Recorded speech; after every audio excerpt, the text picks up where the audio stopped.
Yo, yo, yo, yo, what is up, beautiful people? I have no idea what just happened. For some reason, it just totally broke my last link, but it's fine. We're here. Let me see how we're sounding. Let me see. 1 second. Yo, yo, yo, people. I have no idea what just happened. Oh, yeah, we sounding for some reason, it just totally... We sounding fantastic. Okay, I like this. Yo, you guys love... The thing you love about me... My audio consistency, okay? I'm trying a whole entire different mic today. I've never used this one on stream, I don't think. Anyways, we're doing a boom mic situation. Look, I like to change things up. I'm always gonna come with a different sound. Welcome. Jesse, how's it going? Been already in here with the free fish tank panhandling on the internet. Quite impressive that you managed to do this every time. Vid plus audio K mix says, hey everyone, BRB, coffee in the kitchen. Oh man, I need some coffee so bad.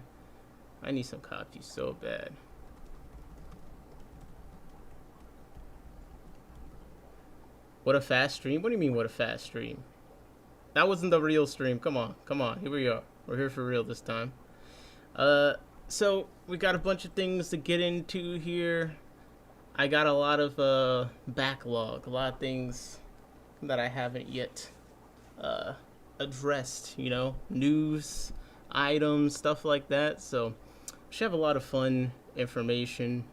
Should be relatively productive stream, honestly. Look at the mic that we're using today. This is crazy. I don't like that getting too close to my face. Pause. All right, JP said hardest working. Absolutely. You already know. I would say, you know, I leave for a few days. I'm trying to give the people a chance, okay? The hardest working title is up for challenge every time I don't stream for 2 seconds. No one is ever up to the task, though. No one's up to that. What's going on out there? Let's go.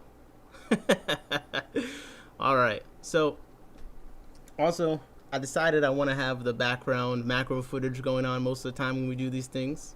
So if you guys enjoy that in the background of talking, let me know. I'll put more effort into doing that, but I want to try and have it more. I just think it's fun. So I'm going to start working on setting that up now. But how's everyone been? Just checking in. I've been good. Thanks for asking. I've been fine. I appreciate the concern. Anike said I do enjoy it. Oh. Well, if Anike enjoys it, then I guess I'm gonna have to make sure I do that more consistently. Let's see. Update us on the newts. All right, we can get to the newts to stream. Yo, come on. Be honest with me. Be honest. How many of you guys enjoyed as much as I did me not being the primary rage baiter on a stream? Come on. That last stream with Bamba, I named that stream so immaculately, by the way. The title was Aquascaping the Disgusting 2.5 with a TikTok degenerate. Come on. You guys got to give me that one. That was a perfectly aging stream title. I mean, holy. We were aquascaping a disgusting take, and he was a total degenerate while doing it. It was beautiful. It was perfect. Funk said on the stream of Mexicali, he said that's what he enjoyed. He enjoyed seeing me enjoy not being the troublemaker on the stream. I don't know what you're talking about, man. I don't know what you're talking about. But I actually got good feedback on that one. Mick said it was a good one. Anike said hilarious. Okay. We're gonna do another Bomba one. Some people think that he's beyond saving. You know, he's just this young guy. He's so rude and all this, and so elitist. But you know, I think we can rehabilitate this degenerate. Okay, we just gotta socialize him a bit. Nah, he's a cool dude. He's just really into fish, the aquascaping stuff. If you think he's bad, he's got this friend I call the fish butcher. Now that guy, oh my gosh, that guy is a lot. Anike said youth can be saved. Yes, sir. I believe so. Ben said, can I have a free fish tank? Okay, Ben, what answer am I going to give you today? No. No, you cannot. You cannot have a free fish. I'm saying no. Okay, I think I speak for all of us. Times are tough, Ben. It's Christmas season. People are saving up fish tanks for their family. You know what I mean? And you seem to have money to throw around, honestly. You paid people to come and beg for you. So I feel like you're not at the top of the list of sympathetic figures. Okay. How about free shipping to Canada? There you go. Auction in Uppsala, north of Stockholm yesterday. My friend bought me a pair of Epistogramoids Puca polensis. So that's a different one. I'm not familiar. Here we go. Here is the fish tank we scaped on the stream the other day. Bamba, he was laughing at me. He was like, why you got this TV camera out to stream? I'm like, look at this.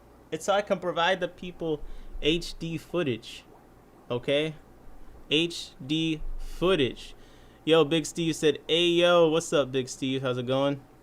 Yo, when we do the stream at Bamba's place and we judge his aquascapes and stuff, man, Big Steve's going to be a savage in there. I already know. I'm excited.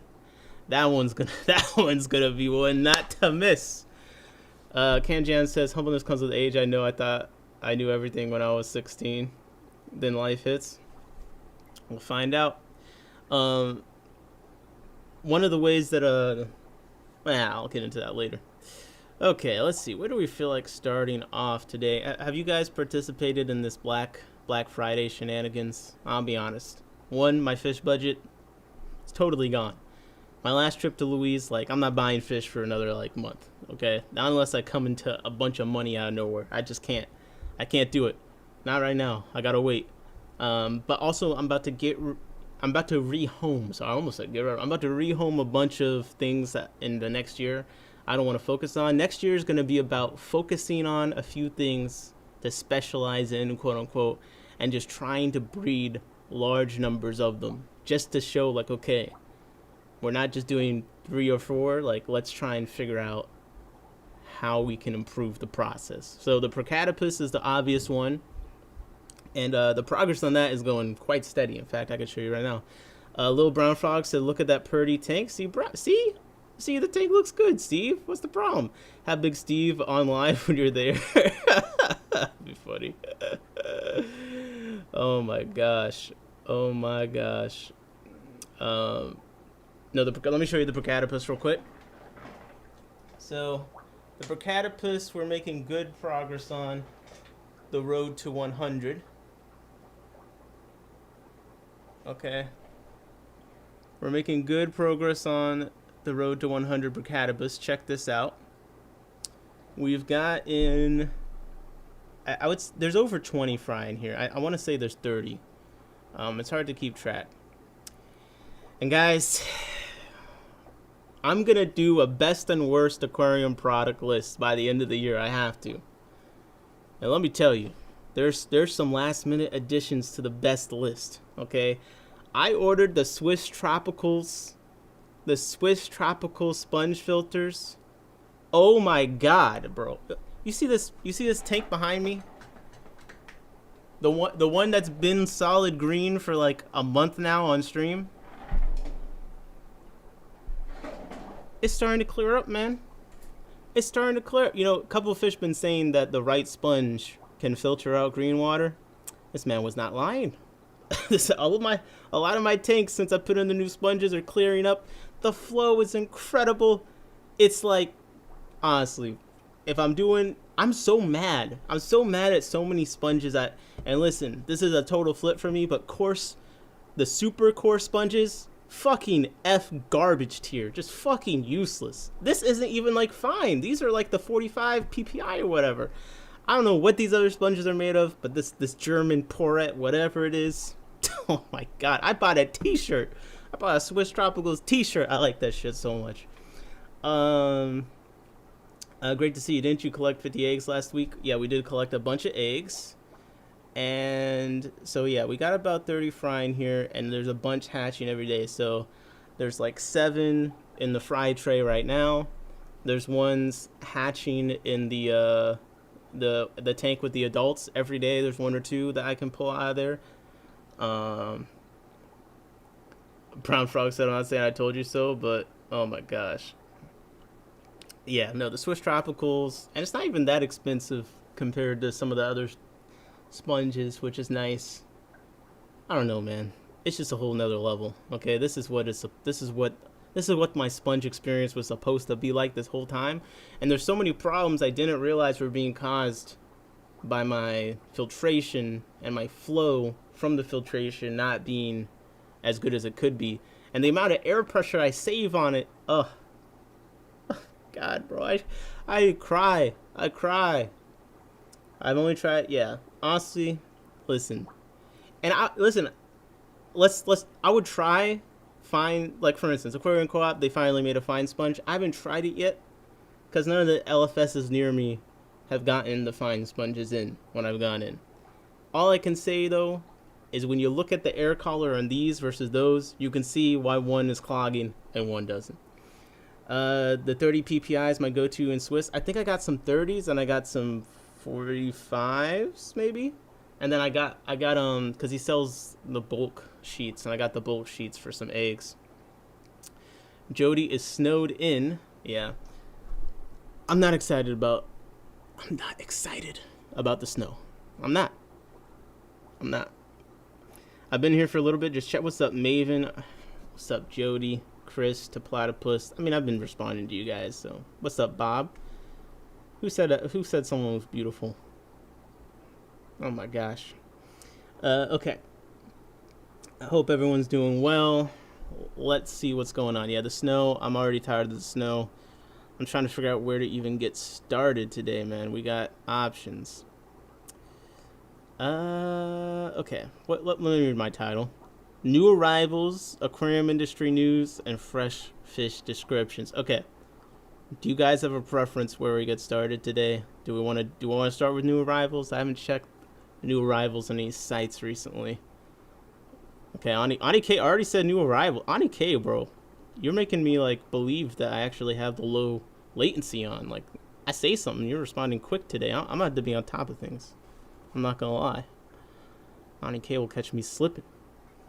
Luckily we haven't snow yet. No snow. Okay, let me load up the new arrivals though, just in case. Oh, whoops. I put up my Premiere. My Premiere is on the screen. Give me 1 second. Alright. New arrivals show us the fish. Okay. We'll get to the fish. Everyone wants the new arrivals. You don't want the news? You don't want the descriptions? That's fish. That's fish. But okay. Give me 1 second. We'll get this loaded up. What's up, a couple fish? What's that about a midlife crisis? Bro. I'm telling you. The things I have to go through. Okay. Let me get this together. Anyone else having a midlife crisis right now? Okay, how do I set this up? I'm gonna make myself smaller, and then I'll make this bigger, because we want to have the background be this fluid aquarium scene. You know what I mean? This is what I've settled on. One of these days, I'll just do a full template. They'll just stay the same every time, but until then, we're just always gonna keep it fluid. Okay, always gonna keep it fluid. Are you in live chat or top chat? I was in top chat. You got me, Captain. You freaking got me again. All right, here we go. Does quarter life crisis count? I mean, it's not. It doesn't count as a midlife crisis, no. But I mean, I'll still feel bad for you. Okay. New arrivals. Holy. So, does a 3/4 life crisis? Sorry, I read the wrong number. I plan to head for my Saturn return. What am I missing? See, I need someone to advise me on these things. My whole life is a crisis. Okay, here we go. The truth is coming out quickly. Okay. I feel like it's only right that we start, and, full disclosure, we're getting to the point now in the stream that I'm starting to know more and more people that own these stores. Okay, but luckily they all know it's not gonna buy them any mercy from me. We see a typo, we see anything, oh my god. But since we got Tropical Fish Co. in the building, it's only right. I mean, they showed up. Okay, Wetspot, Aquahuna. Dan, if all you guys want to go first, yo, show up. I'm just messing with you. But let's start with Tropical Fish Co. Okay, I've been pondering. I've been discussing the Discord Illuminati. We've been plotting. Some of these Tropical Fish Co. items, you know, is starting to get the streets, the fish streets talking. Okay, and it's all about one country. All right, Brazil. I see Johnny in there saying, hit the coming soon page. Yeah. See, it's all about this Brazil shipment, man. And if you didn't see, they did a video, which is great because you can actually see the stuff on the coming soon list. And it's doing, look at that. 3.5k views. Come on, let's go. So they're doing a video. They got the imports in, so you can see some of these. I'll link it in the chat. The Brazil stuff, but they're already meeting my expectations. Okay, Captain Critter said my predictions. In my tanks, I love fine sponge filters to clear my green water. 2 months later, I hate fine sponge filters. They clog so easily. Well, the thing is, the ones that I got aren't really that fine, and I had one of them running for a year in the tank outside. I just didn't know what brand it was because I got them from my friend Martin, who's you might see him at PVAS. He just had given me some old stuff, and I didn't know. I thought he made the filter. I thought he made it, so I didn't know what this thing was. And then I saw it pop up, and I'm like, wait, I've had a Swiss Tropical filter. That thing's been running for like ever. So, yeah. Anyways, okay. So I put the link if you want to see the video to see him in the bag. Look at this, bro. You can tell right now, Johnny's like. He's trying to decide if these fish are worthy. Yo, I don't want anyone to look at me with a judgmental eye like this. Go see all my flaws. He's like the Lord Sauron piranhas better come in right. He's gonna see all the flaws. All right, so a cool new addition. Also adding to our fish buying addiction. So we have the new arrivals collection, right? But then Tropical Fish Co. has done this cute trick, okay, where they have the coming soon arrivals, okay, new arrivals and coming soon. And I think Jody just put a link in the chat. That probably is where I should be going, but I'm just scrolling through the page as I would. So you can see we have coming soon, so new arrivals and coming soon. So look, the title's new arrivals. You're going to have to wait for the Brazil stuff, okay? Because we're going to start here. So, first we got these L010A red lizard whiptails. I feel like we're probably familiar with these. This is something that comes around. $19.99, not a bad price. Big Steve in the chat. He's trying to get the title of the best breeder of them in the U.S.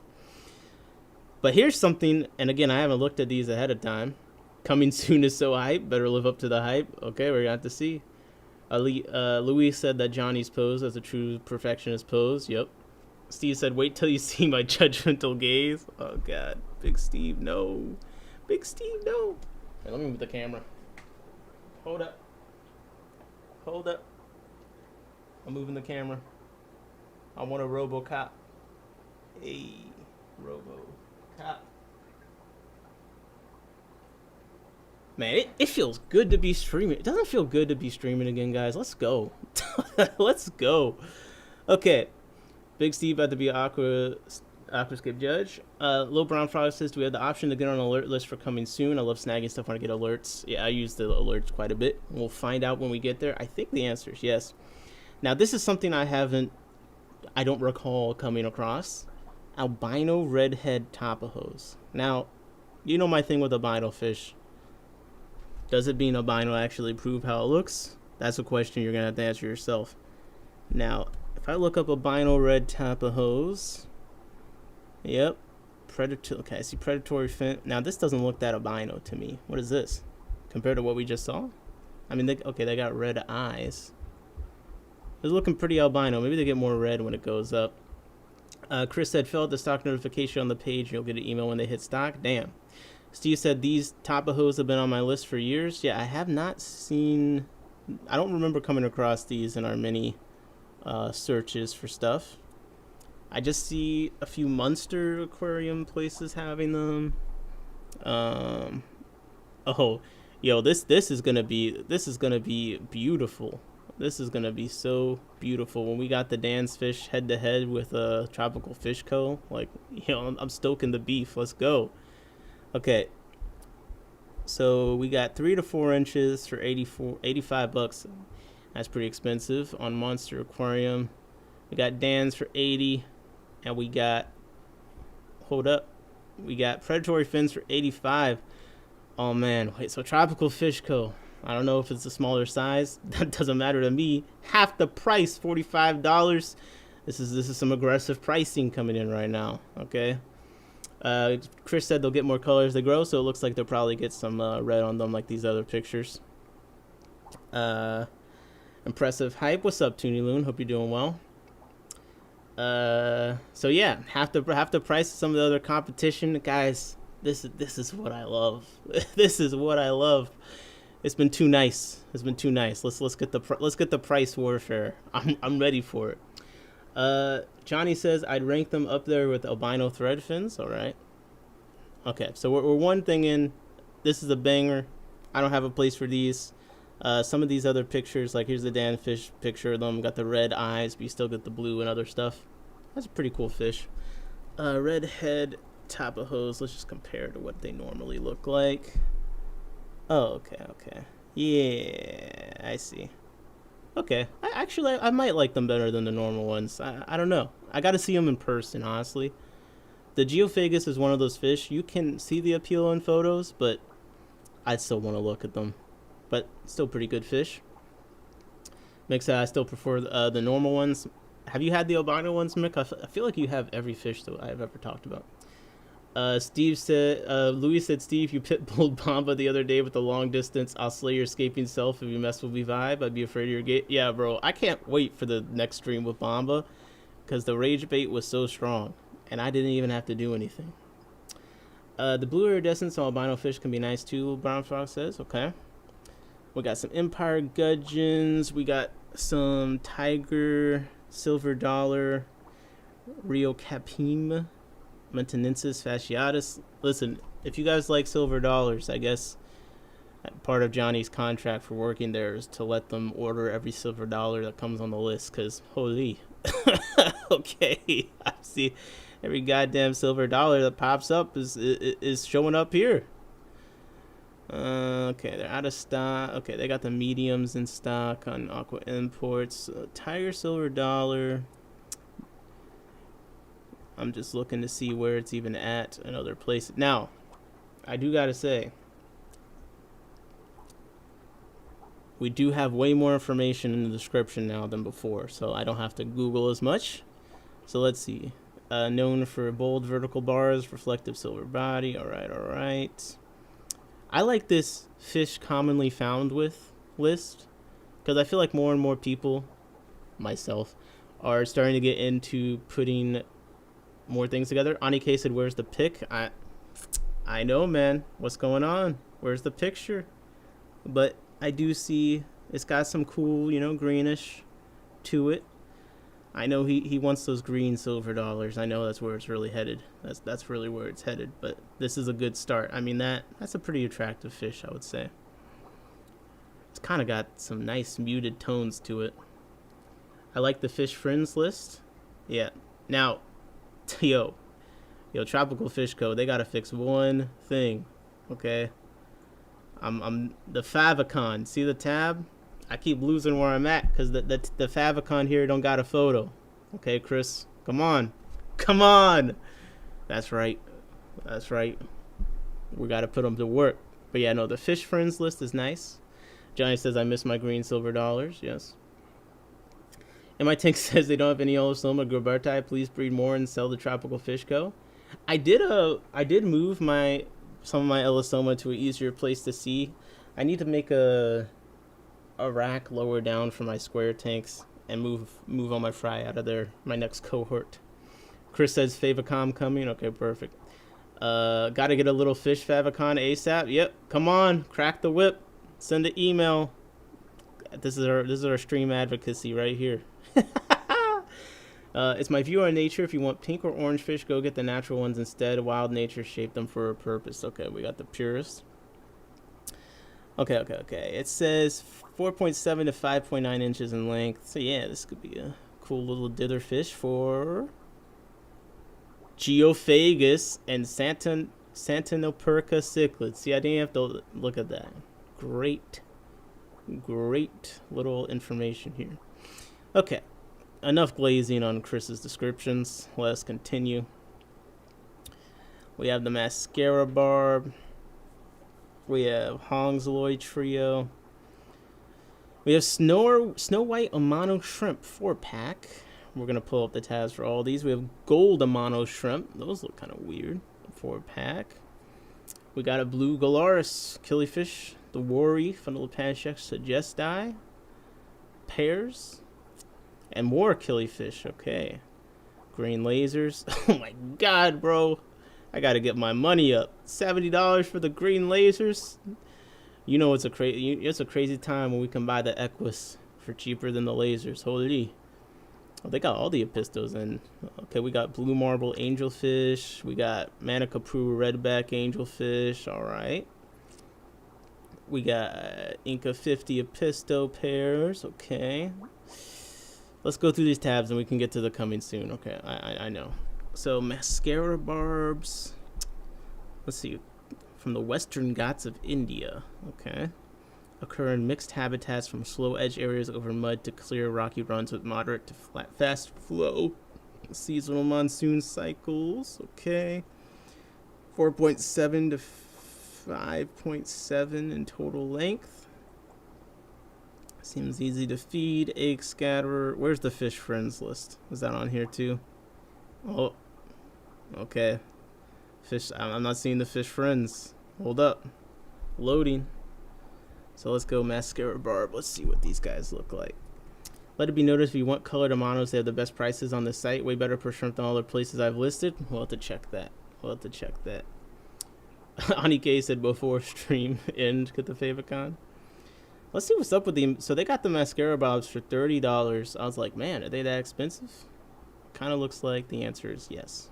So we got large ones, unsexed, wild.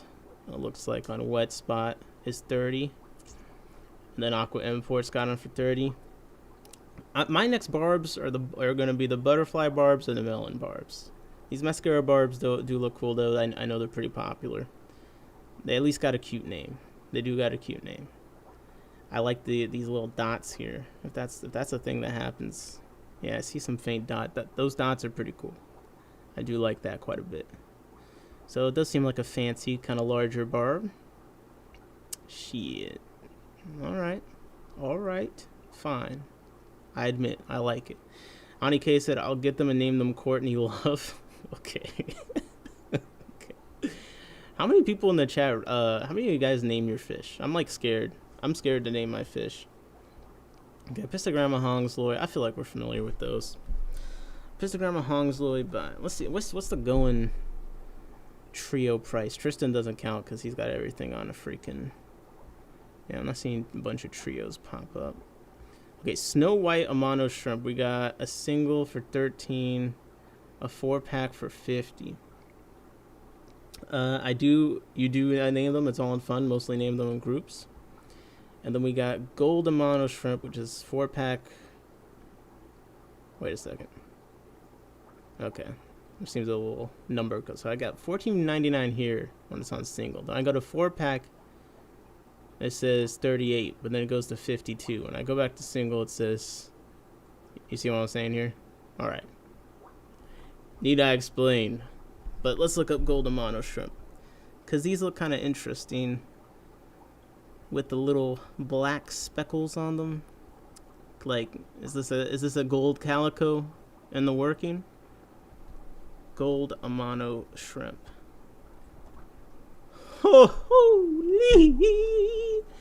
Yeah, we got them here. Dan's got them for 60 for 4, so definitely a little bit more expensive. It says 30 plus 38. Oh, plus 38. I see. Well, I just can't read. I see. So it's saying if I click on this, it's adding 38. Fantastic. Okay. That makes total sense. Well, yeah, there's clearly a minus sign here. Sometimes it's user error, man. What can I say? I've always said I can't read. Okay. So yeah, golden mono shrimp. Expensive. This looks kind of cool, though. It might be worth it. Oh, what the? I just heard a big fish jump. Yo, ever since I got these Congos bigger and some of these other larger tetras going, I'm just not used to these big fish sounds. Okay. Okay. Gold Amano shrimp. I don't like that. I actually do like these a lot. I actually like these quite a bit. I like them way more than I thought I did. Because the other times I'd seen them, I didn't realize they have that like little black speckle to them. They're like Dalmatian shrimp. Is anyone else selling these? Do we got more? Sun orange Amano. That seems to be something different. Okay. Doesn't seem to be something as many places. So, hey. Gold Amano shrimp. I'm adding this to the... This is definitely... I like this. I'm putting this link in the chat. This is dope. Johnny says they look cool when they're mature. You're so quick. Are these bred or a wild morph? I believe Corey said most of the colored ones are bred. Any Amano questions, put the little brown frogs in the chat, and I guess the tropical fish go people, since they're in there. Little brown frog says, I've only seen black speckles on the ones from Dan's, the orange red from Taiwan, then have black, the all captive black of their colored morph. Johnny said they're bred. Yeah, these ones look like they're going to get the black speckles too as they grow, judging from these photos. So, 186 said my Congos love to jump. Wow, I don't like that. I haven't noticed my Congos jumping, but I could believe it. All right, so here's the coming soon. This is like crazy because now we got something to check for new arrivals and we got something to check for coming soon. Now, the first thing about this, like, what do you guys notice that's interesting about this list of fish? Okay, let's see if you can get it. I'll give you 10 seconds. What's interesting about all the names of these fish have something in common that I think is pretty cool. All right. Well, if you said the fact they all have locations, you would be correct. Every fish here seems like they got a location point to them. Anike said they're not colorful. What? What are you talking about? This is all color here. Okay, Anike is hating right now. Anike is hating. They all got locations. So we got Sturbai with locations. We got Hoposoma simile with locations. The pink lemon tetras with locations. This is pretty cool. You know, with killifish, we've always been caring about the location since it can have variations in color and look, and it's just good to know. Now we're starting to see it with more and more other fish, and it's cool to see an entire list where they all got locations. What's up, Andre Pak, Dr. Raffle LMAO? Okay, that's a real username. Okay, so first off, we gotta talk about these CW43, the Equus Cory and Nori, Osteogaster Equus. This is one that I'm used to seeing for a little bit more. I'm not used to seeing it in stock really at all, honestly. I mean, I feel like it's Dan's fish that we've been seeing it the most at. Let's see. Yeah, they're out of stock at Aquaimports. We got them at Dan's Fish for $80. So yeah, you've probably, if you're a degenerate like me and used to watch the Dan's Fish streams, you've definitely seen the Corydoras Equus pop up. Really fancy Corydora. I like the ones where they're like kind of dark like this. Honestly, I kind of like it. Let's go to the Glasser listings. In a time where Dan's offers less info and Tropical Fish Coast says F that and gives us more, let's go. I mean, they've definitely put in some effort on the info. We're gonna have to test it with this listing too. When it comes to pistos, it could be different wild morph. Agassiz, for example, can be found in 4 different morphs and collection points in the Amazon. Yeah, that Apisthes is one that you do also see a bit more collection points on. But now we have a whole list of a bunch of fish with collection points. So yeah, we got the Equus about $30 cheaper than we've seen them before. So I would say it's becoming a very interesting time. I know many Corydoras people who for whatever reason $80 was slightly too high, but now at 50, they might be willing to jump in. So I have an expectation that these will sell pretty well. It's a fancy fish at a more affordable price, and you can see here the stock notifications for the coming soon. So look at that. I'm gonna just in my tanks at gmail.com. Oh no, notify me. Yeah, and we get a nice little contacting thing pop up. On a case of impressive hype, folks. Yeah, wait, hype? Yeah, there's a lot of... Come on, let's hype. Let's get hype for some fish, man. This is just the start. This is just the start. Okay. So yeah, the Equus, you guys know I'm getting into catfish and Corydoras, so this one stood out to me. This also was a really interesting one. So I think the fish I just got were supposed to be CW28. I'm not sure, but anyways, these super Schwarzseye Cory Rio Purus Hoplosoma SPCW28. This is another one that looks really unique. I like Corys that look a little bit different. And these guys, they got the lines, they got the gold stripe on the head, it looks like. Now we got a specific location here. It looks like we got some of that there. These look so cool in the video from Fish Fam. Ooh, video from Fish Fam. I'll have to link that too. Little Brown Frog says, I'm talking about Amanos, which I know the history of. Several species under the lump of Amano shrimp, but they all look the same. Okay. Yeah, there could be some wild color more so the Amanos, but it seems like there's a lot being bred more so. All right, so yeah, this is, let's see, $35. A little bit less expensive than the Equus per. I guess not a little bit. I guess a lot. 15 is a lot. And it looks like I'm not seeing them obviously in stock other places. So it looks like they got the jump on this one. Here you see a Dan's Fish photo. You see the gold line there too. Ooh, this looks like a good photo. Also, maybe too good of a photo. Hold up. Yeah, I like that. Wait, let me show you my Corys. They don't look just like this, but 1 second. I'll move the camera. I still am mad that Grace got those gold bows from me, because I love any Cory that's got this gold thing on its head right here. Man, that is pure money. Okay, this is pure money. This is a luxury Corydora. It's got the gold plated, not the leaf. Solid, okay? That's what I want to see. I mean, look, the Equus is cool. I rate the Equus. I do rate the Equus too. I do, okay? And, you know, Chris is going to be there. So the expectations for photos once Chris is there is about to raise like 10 times. Because I know what camera Chris is buying. And I'm going to know what lens he's buying. And if the shit ain't what it's supposed to be, oh my God, bro. We're gonna need flame emojis in the chat. We're gonna cook them so hard. That and the favicon. What's up, Stephen P?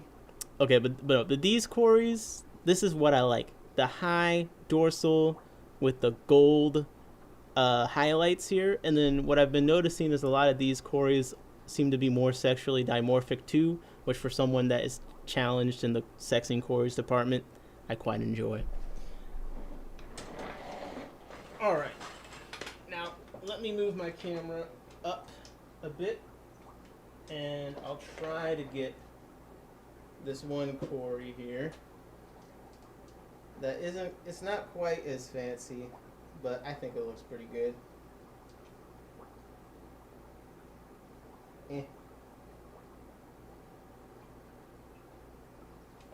Yeah. All right. I just turned my aperture super low, so give me a second. I gotta work on my settings here, okay? I did not set up the camera properly before starting this.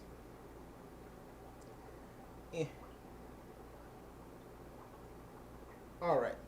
So yeah, this is a Cory I got from Fish and Friends. I got this from Fish and Friends. And I just realized you guys can't see a single goddamn thing. I was just adjusting. This is ridiculous. Okay, I got this Cory from Fish and Friends. And I feel like its number was either 48 or 28. I don't know. There was an 8. I got to go back and look. But anyways, it has exactly what I was talking about for me. Now, this particular one is extremely unlively right now. I got a group of 6. But I just love the contrast of a gold little stripe there. Yeah, there we go. Yeah, there we go. I love the contrast of the little gold stripe with the high dorsal fin. I just think it looks super nice. Ah, Johnny said that's CW48. See, I knew it was an 8. I love having people that know stuff in the chat. So yeah, I got a group of the CW48s. Thank you, Johnny, for that. You know what Johnny did to get that answer? You know what he did? He looked at that shit like this. He looked at that shit like this, chat. he looked at the screen like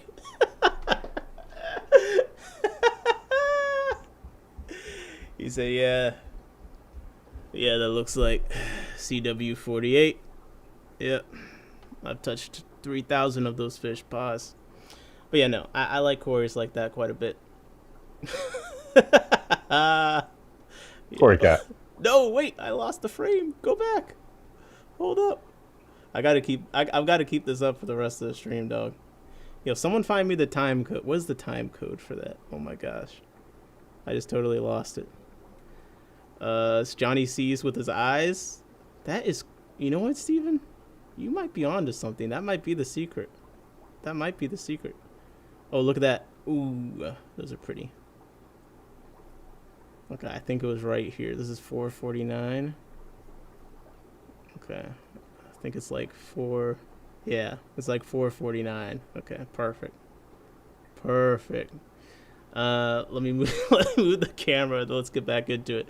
Well, we're just on the first site, okay? We got to move a little faster than this. Come on. Yo, put some more fish, mid fish up, Tropical Fish Go. This is taking too long. All right.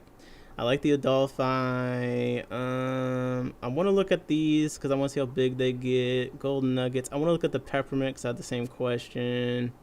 The Tiger Plecos are cool. Of course, we got to look at the Lord Sauron Silver Dollar. I want to price compare with the Lemons and the Simile. I got 5 of the Simile. How many more? The Moenkahasia, however you say that. I want to learn more about these. I really do. Bobby Love Games says 448. Appreciate you, fam. 448 looks like that's correct. Yo, this is a legendary time code. Legendary. Okay, let me move the camera one more time. For now, and then we'll get back to the next one.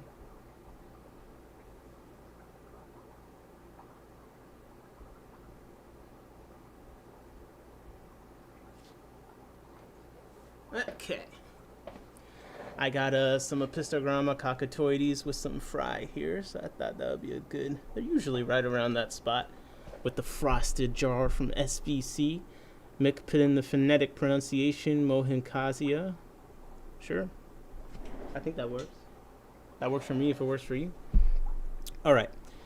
Yeah, the Adolphi, Rio, Uapes, the Hoplosoma Adolphi. People really like this one. It's got what I'm talking about with the gold thing. I think for me, though, something about the gold on the Adolphi, it doesn't have the same effect. I think it's because it looks more like a spot to me than a line. You know what I mean? I think that's why, personally, I don't prefer it. But when I see them in person, it is pretty striking. I also think I don't like the pale body as much. I like my Corys with some texture on the body, personally. But I do see some of these pictures have a little bit more black creeping down the sides. But yeah, that's just my personal preference. But this is a very, high class Cory, I would say. Good taste. You're officially out of the green, the green Cory range. you're not really swayed by the lasers. You could probably afford the lasers, but you just don't really need them. You know what I mean? Yeah, but because they're still like, it looks like they're still for the most part $20 to $30 fish. We got small 1-inch ones for $20 at Wetspot, but I mean, besides that, they're not even in stock everywhere. Last time, Dan, we have them for $40. So yeah, looks like this is within the range, I would say, of a decent price on them. So yeah, it's not like you couldn't afford the laser quarries, and you just want something a little bit different. Sophisticated quarry. That's right, Stephen P. Sophisticated. Green lasers are the best. Stephen P. says I have one whole green laser quarry. I mean, bro, the green laser quarry prices, you could basically afford one. Body Loves Games says, Tropical Fish Co. Glad to hear. I'm doing well here too. We're watching, learning, fish keeping. Okay. We got the combos going on in the chat. Love to see it. Yeah, pistols with fries are the best. I got only one male out of the last batch of the triple red, and that's him right there. And you could see that he already had his own kids. So I am pretty sad. I think I'm still gonna buy some more triple red males to come back in, because the female killed the original one. But they bred pretty fast, and there's actually a second female in there with babies too. So I think I'll probably move them to like a 20 long, do some harem spawning, and if I ever fit in another rack of 40 breeders, you know, I'd have to consider. I got some other pistos I like though, like if the Panduro keep going, the Panduro still have some fry, and if I ever, you know, get a large population of them. CMP said I had a group of 6. No, I don't like the sad face in the past tense, Steven. What happened? Or you had a group of 6 of the green lasers? Because that hurts. Come on, attack the snail. Why do you want to attack the snail? Okay. LO11 Redfin Thresher Plecos. And we got the Para collection data. Let's see.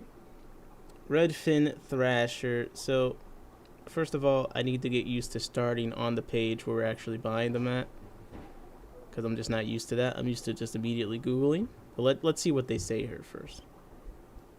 Okay. Most often collected in the Rio Para Amazon Basin, native with many regional forms. Okay, oxygenated over sand and rock and submerged roots. Related LO11 and LO35 populations are documented from Zingo near Altamira. Okay. Temperature, aim for 75 to 82 degrees Fahrenheit. Okay, a little warmer. pH is mildly acidic to neutral, about 6.5 to 7. It looks like maybe it's a faster water pleco, perhaps. Highly oxygenated. What's up, Ross? How's it going? Jody says, I like these plecos a lot. Is it because they like faster water? Is this the hill stream bias creeping in? Okay, omnivore with strong grazer habit. We like that. Algae and biofilm. Okay. Rarely documented breeding in the hobby. Considered difficult. Come on, breeders, let's go. Let's go. Okay, adult size 6 to 8 inches. That's what I was wondering. The name, like, it just reminds me of plecos that get big, but that's not too bad. Let's see. Red Thin Flasher Plecos. What's up, 3fin Aquatics? Good evening. Steven says the lone green laser lives with his adopted Duplicaris family. The C123s are about to join them, so I can make room for the Patalensis. Ooh, the Patalensis. Now there's a sophisticated quarry. These are a very hill streamy looking pleco. I see why Jody likes them. I do. They got all these pictures show a relatively slender body compared to a lot of the plecos. I feel like. I'm gonna assume that's not the same one. Maybe it is though. I don't know. I don't see the spots. But yeah, this is looking aerodynamic for sure. Okay. Different pleco, like the cheetah pattern on it. Now the peppermint pleco, I just wanted to see how big these ones get. 6 inches. Okay, not too bad. Not too bad. Man, Brazil's got all the cool stuff, man. Now this is one that I do really like the look of. I saw some in person recently, and it was really nice looking. I'd be curious to see how the colors look as they grow out. It looks like they maintain, because I know some of the other, is it the Starlights? There's some other one that's similar to this, black body with white spots. As they grow, they don't look quite as nice. But these are looking pretty decent. Is that, is that some Tropical Fish Co. paddle insist you're getting in? What's up, everyone listening? What's up, SVC? Yo, SVC, let me know if I can show off the thing you're working on. I think that's a cool project. I can wait, but when you finish it, we gotta show it off because that thing's cool. Okay, peppermint pleco. Yeah. Okay, the tiger plecos. Now we went over this on stream, but now they're gonna be a thing you can actually buy. So this is the Myloplus Sauron, Lord Sauron Silver Dollar Rio Zingu, and I've got a poll to run. Because we were discussing this the other day, me and John. But what is more likely to get you to buy a fish? Okay. Option 1, a food name or a Lord of the Rings themed name. Okay. I just want to know like what kind of people we're working out in the chat, okay? Not talking shit on silver dollars. I was never talking shit on the silver dollars. I think they're cool fish. I do. But this one's got the best name. Okay? It's got the best name. Lord Sauron Silver Dollar. This is by far the best name. So look, I just want to see like what we're working with. I put up the poll. Lord of the Rings or food names. We'll leave it running for a bit. And live, laugh, loach. But this is...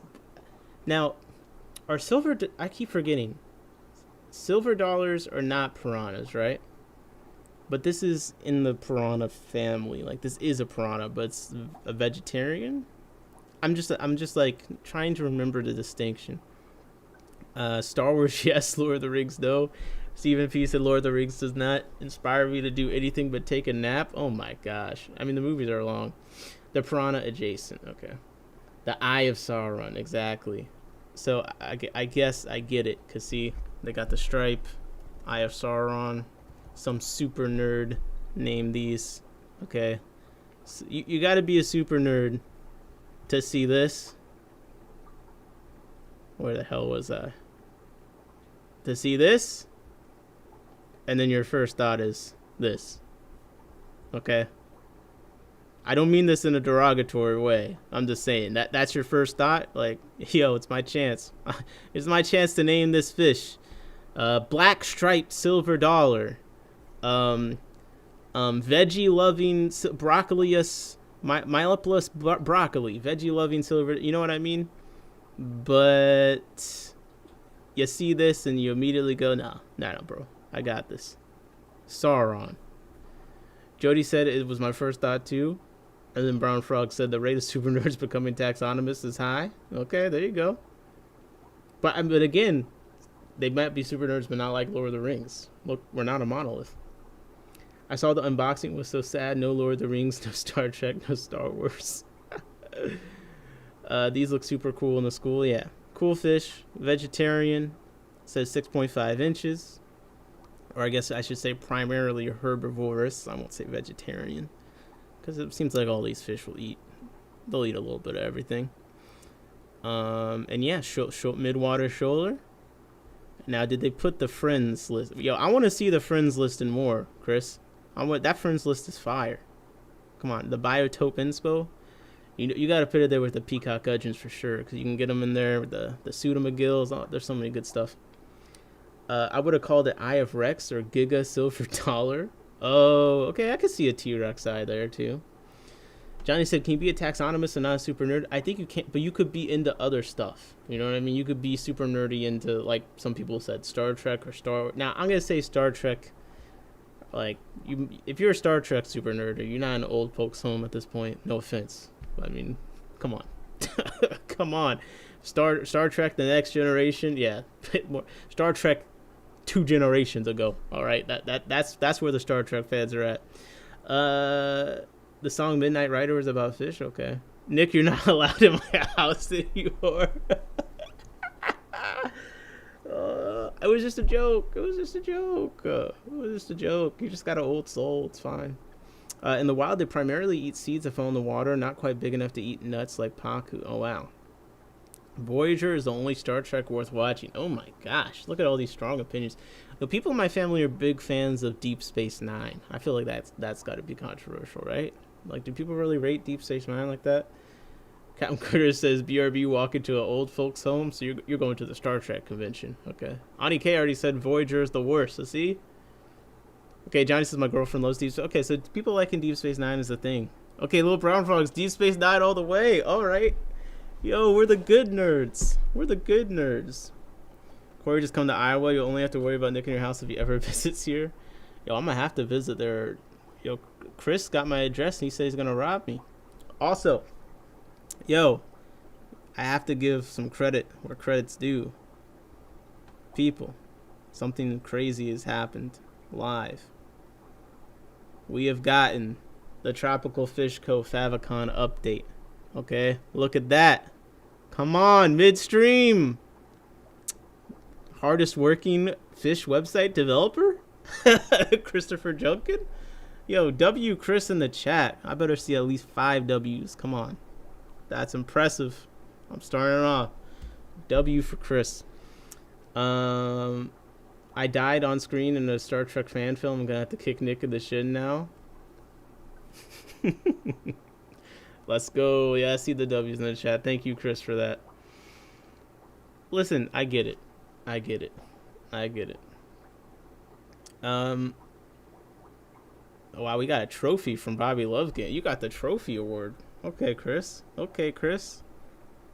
Not bad. Now, I got 5 of these Hoplosoma simile. I think they call them, the common name is like purple smudge spot or something like that. Phew. I do see the purple kind of in here. I would say this is a list of this is sophisticated Corey. This is sophisticated Corey. Now I wonder what size they got them in. $30 seems like a good amount for those. Our price is going to be higher since they're big and see, Johnny, he's already ahead of the game. See, you can have a higher price. I just want the explanation. They're larger and have a location point, so they have a higher price. All right, I accept that. I do. I do think the location point, I'm hoping, is something that's going to become more common because more and more people are starting to care about that. So I think that there is significant motivation for people to start doing it. Like, whether or not it truly matters, and I would say most of us probably feel like it does, I think more it just shows you care enough to put it on there. Because sometimes people have locations for stuff, like, especially with some of the cribs and things like that. Sometimes on the list they'll have the locations, but people may not actually put them on the labels when they sell them and things like that. So I think having the location is just like a good way to show like you care a little bit, and you're putting out the effort to provide all the possible information about the fish. So I'm hoping this becomes more and more of a thing with more different kinds of fish. It seems like it is. Okay. Yeah, the pink lemon tetras. This is another one that seems to be pretty popular when it comes to the fancy tetras people are actually willing to pay for. I think Ross had some of these. I think you do get why it's the pink lemonade name. I mean, listen, I get it. Pink lemonade. I don't know how recent these tetras. Have these tetras been around? Look at this. This is terrible. Picture replacement there, man. I want the pink lemonade one. I'll update pictures as they color up. Yeah, but this is another one where it's a more expensive tetra, but this is one of those expensive tetras that when I see them in the stores, they do seem to sell at a decent rate. So we've been looking for some pink lemonade tetras and some Corys. You got them right here. Let's see. We got waters are clear to tea tainted. Okay, we got the habitat. 73 to 79 degrees. Not bad. I like that. I like when things are not. The range doesn't end in 84. Ani K said, "I like that pink. I want that." Johnny said they're fairly new. I think. Yeah, that's. I don't want to go out on a limb and say it, but now that Johnny say it, I've heard that these are a fairly new tetra. So, just saying. Hop on the hype train, man. But yeah, pink lemon tetras, pretty cool. Good breeding project. Someone like Ross Baltimore, Aquatic Heaven 87. You know, definitely be hopping on these. Okay. So, Tropical Fish Co. Some great stuff coming in right now. Let me close some of my tabs, bro. The reason I keep going through tabs. Oops, I accidentally closed the Johnny tab, but luckily we got the time code. I'll get it back. Don't worry. Captain said, "Look at the picture I put in the Discord."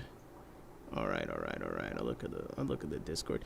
This is a type of fish I want to learn more about. I have the blue gold Kogel tetras. I have 6 of those.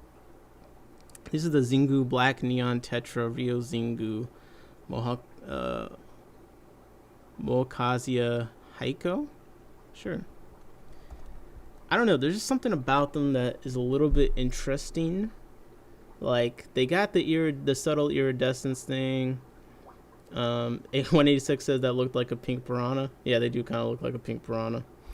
Fishcape said a streaming savage at it again. You already know. I'm back.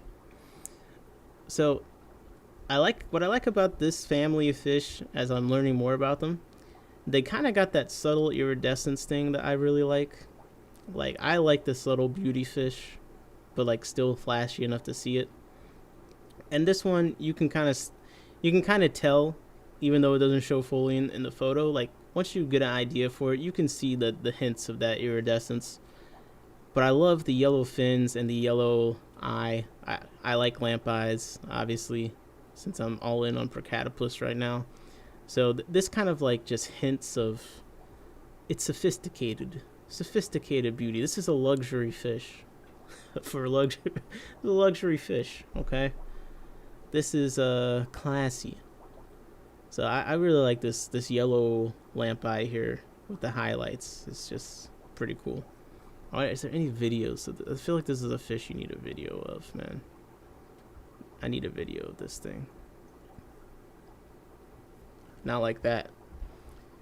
That little bit of yellow adds a lot. Yeah, I mean, it definitely needed the yellow. It needed the yellow for sure. Okay, wait, Glazer has a video of it from 7 years ago. So yeah, you can kind of see the shine as it turns. Yeah, see. That's why video is nice, because some of these things they do show on camera, but like you need it to catch the light, right? Huge eye in relation to total size, Mick said. Ooh, you're right. You're right. The eye is like it looks almost like the width of its entire body.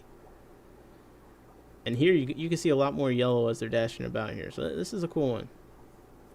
I rate this one. I rate this one for sure. So coming soon. I feel like they've been coming soon for a weekish now, so they probably are coming soon at this point, I would hope. And that we're gonna end that for Tropical Fish Co. there, but that was a solid offering. Okay, that was a solid coming soon. And I feel like this is I'm looking forward to having a new site to look at, man. This is good. Johnny said they'll be up tomorrow. Oh man, I didn't realize their timing was that good on this. Holy. Okay, set your email alerts.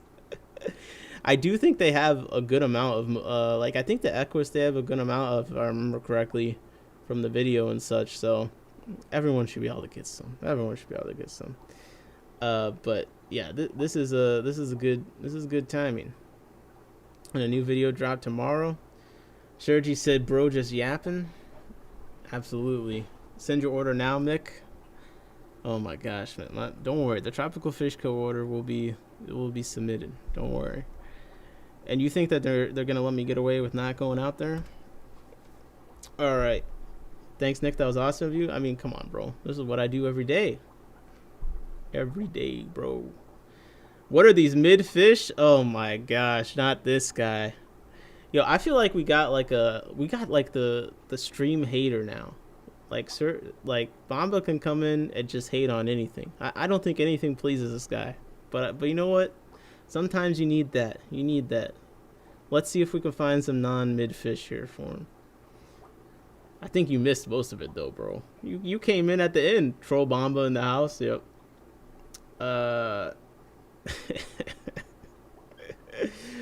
Okay, let's see what we got going on here. Let's see the algae. It's all over through the room, man. You already know. Through Shopify, you can get an extra discount at Tropical Fish Co. Really? How does that work?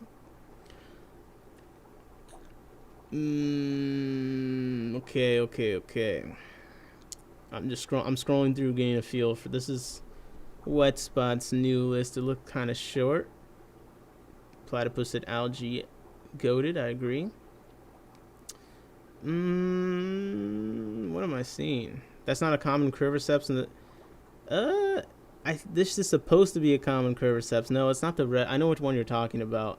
Mick thought this was Leccara dorsigura, like the purple-breasted one.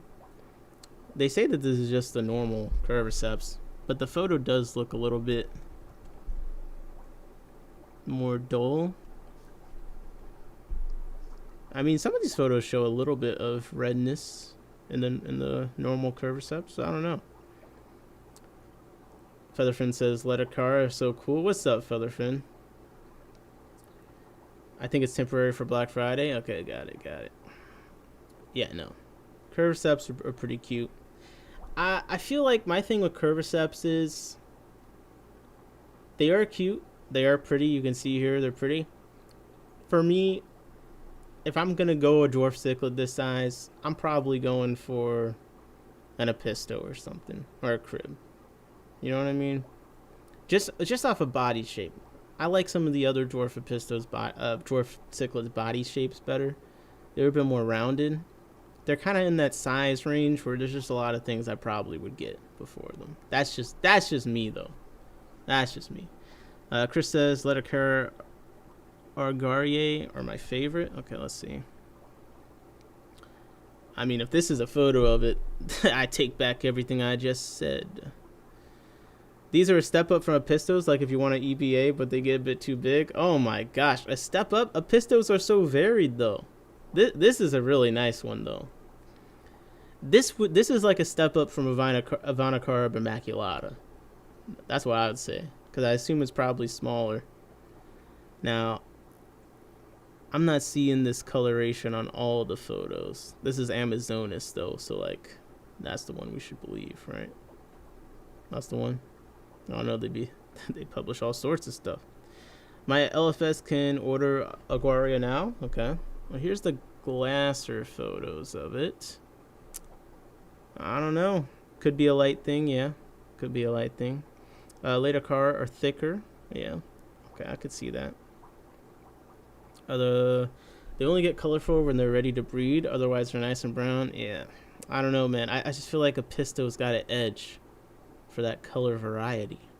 But I could be convinced. Now, this is one that Aaron got recently as a contaminant, an accidental contaminant. He meant to get the Adonis from Louise, and a couple jelly beans went in, but he was actually excited. He was like, wait, I want more of these jelly beans. I think this is I don't know how popular these are already or what their availability has been, but I feel like this should be a very popular fish. The jelly bean tetra, a lot of Gezia rolafi. It's got a lot going for it. Okay, and one of the reasons why Aaron's into it is the location. Let me see where they say. Yeah, so one is, I had my friend that was in Ghana for a while, so you can find these in Ghana. There's not a ton of fish from these areas that I've gotten my hold on. And so that's one reason that, to me, they're kind of cool. And another reason is they just look really dope. I mean, they're like a glowfish, but not genetically manipulated. Jelly beans should be back in stock on Wednesday, Louise said. Nice. Mick said, oh, that is nice to hear, actually. Mick said, jelly beans are super nice, but often sensitive when adapting. Bomba said mid. How is it, bro? You got CPDs. You can call these are better than CPDs. Is that controversial? Probably.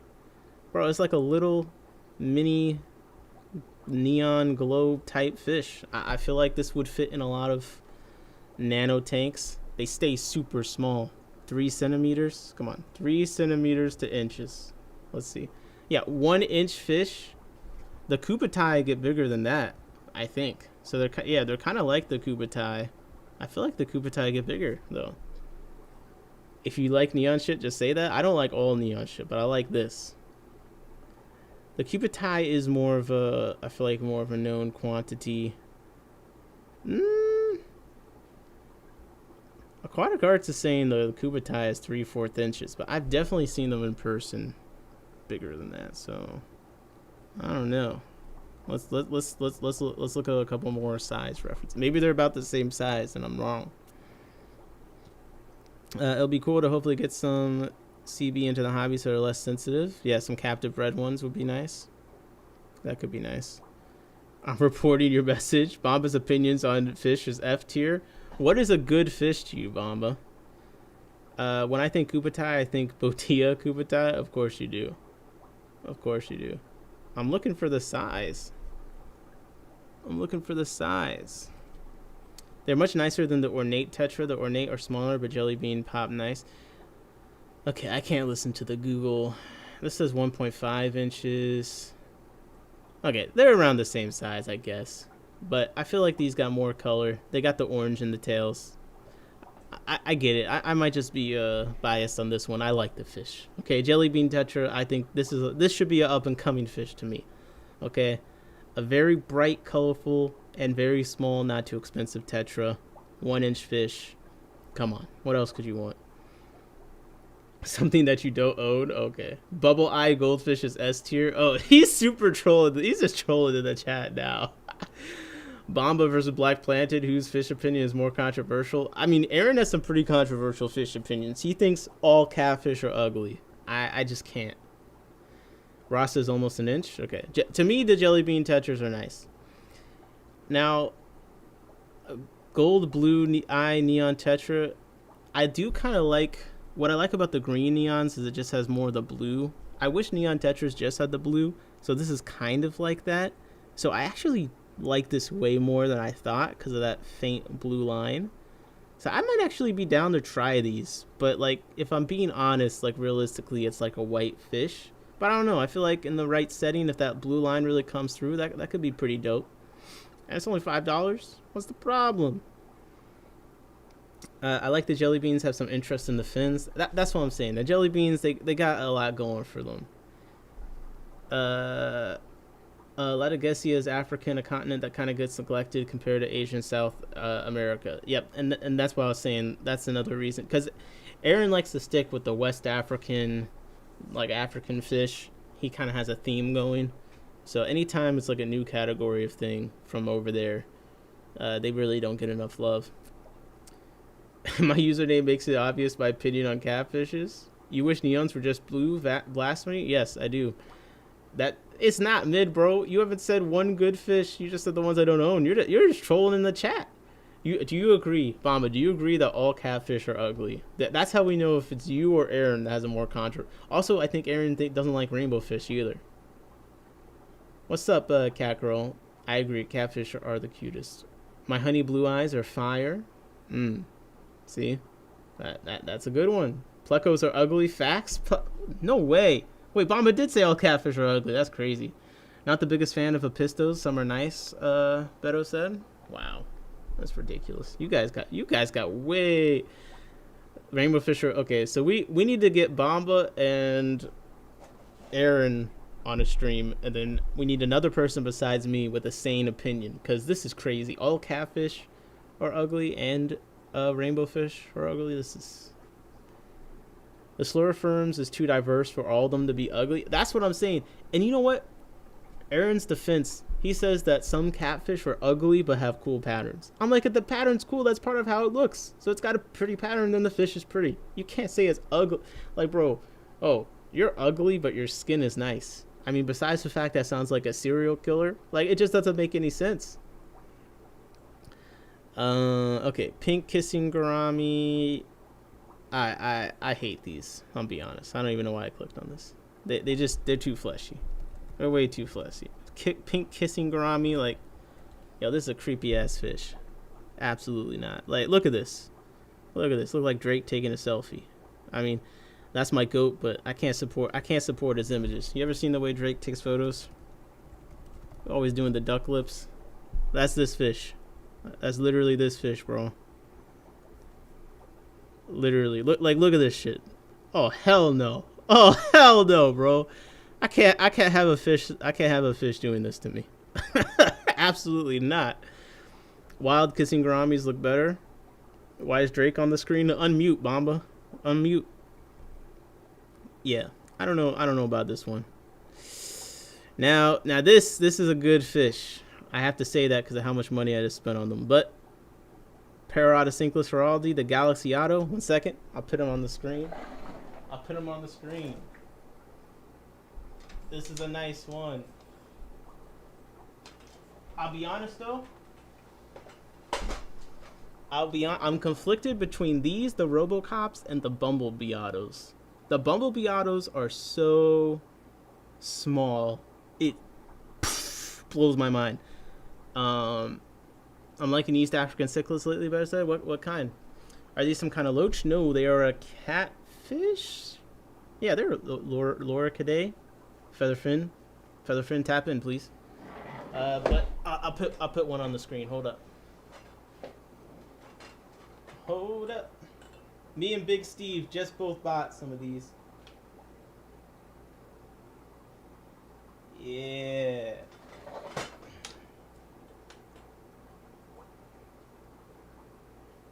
Now this is a nice fish. I'm not gonna lie.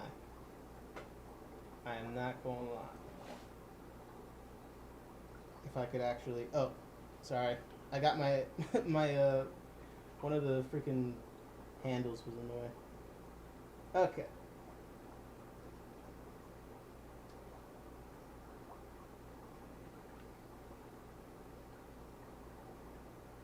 So there you can see one of them. I got a group of 8 of them. I got a group of 8 of these, I think. That was the final number? Yeah. So I got a group of 8. I got 3 from the ACM auction, then 5 from Louise. And man, they are really nice. I mean, it's a small auto. People always ask with plecos. They ask with plecos, can I keep these with shrimp? Any fish that gets closer and closer to people not asking you if they can keep them with shrimp is a blessing. Okay, these are small ass fish that don't really eat that much. They're not predatory really. You can keep them with shrimp, no problem. It's also just very cool. I have been taking before and after photos of the walls that I have them in. Now I have them in with the Robocops right now. I'm gonna separate them eventually.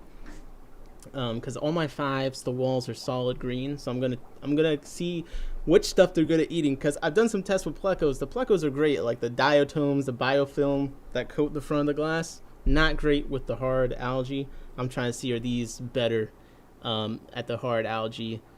And of course, I want to breed them. Now the Robocops, I've found reports of breeding for both of them or things very close to them. So I feel like it should be pretty possible. But yeah. Great fish. I think that we'll be seeing a lot of these. I'm not gonna lie. I think we'll be seeing a lot of the Parrot Sinkless, because we've had autos, but I feel like they kind of got boring for some reason. Like I never really was interested in them. I'm new to the hobby, but like they never really called my name. Oh, you bring out an auto that's $30, and now you have my attention. Now you have my bro. You should have just raised the price. Why didn't you say so? Why did you say so? Now I'm watching. So. Yeah, I mean, I think there's a little bit of that, but the new autos and stuff and like the Robocops legitimately are just very cool fish. So yeah, I'll be honest, a little bit of a boring list this week from Wetspot. I will say it is, well, okay, $25 a wood shrimp. I think that's, bro, I've been seeing a lot of $30 fan shrimp in stores near me. Like, they're pretty expensive.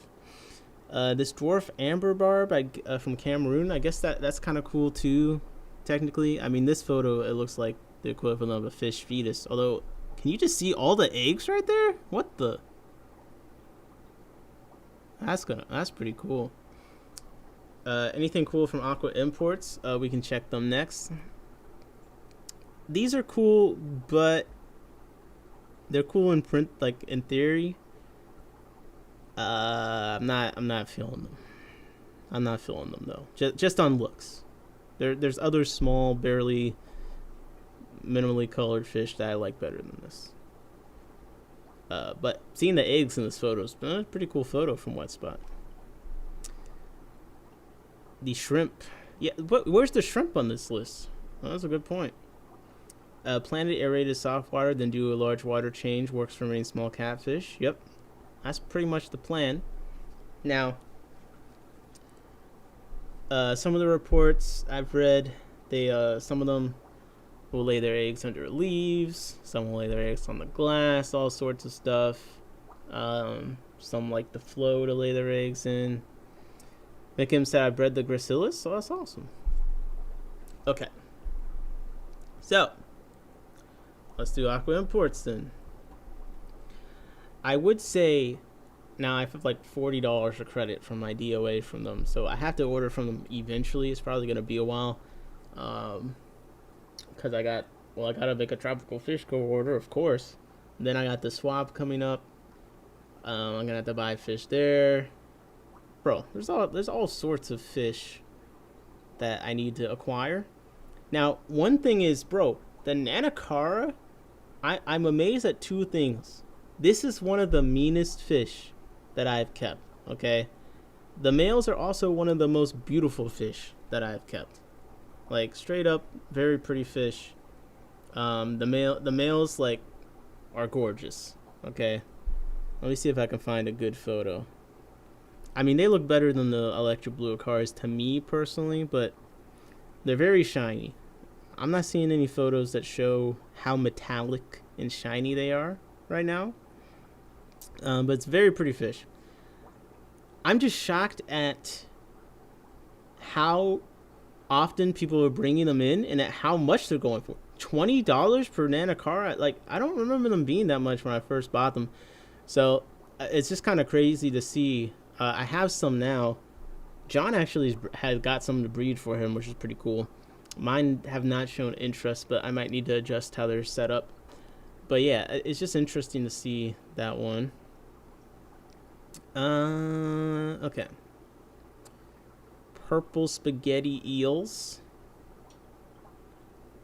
Man, this looks like an animatronic from like the original Star Wars trilogy.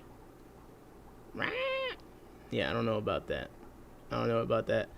Also, they spend much time buried in the substrate, so be sure to provide several inches of sand. And the adult side is 15 inches. Wow. Yeah, this is probably Moringua radiobora is the name. Louise says brackish and you never see them after putting them in. Yeah. So I'm gonna say this is probably, yeah, these are not eels that I would be bringing into my fish room anytime soon. Also, man, that Parrota Cinclus is sitting perfectly for this. I have 5 in the shop, can't sell them because I can't find them. That's hilarious. Yeah, they are very shiny though. They do look kind of cool. Okay, we got a nano animal mystery pack. We had a discussion. People were like wondering if that was a good practice to do or not. Some people thought it was really great. Some people thought it was like, oh, people are going to get fish they're not ready for. I don't know. All I can say is that we're going to have to order one of these mystery packs one of these days. Like, I think the funny thing about it is like how they pitch it is help us turn over inventory so we can keep offering awesome fish. You'll get an $80 in value, so $65 plus Aquaimports charges you for shipping materials out the ass.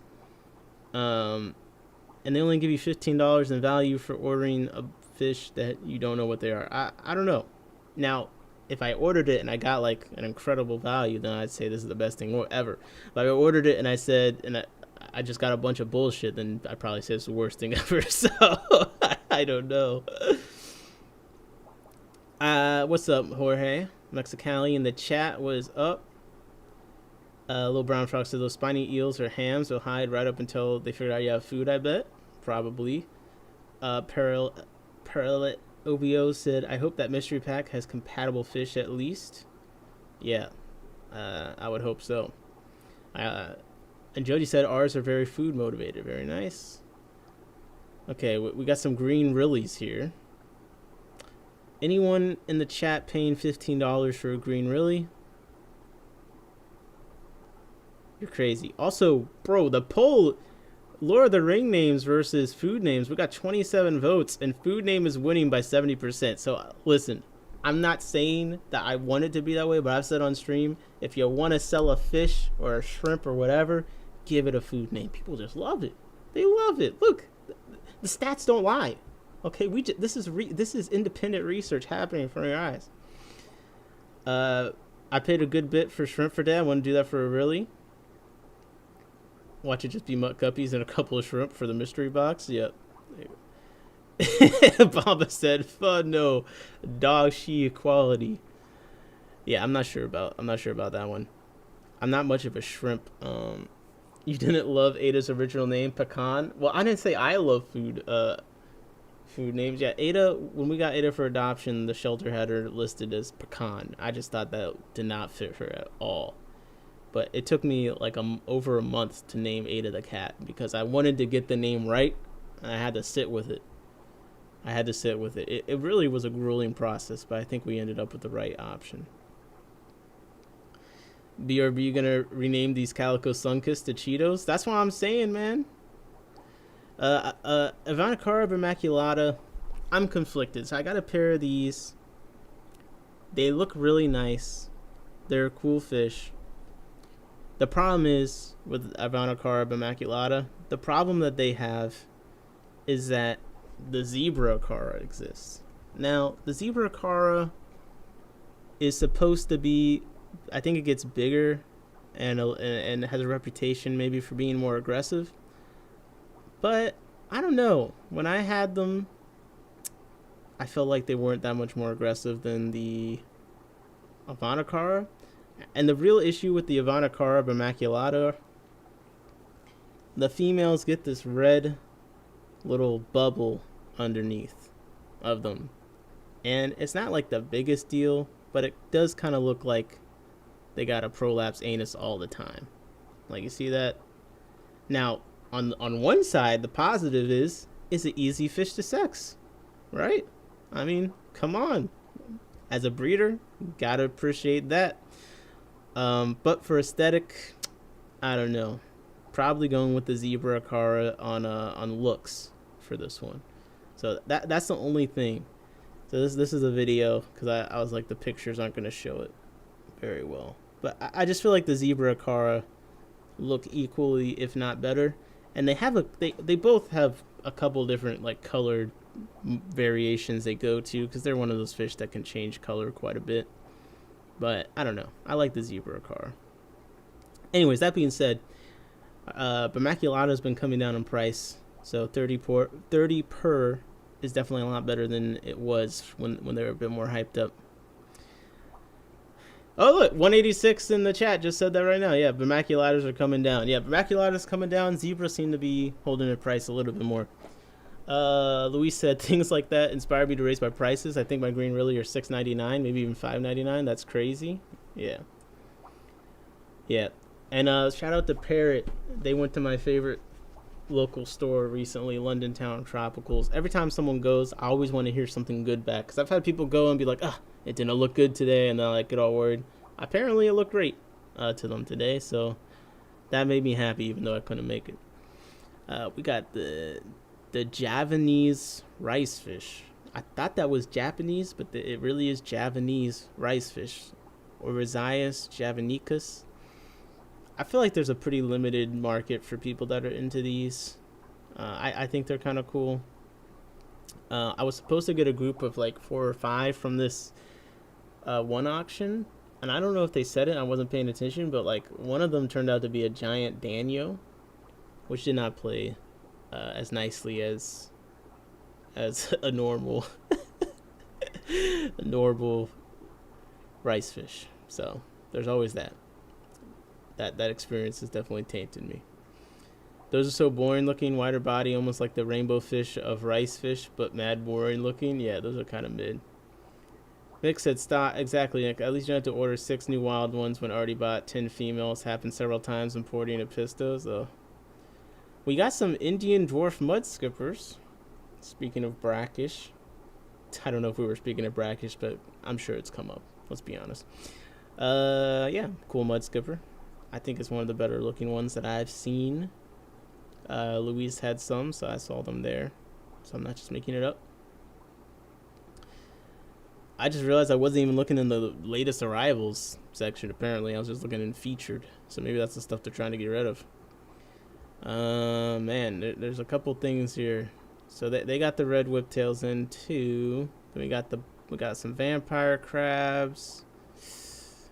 One day I'll eventually do the vampire crabs. Okay. Mud skipper love in the chat. Okay. Better you like the mud skipper. Does anyone besides Louise keep mud skippers right now? I've seen a lot more, like a lot of people have been asking about them. That was one of the things people asked the most about when I streamed with Louise. Red Rainbow Sumatran Goby, Stiphodon CF ornatus. Looks like a cool little thing. I will give a shout out to Aquaimports. As we were shouting out earlier, giving information on the fish is nice. Aquaimports is one of the few sites that does also provide information. So Tropical Fish Co. definitely pushing the standard there. They provide a lot, especially if they get that fish found near them thing on everything. That would be pretty crazy. I think people would get a lot of value out of that. But I have to give Aquaimports credit. They've been doing a good job of providing something here compared to some other places. Jacob says, what's up, Nick? What's up, Jacob? How's it going? How's the isopods?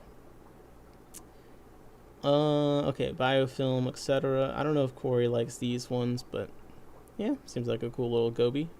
Not too expensive. What does the CF stand for in Stiphodon CF? That is a good question. Pamba says information is overrated. Yo, just don't label your bags. This guy is like pure rage bait. Yo, you gotta be triggered. Mikim says CF is like supposedly. Really? Like they don't know if it is? Like this is like the guess? Oh, Per says Bomba, that explains your plants. Yeah, Bomba does not label his plants very well. By very well, I mean at all. Featherfin says CF means assumed or something like that when insecure of the species. Oh, so if I see CF, then they don't know what the hell they're talking about, potentially. Oh, that's fascinating. I mean, I know the gobies are difficult, so am I guessing that there's probably a lot of CFs on some hill streams? That probably makes sense, right? Yeah, that probably does make sense. I'm also like very happy that this the Galaxy Auto has been sitting in the perfect spot for so long, because now I can just look in the corner and see them. They love leaves. If you get them, get some leaves. People love some leaves. Steve said some people are less informed than others. I wonder who he's talking about. Couple Fish says CF is confer, as in compare with this, it's the closest we got. Okay, we got tiger, moray, eel. Does anyone actually like these, or is it just because it has moray eel in the title, it makes it cool? Because I'll be honest, I don't even know what a moray eel is. But I just know that since it's moray eel, I should think that this is cool. But like when I actually look at it, I'm kind of like, meh. I like the other ones better. But 24 inches, yeah, this is not for me. Expensive giant eel. Large is out of stock. So medium's in stock. It's on sale. $149.99. They got a nice pattern. I guess it's a nice pattern, I guess. But I mean, I like the peacock eels and stuff like that. Like I think those peacock eels, I think these got a cooler thing going. I like the way that they swim. And I like the way they don't decimate all of my aquarium inhabitants, in theory. You know what I'm saying? If you think moray eels are cool but don't keep salt water, ... Wait, so are they a saltwater fish? It says it can tolerate fresh water to almost full strength marine conditions. So, interesting. Steve says they aren't really eels. Okay. Now, this is another one of the few places, well, I don't know, few, but it's another one of the places that does do vampire crabs by sex. But it looks like only males available. $13 per for the males. It's not the worst price ever. On sale a little bit. This is crazy. Look at the size options on this guy. Pause. Yeah, we got medium, large, extra large, double extra large, and the jumbo. Yo, can you imagine someone walks up and be like, "Yo, give me the jumbo"? No, wait, no, I want the extra large. Like, wait, what are we talking about here? No, do you have extra large Histatus? No, wait, no. Do you have jumbo Histatus? No. Do you have super big? I don't know, man. This is too many size options. But that just probably shows you. Wait, the fish only gets 12 inches. Why do we need this many options for a 12-inch fish? There's 1, 2, 3, 4, 5. That's 5. That's like an option for every 3-inch increment. This is egregious. This is totally unnecessary. A large, growing, and extremely territorial fish. All right, on to the next one.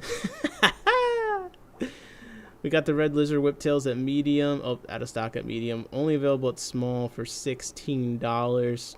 So a little cheaper, but who knows how small. Are they Steve small? Because Steve been selling them pretty small, and people have been buying them with no question. I've seen people bid them up to 35, and Steve will be like, it'll be like this big. People love the whiptails. They'll love them. Steve says, "Call me double extra large." There we go. Peacock eels are related to anabantoids. That's fascinating. Do they breathe air too? Featherfin, I thought you only knew about catfish. Stop having all this knowledge. Morays get the double jaws? Yeah, I'm not sure. Oh, the peacock eels aren't eels. The moray is. Ah. Well, shout out to the false eels. What can I say? We just have males with the black leg. Sometimes I wonder, like, is it really all males, or does this just mean that they don't want to take the time to sex them? Oh, the purple vampire crabs. Let's go. They got females in stock. Only $23 and $17 for the males. So, listen, we've come a long way on the gender wage gap. You know, there were a lot of discrepancies and things, but we can finally say that the value of women has gone up. Look at this, $23 for the females, $17 for the male. What am I, chopped liver? What are you comparing us women to crabs? Forget about the detail. Okay, forget about the detail. I'm just saying, man. Look, the value's going up. Louise said, "Sorry, I missed saying hello to people I was hanging up laundry, now sitting down to catch up. Hello to everyone I missed." Hello, Louise. Hello. Are you looking at this website because what's his name was asking about Aquaimports? Yes, but this is a site that I do check. This site typically, I do. I've ordered from them once before. They get cool stuff in. They do get cool stuff in. They do. I want to put the vampire crabs in my paludarium. I think that you should. Actually, this is a perfect time to brag about SVC, our resident craftsman extraordinaire. Does anyone like the cheaper pencilfish, the red Nonostomus Beckfordi? Yeah, man, they're fire. And some of the lines of them are super orangish, reddish, and I would say you get a lot of color for the price. Vampires are awesome, even if their babies look like blobs of mud. Yeah, I gotta get the vampires eventually. I have to. It's absolutely inevitable. Now, I've got to do a little bit of bragging here. SVC, and this is relevant also because Louise is in the chat, but he has been working on taking some broken fish tank glass and making some custom little things. And one of the things that he's working on now is a paludarium. And it's like, some people, they do the 3D printing. Some people, they do the woodwork, you know. This guy, he does it all. I feel like he's one of the best at combining the 3D printing with like, oh, but I can actually make things. So stuff is of decent quality and durability, you know what I mean? But check this out. This man, he might have to put UNS out of business locally. He really might. Because we got a nice custom paludarium here cooking up. And you can see, we can inspect the craftsmanship. I mean, this is the first one that he's building, but it's one of those ones that's kind of vertical. You know, got the front where the glass comes up a bit, so you can have some water in there, and then the top is ventilated, as you really might need, honestly.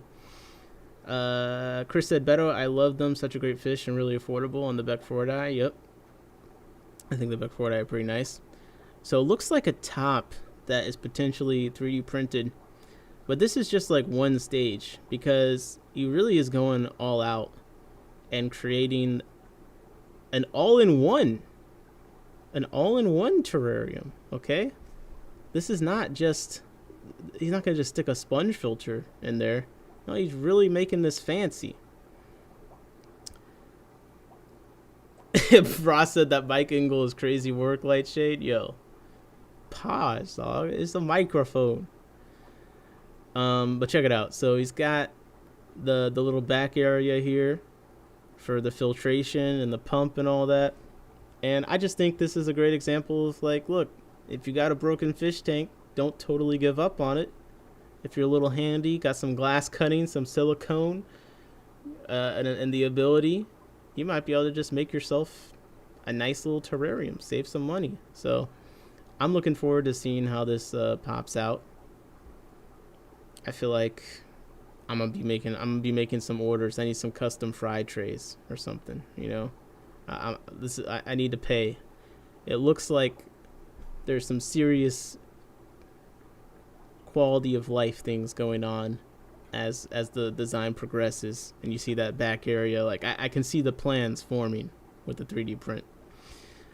But all right, back into the fish. I just had to brag on SVC for a second. Back into the fish.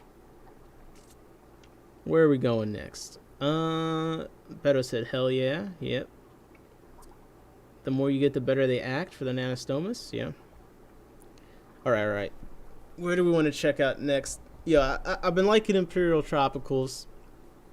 They're a little bit unhinged.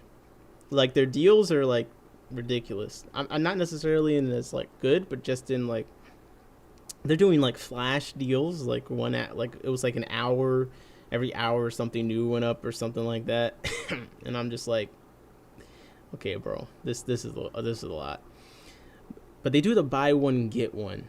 And I think one thing that probably lets them do that quite often is, and if you saw that one, was it Fritz? Someone did a video there. They actually breed a lot of fish. So I think that does let them do, it's probably one of the things that let them do the buy one, get ones. But the thing about Imperial Tropicals is like what Featherfin's film says. They definitely are very focused on certain types of fish. So Featherfin says they're pretty cichlid and catfish focused.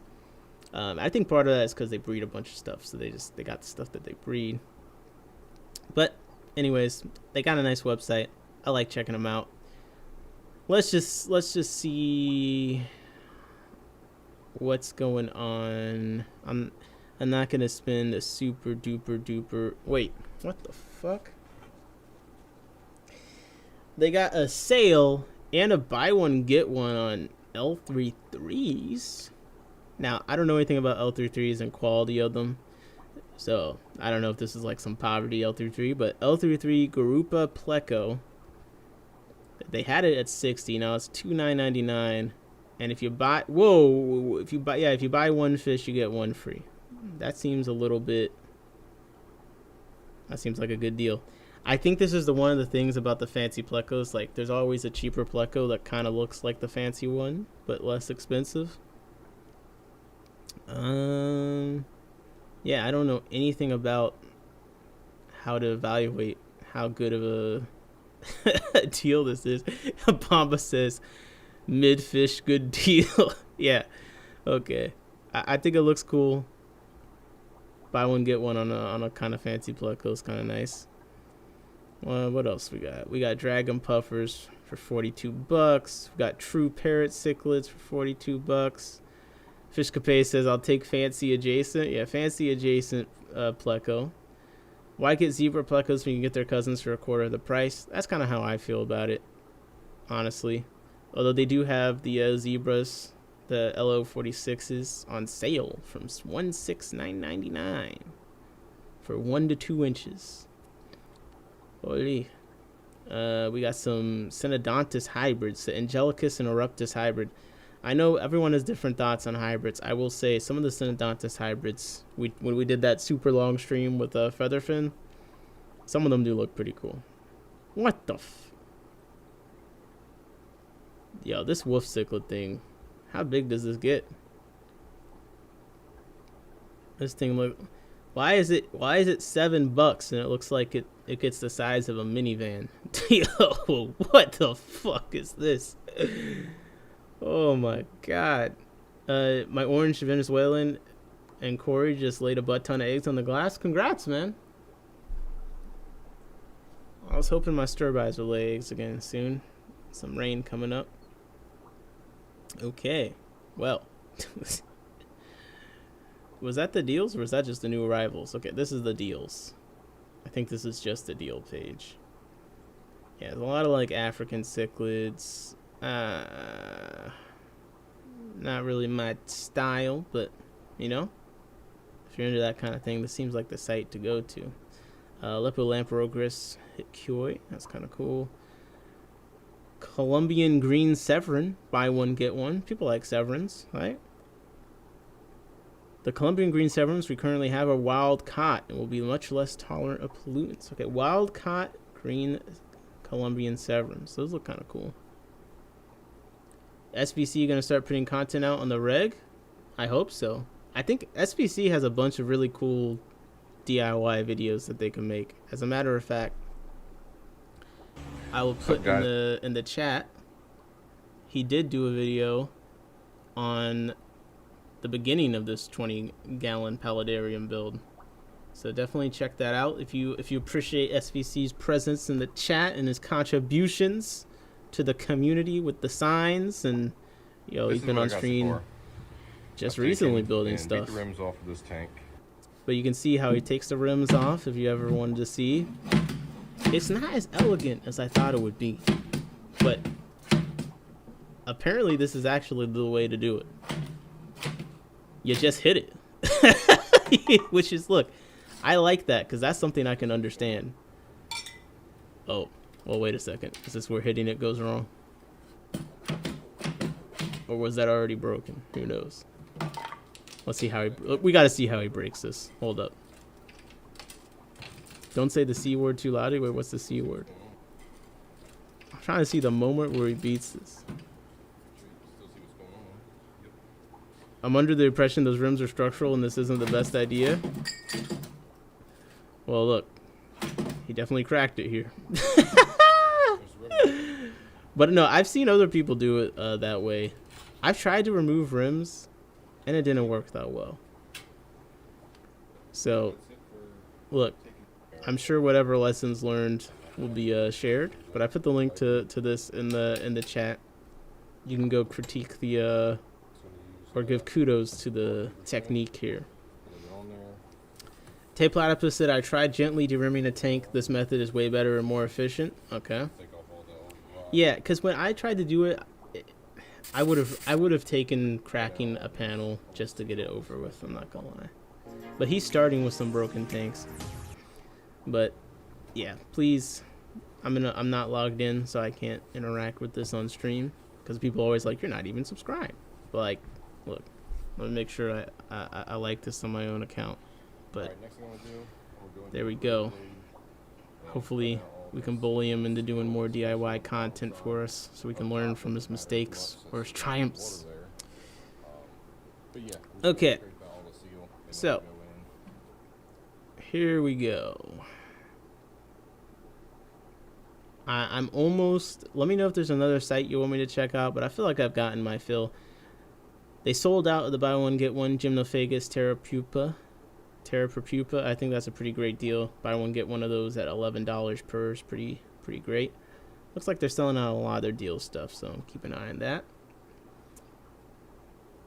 Jesse said, I use all my broken tanks to make lids for my other tanks. That's hilarious. SPC said he'll be putting out part 2 tonight. So yeah, subscribe. Get ready to comment. So let's get into some aquarium industry news stuff, unless there's another site you guys desperately want me to check out. Let me see. The Moonlight... Yo, I do got a... Moonlight Aquatics is a nasty motherfucker. Let me show you this shit. So I was listening to Fishery, and he mentions that Moonlight got the con colors in as a contaminant. These are like, if you guys didn't know, this is one of the Corey. This is like all the rage. Okay, this is the new hype beast Corey. It's the con color. You know, it's got two shades on it, sparkly. It looks beautiful. Look at it's got the high dorsal. It's pretty much everything that you could ever possibly want in a Corey. What is this countdown? This video wasn't the best, but anyways, he was saying he got these by accident or something. I don't know. The point is, a lot of people are trying to find and buy these, and most people are selling them for like $60, $80 each. He had them listed for $20, so of course they're sold out now. But man, fuck this guy for doing this and not telling me first. Because this is nasty work. This is nasty work, bro. You gotta tell me before you put the rare Corey up for $20 with no photo. That shit's actually a crime. But anyways, if anyone finds these for $20 again, or knows someone like that has them, you want to get together, like I've been saying, let's embrace the life of crime. Let's rob them. Let me know. But these are many of my friends are trying to find the best possible price and source for these. So Mick says, so many fish we all want to have. Yep. Nah, this guy actually tripped out on this, and I would say he's got to be top 3 most egregious listing fish and not having a photo for them, which from what I understand, he's kind of a one-man band, so I understand. Oh, these are the tetras I have, the Cocal tetras. I do really like them. Chang from Moonlight is a G and always doing stuff like that. All his prices are crazy good. Yeah, his prices are too good. Okay, it's too good. It doesn't give me time to buy the thing. Let me make sure I got my notifications on. Yeah. Let me make sure I got that. Okay, but yeah. Not a lot of pictures here. Not a lot has changed since I last went, so... Okay, let's check at Dan's fish. They don't got a new latest fish thing still. Make me sad every time. I just see CPDs and neon tetras when I come on this bitch now. Recent, okay, yep, CPDs, Endlers, Resboras, albino pygmies, black autosynclus, that's kind of cool. Yep, all bunch of standard. Okay, we got the Phanius Minto on here, that's kind of cool. I would buy these on Aquabid though, TBH. Okay, bamboo shrimp for 18, that's not too bad. Yeah, holy cow, man. Holy cow. Wow, selling an Apisto Nisonai female for 50.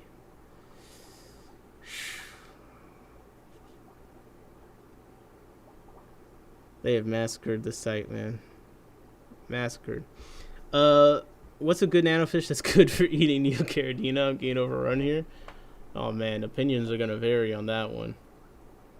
Another stream doodle in the Discord. We got stream doodles. Stream doodles. Let me see. What we got? Stream doodles. Oh, doodling fish. The doodling stuff we're talking about on stream live. Oh, this is lit. Check this out. Yeah, we got the vampire crab. That's one. 3, 2, 1. Yeah. Look at that. That's a nice stream doodle right there. Oh, and it looks like it was physically drawn. Look at that. No AI. Okay, purple vampire crab. What else we got? Okay, so stream going great. Favorite fish so far. What fish do you think is Cat Girl's favorite fish so far? Let me know. Okay, just guess. I'm gonna give 10 seconds. 10, 9, 8, 7, 6, 5. Just say anything. 4, 3, 2, 1. Bam. That looks like the Corridor simile, the Haplosoma simile. I just like, you know what I'm talking about. It's a core, it looks like. Not bad, not bad. It's the purple that made me think. JP Jeffries says, hardest working fish stream, let's go. Absolutely. Yeah, the Similis. The Similis is working hard, man. Okay, let's see. Yeah, bro, come on. Dan, I need you to bring in the rare shit again. Please. I gotta go to Aquaimports now. I gotta go to Cichlid Exchange. Like, what's going on here, man? What is going on here? I feel like I'm at the Petco. Okay, Fox Lizard Loach. That's kind of cool. The carry tag. Yeah, I don't. Man, where's Bomba to bring some hate in here so I don't have to? All right, I'm done with that. Let's get to some industry news stuff. All right. I had started looking at some stuff for stream a bit ago. Since I haven't streamed in so long, but I still got some fresh stuff. I found recently from the last bit, and I even signed up for some newsletters. Some to get access to some articles I wouldn't otherwise be able to access for the purposes of doing the stream. Okay, so just for you guys, I got my email on another list, another promotional list where they're gonna send me all sorts of, I'm sure, things I would love to know about, and I just didn't know I wanted to know. So the things that I do for the stream, expose myself to more digital marketing. Look, you got to do what you got to do. It's part of being the hardest working. Beef, love these drawings. Yeah, those drawings are pretty great. The mystery loach looks like a Nemochilis. It's a mess. I'll have to take your word for it. Mikim said that's not a Beckfordi. All right, we got all the species police in the chat. That's another reason. Just for us, Nick, what a sacrifice. See, Fishcapades, you just get how selfless I am, obviously. All right, so this is one I thought was cool. I don't think I talked about this on stream already, but I didn't realize, though we've talked about and seen how people are trying to move away from certain medications like antibiotics because, the overuse, creating antibiotic resistant strains of things.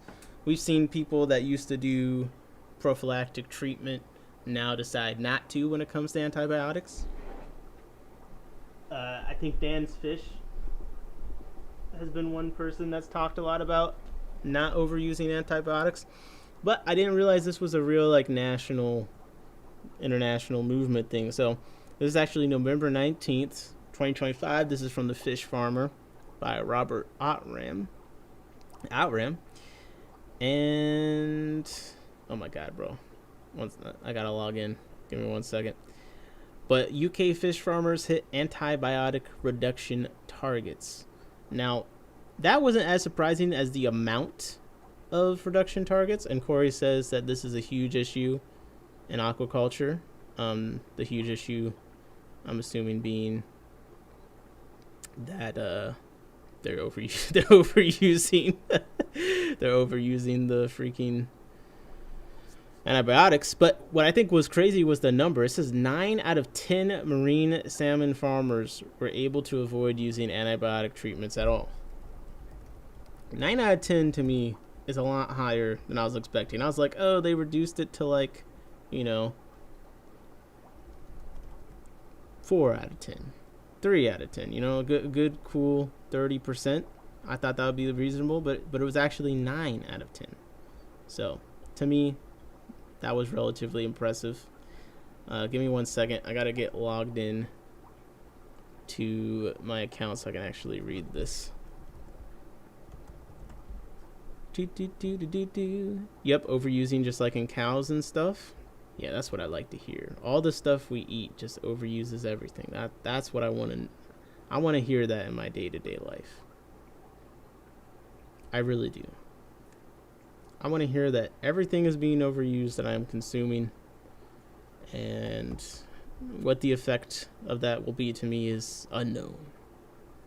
That's pretty much the best news you could possibly have. Okay, continue to register, and bam, got it. Okay, so for the salmon industry, a level of 4.9 milligrams of antibiotics use was achieved, beating the target of 5 milligrams. Only 10.6% of freshwater salmon farms and 7.1% of marine farms undertook an antibiotic treatment in 2024. The use of oxytetracycline and fluorophenical decreased, and there was no use of the high-priority oxalinic acid, which is seen as a particularly high risk as regards AMR and human health. So it's good to hear there's progress in these kind of things. Nick loves over-consuming. No K in my name. Excuse you.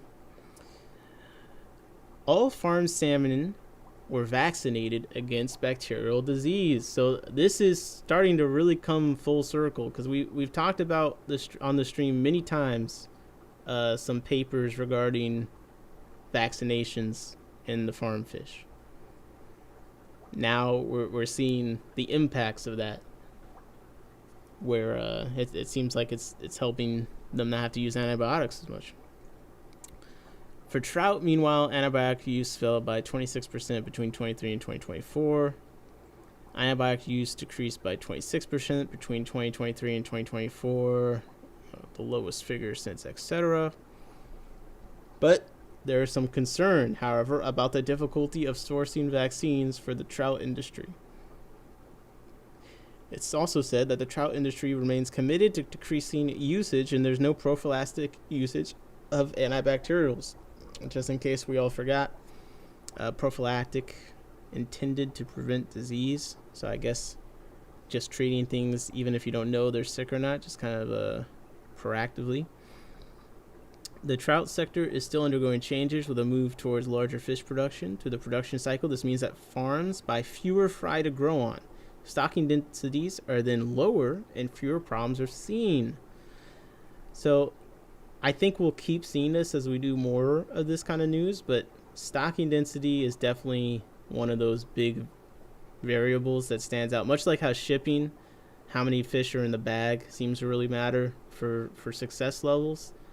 Seems like it's density like that in any regards. You know, you want to set up a tank you don't have to take care of that much, don't put too many fish in it, or just don't put a lot of fish in it in general.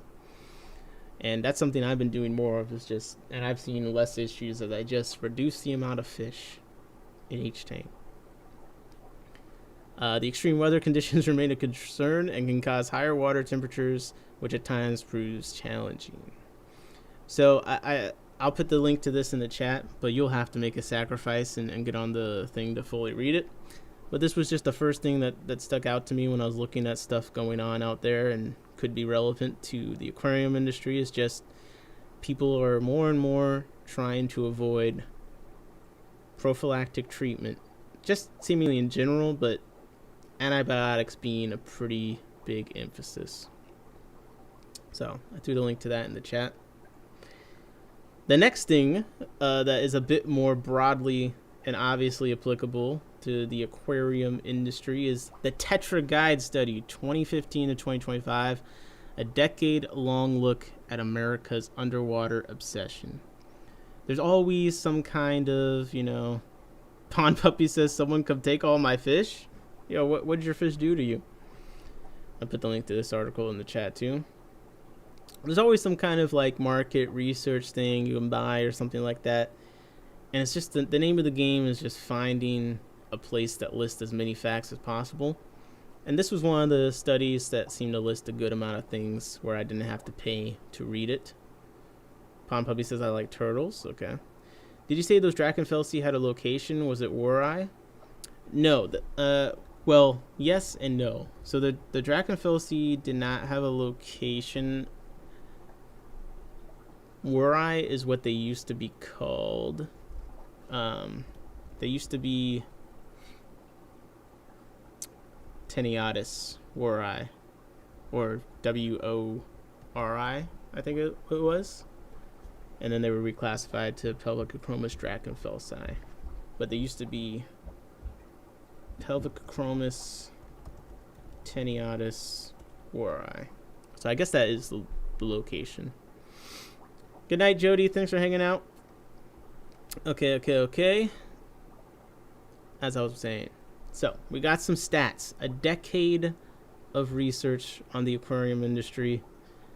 Well, let's see what the takeaways for this was. So, and of course, is this an AI image or is this real? Depth of perception, man. Okay. Up to 40 million Americans live in homes with pets. Across the last decade, between 13 to 15 million U.S. households have kept freshwater or saltwater fish in most survey waves. About 30 to 40 million people, assuming 2.6 people per household. And they have links to all their little data points here. Fish keeping is $1 billion niche inside a $150+ billion pet economy. U.S. ornamental fish sales alone hit $1.68 billion in 2024, roughly 1% of the $152 billion Americans spent on pets that 1 year. Now, if I'm someone in the fish industry, what I'm thinking is, oh shit. So we already got tons of people making money off of 1% of the pet industry. To me, I'm like, that sounds like infinite room for growth for only 1%. What if you could get aquariums to be 5%? Bro, you're looking at almost $10 billion at that point. So I think that's one reason the fish industry has been growing, besides things like it takes less space than some other pets, or I mean, even arguably is actually kind of affordable compared to other pets. I think another reason is there's a lot of room for growth. Yes, a lot of people have fish, but compared to the broad pet economy, there is actually quite a lot of room for growth. We're at 1% of the total pet market. Like, we can bump that number up to 3%. That's taking you from 1.68 billion times 3. That's a lot of money. One interesting thing though, millennials apparently are the largest pet owning generation. I feel like we've heard that, but they account for most of the salt water too, as we'll see as we go on. But 30% of the pet ownership, and account for roughly 10 million freshwater and 2 million saltwater households. So the biggest block in fish keeping. I'm not quite a millennial. I'm actually Gen Z, just barely. But I think a lot of people in the chat probably are millennials, so it kind of checks out. Bob said, I'm ready for the Facebook horrors. Oh shit, I forgot that was in the title. Yeah. Okay, fewer tanks, more intensity. I feel like this is something that should ring true for a lot of us. It kind of feels like, are we just all obsessed at getting more fish? But having more than one fish, which I know one fish is already like, who just has one fish? But having more than one fish is a growing trend. It's actually a growing trend. So the amount of households apparently declined from 2024 to 2025 and from 2015. But now more people own more than one fish. 77% of fish keepers now own 2 or more fish, up 7 percentage points since 2018. Saltwater setups are getting huge. A third of saltwater keepers now run 126 plus gallon tanks.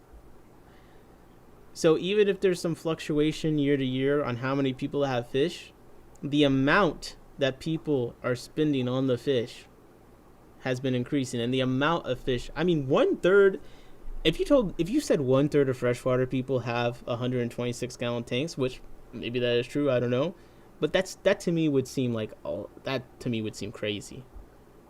That would seem kind of crazy. But apparently saltwater people, 1/3 of them have 126 plus gallon tanks. Since 2015, pet spending has more than doubled, from 60 billion to 157 billion. So again, just overall pet spending is up. So the fish industry is benefiting from that, even though it's a pretty small percentage, 1% of the total pet industry. Fishcapade says, I can't imagine there's someone out there with a single neon tetra. Yeah, I'm sure the betta fish are keeping the single fish numbers higher than they otherwise would be. But seriously. Okay. Total pet spending. Okay, the pet market. Yeah, pet market growing. Household size. So here we see participation. How many fish keepers? So you can see from 2016 to 2025, from 12 million to about 10 million. But yet the spending has increased. So the people that are keeping fish, and you see there's some dips, because it went down. It went up from 12 million to like 12.5. Then went down. Then went up again. Then went down. You know, it could always go up again. This is not that long of a time frame in the big picture.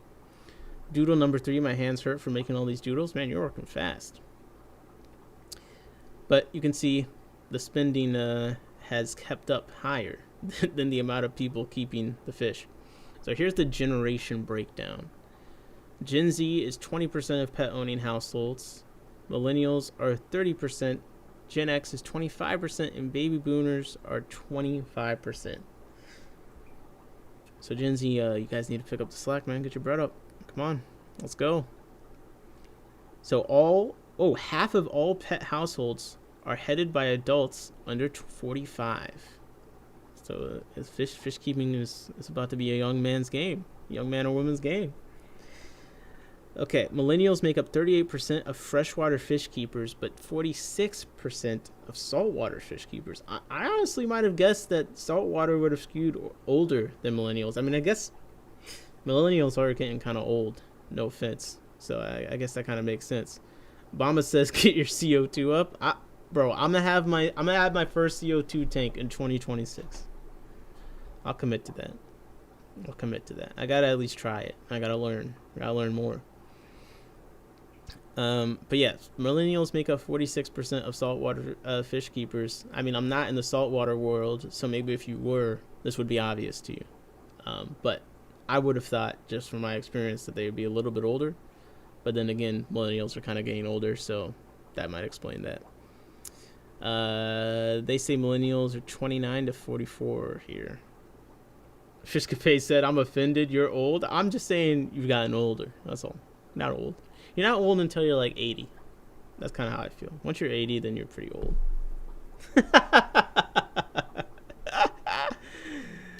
This is a crazy spend increase, though. Like so from 2015 to 2025, 60 billion to 157 billion. But like even year to year, it jumped. Like it jumps 7 billion from 15 to 16.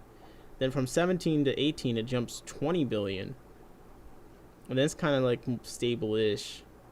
Yeah, it's just kind of wild. Nice attempt at a save, Nick. I gotta try my best. Yeah, between 2018 and 2024, spending jumps from 91 billion to 152 billion. Consumer pet expenditures rose 78% from 13 to 21. Faster than total expenditures, 39% of Bureau of Labor statistics. So pet spending is like double outpacing almost everything else. Nice save on that one, Nick.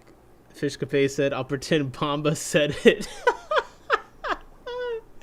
Yo, I'm gonna blame. Everything is gonna be Bomba's fault now. Like, I'm gonna be like, I didn't say that. Bomba said it. What the hell? What the hell?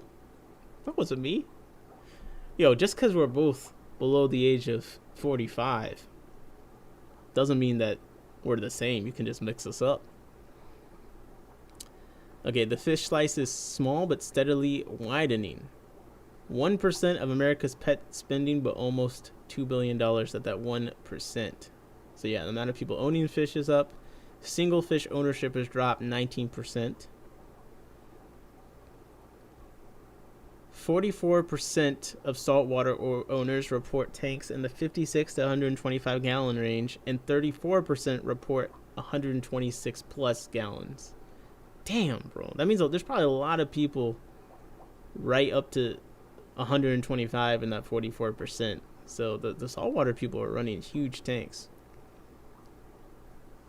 Oh, you're not old. You're not old yet, Jorge. No, Bamba made you say it. That's right. Against my will. This hobby is shifting from one goldfish in a bowl towards multi-fish, higher-tech setups. Saltwater is particularly becoming a big-ticket lifestyle category.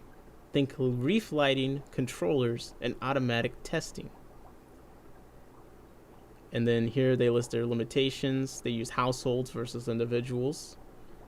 Fish spending does not equal full hobby spending. They only measured the ornamental fish market, which only measures livestock. So it doesn't even include tanks, gear, electricity, water, or time. I would say not including the gear and stuff. You're probably missing out on a lot of money there. Probably a lot of money there. Okay. So there's a little snapshot. I'll put that link in the chat again. But I thought that was a good little overview. I refuse to get older than 26. You can't make me. I'm with you, man. Well, honestly, I'm kind of looking forward to being 30. I think 30s are going to be lit. That's kind of how I feel. Okay. I wanted to continue. I try and do things kind of build on each other.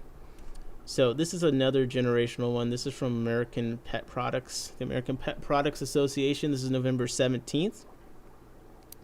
And this is another kind of commentary on the generational shift. So before, we're talking about millennials being the biggest overall. And I was like, Gen Z, get your pets up. You know what I mean? But Gen Z does actually make up a large portion of reptile owners. Now, I'm actually not surprised by this because every weird ass Gen Zer I've ever talked to seems to like snakes. I don't know what's up with it. They just like weird, creepy things. They're over in the corner. They got 5 iPads, wiping their nose. Snakes. Nah, I'm joking. Okay, I'm joking. Wait, I'm Gen Z, so I'm just saying this about myself anyway. The point is, I'm not surprised. I'm not surprised that the reptile owners would be a lot of Gen Zers. So this headline, Gen Z's reptile obsession goes mainstream. And we got the Gen Z confirmation in the comments. Cat Girl, I love snakes. So reptiles have evolved from niche pets into cultural icons. Thanks in large part to Gen Z. Social media platforms like TikTok and Instagram have introduced millions of young people to reptiles through care tutorials, rescue stories, and the art of terrarium design. These online spaces foster curiosity and normalize reptile ownership as a creative and responsible hobby. The American Pet Products Association 2025 Fish and Reptile Report reveals that turtles and tortoises remain the most popular species, owned by 43% of reptile keepers. Where's Mamba to say this is mid? I've seen some cute turtles, but they shouldn't be 45% of reptiles. That seems like cheating. I'm not gonna lie. Turtles, they need too much space, and they smell terrible. I mean, they are cute, but I don't know, man. I don't know. Now, turtles, it says turtles and tortoises. I'll kind of argue tortoises kind of make more sense. You see the people, they just got the tortoise in their backyard. I don't know. That seems kind of lit. Having a backyard tortoise, that seems pretty cool. I'm not going to lie. The turtles, not as much of a fan. While snake ownership has surged 22% year over year. Damn. Snakes are gross. Lizards and turtles are cool. Between the cute snakes and geckos, it makes sense. There's a lot of small reptiles you can keep, so I guess it does make sense. Local specialty stores gain traction for reptile purchases, up 15% for last year, as younger consumers gravitate towards expert advice and authentic community experiences over mass retail. Reptile ownership isn't just about care, it's about storytelling. Terrariums are like living art projects designed to reflect the owner's styles and values. Sustainable, colorful materials and modular furniture are key draws, with growing demand for eco-conscious brands that emphasize transparency and welfare. Retailers that blend digital inspiration with in-store interaction are best positioned to capture this demographic, offering care guides through QR codes. Technology, oh my god, QR code. Live stream habitat builds or interactive displays to help translate online engagement into real-world purchasing behavior. Bomba's in with the very even take. Turtles are so shit, not even mid. Backyard tortoise is lit AF. I agree. I think the backyard turtle is lit. Bob says, I used to be a turtle fan, but now I see fish are superior. Tortoises are, though. And then Jessica says, in my tanks needs a turtle. There's some smaller turtles that are cute, but I don't know. I feel like tortoises are kind of cool. Shrimp are superior to fish, and that's not... Shrimp are not superior to fish. I'm sorry, dog. I'm sorry. First of all, have you met the shrimp keepers? Like, let's have a real talk, okay? Let's not even talk about shrimp versus fish. Let's talk about the annoyance level between fish keepers and shrimp keepers. Man, I was in this TikTok live the other day. They're telling me, don't put an X with your shrimp. Well, they're treating these shrimp like they're made out of glass. These are sea cockroaches. You've got a C-grade Neocaridina, okay, bro? Just throw it, toss it around wherever, dog. It's fine. It's gonna be okay. Yo, the shrimp keepers, they baby the damn shrimp. They got an aquatic roach. Jessica says, aren't you a shrimp guy? I am a shrimp guy, but I'm just saying, dog. First of all, I think fish are better. But second of all, I think fish keepers can keep shrimp too. I don't know if shrimp keepers can also keep many other things. They're freaking out with panic attacks over just keeping the shrimp in the first place. Steve said shrimp are superior to wet fish. Every fish on the planet eats shrimp. Wait, the freshwater prawns, though. The freshwater prawns are superior to... If we're talking about what could eat, what?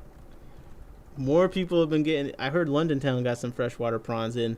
These things get massive. They definitely take out some of these.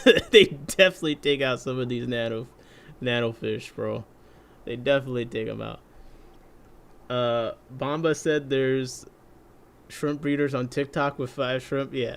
I think that... Also, I think shrimp is more of a trend, so you get a lot more posers with the shrimp people than the fish people, at least at this moment in time. Paris said they did have some prawns today, and the shrimp were fine in Tupperware for months. Yeah, I've had shrimp. The shrimp, a lot of the Neocaridina today are quite hardy. Steve said shrimp keepers are almost as annoying as plant people. I think that the plant people like Aquascape, Bomba, Hype, Beast equivalent is the people into Caridinas, like super into them. Those are the ones you can't talk to. They're just not normal. You can't have a normal conversation. They want to buy their substrate. They want to, inhale the dust from the aqua soil and, do the RO for their shrimp and remineralize it. And they want to get the shrimp envy and have their shrimp's food planned out by the day. Oh, they get this one on Monday and this one on Tuesday. Like, bro, look, I get it. You don't want to have kids. I don't either. But I'm not going to replace them with Caridina.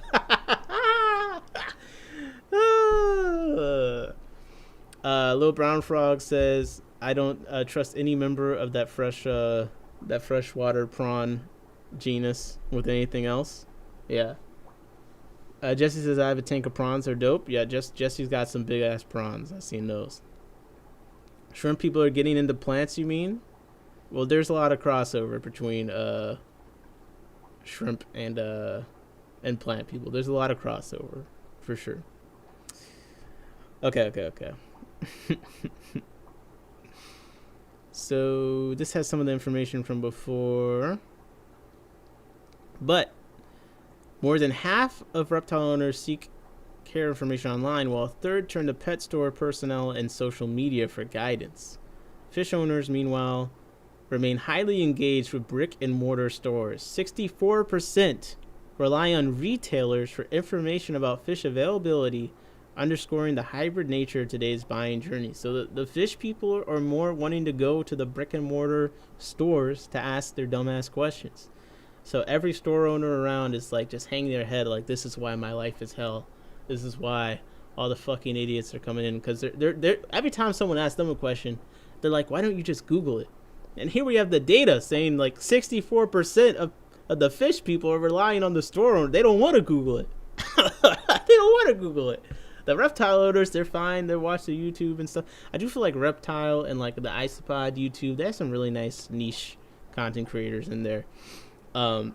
that maybe you would be more willing to trust with your information. I do feel like there's a ton of useless fish videos out there. Like, I think it's probably the same for reptiles too, so maybe it's all the same, but I don't know. It just seems like the reptile people do, and the isopod people especially, you don't have anywhere to go in person. I think is part of it. There's not really that many places in person that you can ask about super rare terrestrial isopods, or I'd imagine some of these more uncommon reptiles.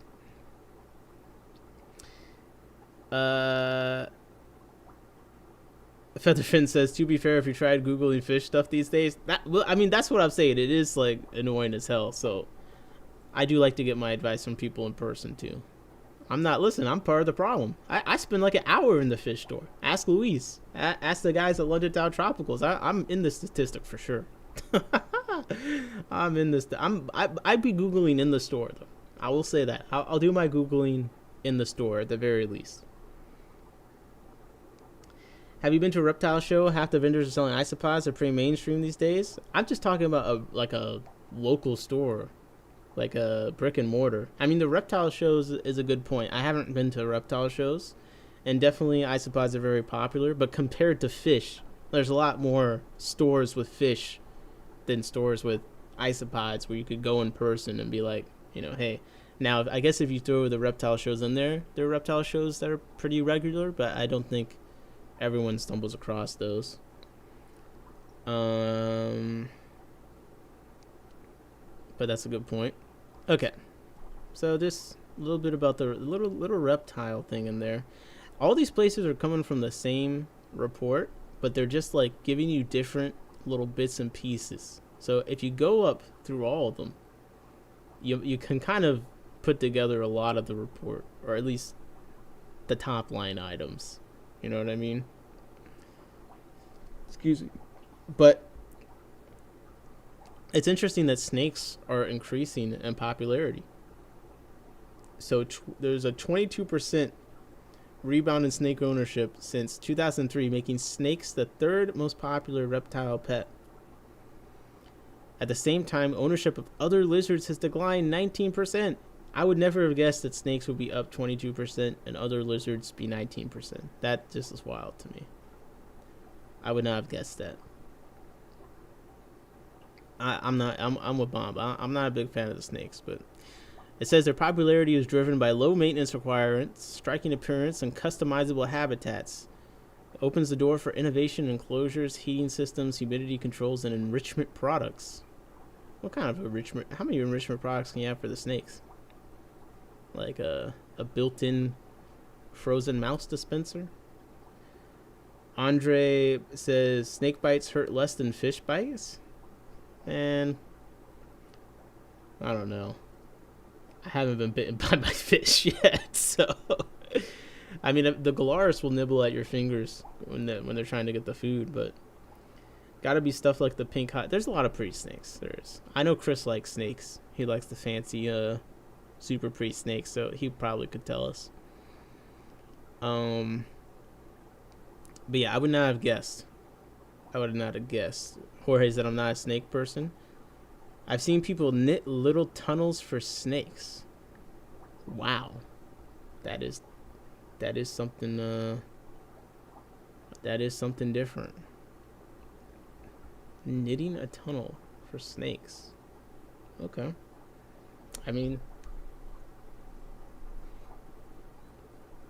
I guess I believe you. All right. I got one for Bomba. Okay. Ready?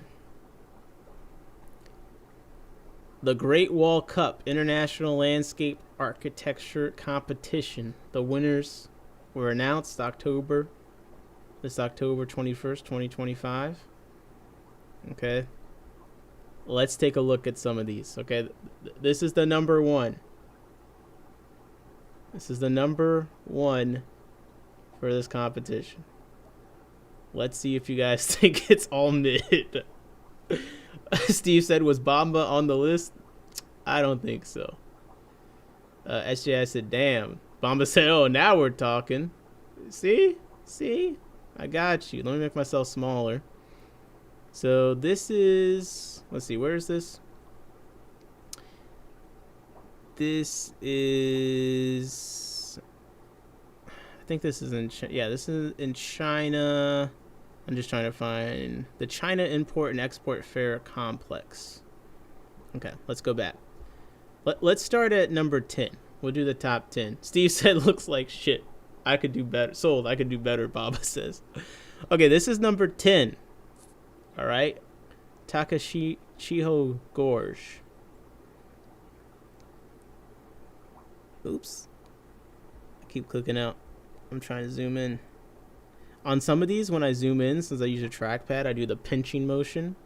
But then it just, like, goes to the next one. So here, I think that's are those the Tucano Tetras? Is that why they're fancy and popular? Because people are using them in aquascapes? Is that who we have to thank for this? That looks like the Tucano. I know there's also the black neon. No, I think that's the Tucano. Jorge says this is all subjective. Okay, so I'm gonna say that I don't think that things looking good is all subjective. I just don't. Do I think how you rank them and stuff could be subjective? And yes, obviously there's some level of subjectivity, but let's be real. We've all walked into a house and seen a tank that I'm pretty sure 99% of us would agree looks terrible. I think we've also all walked into a house and seen a tank 99% of us would probably agree looks great. How great you think it looks, I think is where it could vary. But there's definitely things that look bad and things that look good. I think that level, while there's always someone that's going to like a little different, they're going to like something that doesn't look good. I think for some level, when judging on how good something looks, like aesthetically, most people can agree if it looks good or looks bad. There's always going to be someone that's a little different, but I think the majority, like on that base level, then how you rank them is different. Like at the end of this, we'll see what you guys think your number one would be. Mick said needs more fish to be fun. Yeah, I don't know that this is the best picture. The irony escapes, they try to replicate out of water scenes, yet they add fish. That looks like your tank Pamba did. Bob said, I feel like people are coping when they say that shit is subjective. Bob said there's a spectrum of good, true. That's where I'm kind of at. I think there's like there's a spectrum of good. I think that you can mostly objectively say if something looks good and if something looks bad. You know what I mean? But where the subjectivity comes in, I think, is like how good it is. But anyways, let's talk about this scape for a second. I think this looks pretty cool.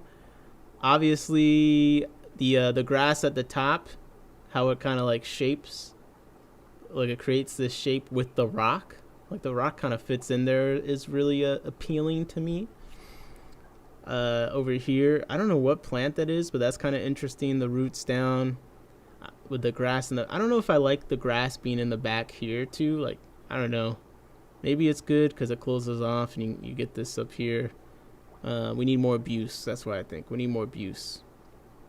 Many escapes look the same though. I think, yeah, some trends cause things to look the same. This is a lot of moss. It's a lot of grass. You know what I mean? I feel like a couple of fish would say he wants more plants. That's what I feel like he'd say. All right, number 9, Green Haven. I've never seen forest, mountains, or valley where fish are flying in the sky. I mean, a lot of the water the fish that we like are from, you probably could barely even see in to see them. So I mean, that's like an endless. You could go down that whole thing of how unrealistic things in our tanks are. Yeah, this is a lot of green. I think, Mick, you're right. There's a lot of green. The visual effect is very cool. And I think this is a really great photo of the fish because it almost looks like the fish are escaping from this hole. They're escaping from this little hole and swimming out here. I think this is one of the best pictures you could hope to get, in my opinion. But other than that, like, nothing on the left or the right really sticks out to me. It's kind of boring. I feel like outside of the middle. But this is more, I agree with Mick. This one I like more than this one. This one's a little bit boring too. But this one's got a cool effect with the fish there. Now, as a picture, it's cooler. Probably as a fish tank, I'd like this one better. Ooh, Sacred Tree over here. Let's see. This is a lot more effort to me than the previous ones. Still a lot of green, but look at this. These shadows are really nice here. These shadows are nice, and then you got light behind this front piece, which is interesting. So you kind of get that scene in the distance. The ripples up here are nice. Featherfin says the lighting is weird. I mean, I do think the lighting is weird, but I kind of like the effect that they're going for. Like the use of shadows on the trunks and stuff, I like. And then you have the roots lit. It's kind of interesting. The plant is still a lot of green. The plants aren't that interesting, at least to me. I assume these are the green Cupertyrus borer, which I like. It's a decent photo of them schooling together, but I'd say really cool. I like as a picture, I think this effect of the fish is keeping this as my number one for now. I just really like this picture as a picture. As a fish tank, I probably still would like this one more, just because this one, the fish could go behind this tree. I'll never see him again. Jorge said, "Where's Tarzan?" Yeah, it does. It's very, very big jungle vibes. Okay. Let's go to rank number 7. You could hide a corpse in there without anyone noticing, for sure. Number 7, longevity. I think this kind of combines the things we like and gets rid of some of the things we dislike from some of the previous ones. Like, it has a bit more verticality at the back, slope to the front. You got some of the cool tree trunk root work here, and then you have some red. Some red is not just all green. You got the red in the back, and you got the kind of brownish red from the trees. So I feel like this yeah, Jorge says I like the different colors of this one. Yeah, this one I think solves some of the things that we didn't like about the other ones. You can see this corner a little bit. Yeah, what is this? What's this coming down? I can't zoom in enough to see. But this one I like a lot. This is my favorite. My new number 1. I think it's got the slope. So it's a better aquarium than some of the other ones because it's got the front to back slope. You're not missing anything behind anything. It's well lit. Which tetras are these? I can't quite tell. Bomba says no buse. There could be buse and I just can't see it from this small ass photo, but there's not enough if I can't see it, right? Aquatic says this one's solid, and Paris says this one. Okay, everyone seems to kind of like this one the best so far, is what I'm kind of feeling. Okay, let's go to number 6. This photo's colored really strangely. I will say that this is a really weird photo. I would add bottom dwellers of several kinds, while else have all levels, yeah. Okay, there's some cool things going on in here, but I wish the photo was a little brighter. Let me open image in new tab. Okay. Yeah, now we can zoom a little bit more at this terrible quality. So here's something weird that's going on here. They're mixing fish types. So these are, looks like the platinum rummy nose. And then I can't quite tell what that other fish is. I think that's a little bit interesting. There's 2 different fish. Yeah, Aquatic says escape rips. I don't care for the fish selection / stocking. Yeah, I mean, I don't mind the rummy nose. I think it's kind of interesting. It matches the red part with the head and that's the contrast with the blue body, but I don't know why they mixed it with this inferior looking fish. And also, is this another different fish down here? Is that some pygmy cories down there? Scissortail Rasbora, Featherfin says the other ones. Yep. You're right. I see that. The scape, I like this line of the Cough medicine wearing off. Excuse me. I like this little line here. That's satisfying to me. Wrap it up, bud. Stick to it for Tetris. I don't know what plant this is at the top, but this is a cool effect with this plant at the top. I really like that. Featherfin says bottom fish look like South Asian sorry, my God, algae eaters. Jesus. Yeah, this line of red is cool. Great use of red plants. I still think I like the other one better. Do I? I feel like this one is a better aquascape. It just looks a lot more like this is a pretty cool distance effect. Like Bomba said, likes the depth in the back. So I think this is probably the best one so far, escape wise. But the stocking is not good. I don't like that as much. The stocking seems like they ran out of fish. Yeah, I don't know what's going on with the stocking. Okay, number 5, spring. So more, let's see if you guys like, we got more of the lighting effect where you make the front have the shadows and the big tree things, and then the back be brighter. This is something I accidentally noticed when I was trying to light my 5 gallons, and I had the thought like, oh, if you make the back brighter, it makes the tank seem bigger. I kind of like it. I think you just have to, this is where one of those submergible spotlights would be nice. It would be cool if you could still have light striking across the middle here on the fish, but then just had the shadows on just the wood. Jorge says looks too much like an algae tank. Mick says this is my favorite so far. Parrot says I like how the little pop of colors are like flowers. Yeah, it's got some really, didn't go overboard with the colored plants. We got the rummy nose again, looks like, but not mixed with other random fish. Some Rotala. Oh, look at that. Look at all the different wood pieces back here to make this texture. How do you guys feel about this one versus this one? I feel like this one's way better lit.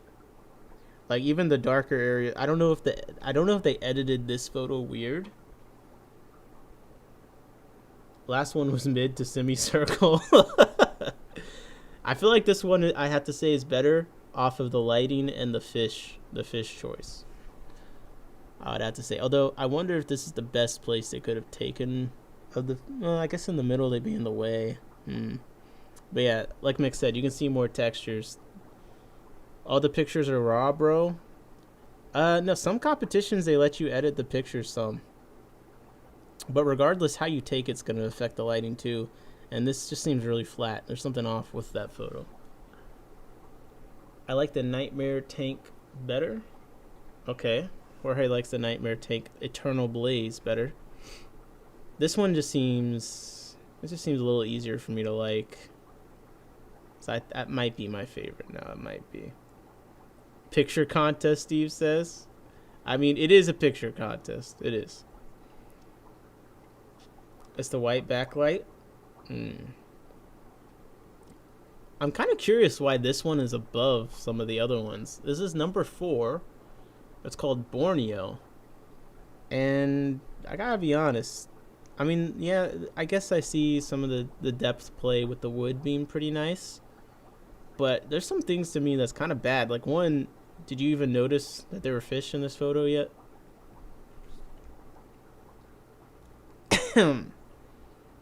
And the fish look terrible too. Or I said terrible picture. Yeah, I think the picture is really bad. Like you can't see the fish at all. I don't know why this is number 4. It's not a fish contest, but the photographing of the fish in the right place is part of it. I feel like this is a bad photo as far as that goes. That's my opinion. You can't see the fish at all. Yeah, I don't really have too much to say on this one. It just seems like a lot. It just seems a lot more boring. I could see how its depth play is a lot more seamless and believable than like Eternal Blaze. Maybe the spring one is also a bit like fantastical looking, and maybe that's what it is. This one looks more realistic. it's not about the fish, but the fish are part of the picture with the fish in it are part of the judging criteria, and it does contribute to the score. Like Steve said. But I mean, I guess it does just seem kind of believable, the depth wise. Maybe it's so good that it seems boring because nothing stands out. Like, it just looks kind of natural. But I don't know. I feel like I like spring better, I think. What if it's a shrimp tank? Then we discuss the shrimp. I've seen shrimp in one of these in the IOTC. There's a shrimp tank. I'm down to submit if you want to do a rate my tanks. Oh, save your tank photos. We should do a rate your tanks soon. We should do a rate our tanks with 3 judges, and we have or 2 judges. We have Steve and Bomba on call, and they both give the rating.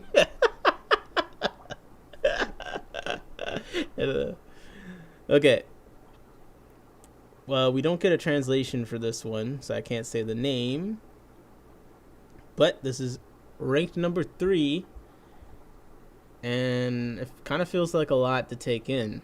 There's a lot to take in, which is probably a good sign. I'm seeing a lot of different things compared to the other tanks we've looked at so far. Steve says one is reasonable, the other is ridiculous. You choose. I like that. Well, no, they're going to be home tanks, so probably there's not going to all be aquascapes, okay? I'll be the third, and I'll hate on all the tanks. Jorge's such a hater. So one thing that's interesting about this one that's a bit more... Like, it has a much clearer line here on the front. Like, this straight line all the way through. Some of these other ones kind of have the line, but you see the plants do get in the line a little bit, or it's not like solid all the way through. This one's got like a solid clean line, and I wonder, is that like something that's super desired? I don't actually know if there's a preference with judges on that, but it's got just something I noticed. We got these paths going up towards this distance. I kind of wish you could see the path a bit more, but that's a pretty sick effect with the column, and they mixed the red plant in with the wood to get the effect. And I think it's like a lot of reflections going on too. I don't know. I see why it's number 3. They really seem to prioritize the play on the depth. So this really does feel like you're looking far away. Beyond that, it does seem to use a lot more plants, different kind of plants, than some of the other ones. I don't know if that is incorporated into the score. Like, this is like a bouquet of plants here. There's like a bunch of different plants all in one close area together. What are these? Are these candy cane tetras or something? I don't even know. I'm just guessing based off the colors. It kind of looks like that. They're kind of at the bottom. I guess I don't know where else they could be without totally being in the way. So, but I can see them way better than the other one. I feel like this grass might be doing too much. It's on both sides. That's kind of too symmetrical for me. I'm not gonna lie. Too much moss on the standing roots seem to be a negative thing. Take away texture of the roots, splash different colors. I could see that. There's a lot of moss on the roots here. I could see an argument for that. I do like how they mix a bunch of different plants in one spot together. You're more troll than... It says Bomba's more troll than... Bomba's a huge troll. Some of the shit he says, I know he doesn't even believe. Well, okay. What do you got? Is this the best take so far, you guys think? It might be. It might be. Branton is doo-doo boy. Bomba is troll boy. There we go. Well, honestly, I'd rather be troll boy than doo-doo boy. I ain't gonna lie. Okay, this is number 2. Number 2. And I guess the top 3, they're too good. We don't get the translation for. Unless it's at the top here. And I missed it. But I don't get the name. We got these shelves. These are pretty cool. Little Brown Frog says, time for me to head out. Have a great rest of the stream. Yo, thanks for hanging out so long, Corey. Take it easy. Yo, you gotta let me know when you're ready to hop back on again. These people are tired of hearing just me talk, let me tell you. Bob says, I want to sleep on that cliff. Seriously. It looks very comfy. It's still just a lot of green. I don't know. Again, I feel like it's the depth play that really gets a lot of these to the top 3. But I don't know. I'm a little bit bored. Mick says same here. Why use same color plants below the cliffs? Yeah, I don't. Yeah, I'm with you, Mick. This one kind of boring to me. And then this is number 1, Veins of Nature 2. Rusticali says I definitely don't like all the green tanks. Yeah. Toonie Loon says this one makes me feel like I'm having a stroke. I like it, but trippy. Yeah, this is trippy. The last one. Yeah, what's up, Elfish Tanks? How's it going? Okay, so we've gone to the top 10. This is number 1 of this aquascape competition, Veins of Nature 2. And I guess I could see the big depth play thing here is obviously these roots coming towards us. I that is a pretty impressive feat. I guess that is pretty impressive. The roots are fantastic. Send them all to me. Yeah, I mean, do you, out of the top 10 we've looked at, would you guys put this at number 1? I feel like it's got to be in my top 2 just because of the roots. But as a fish tank, I like some of the other ones, honestly. Or even as a picture. I mean, you got the fish back there subtly in the background. I guess that's not the worst, but I don't know if I feel it as number 1. I don't know if this one makes my top 3 or not.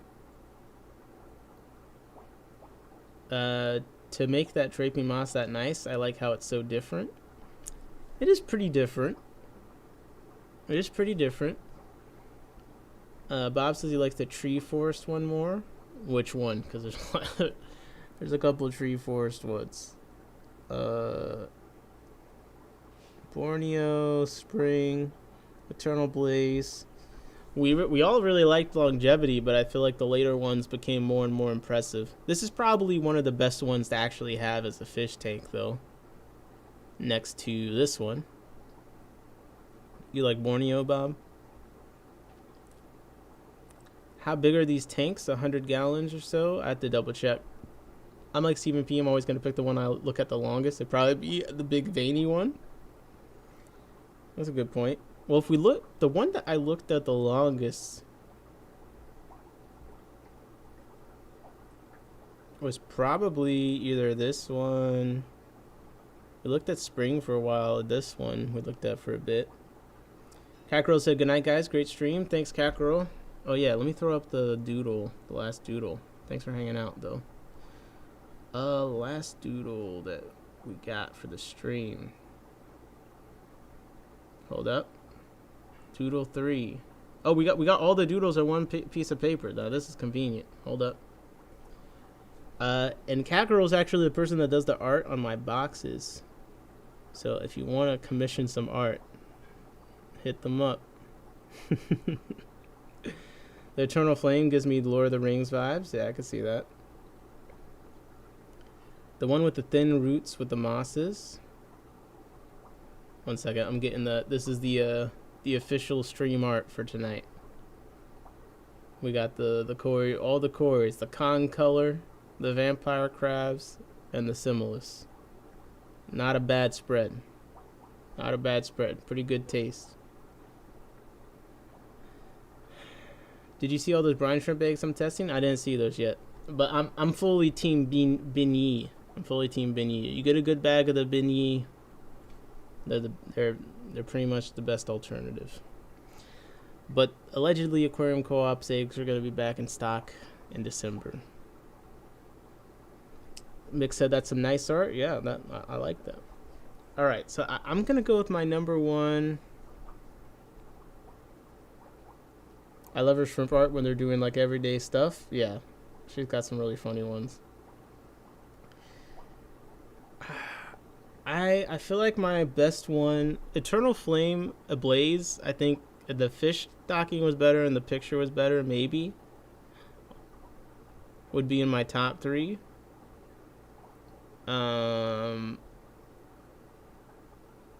Spring is number 5. I got my first beanie and co-op eggs last week. Oh, nice. Head to head. Beanie got me once, not again. Unlucky.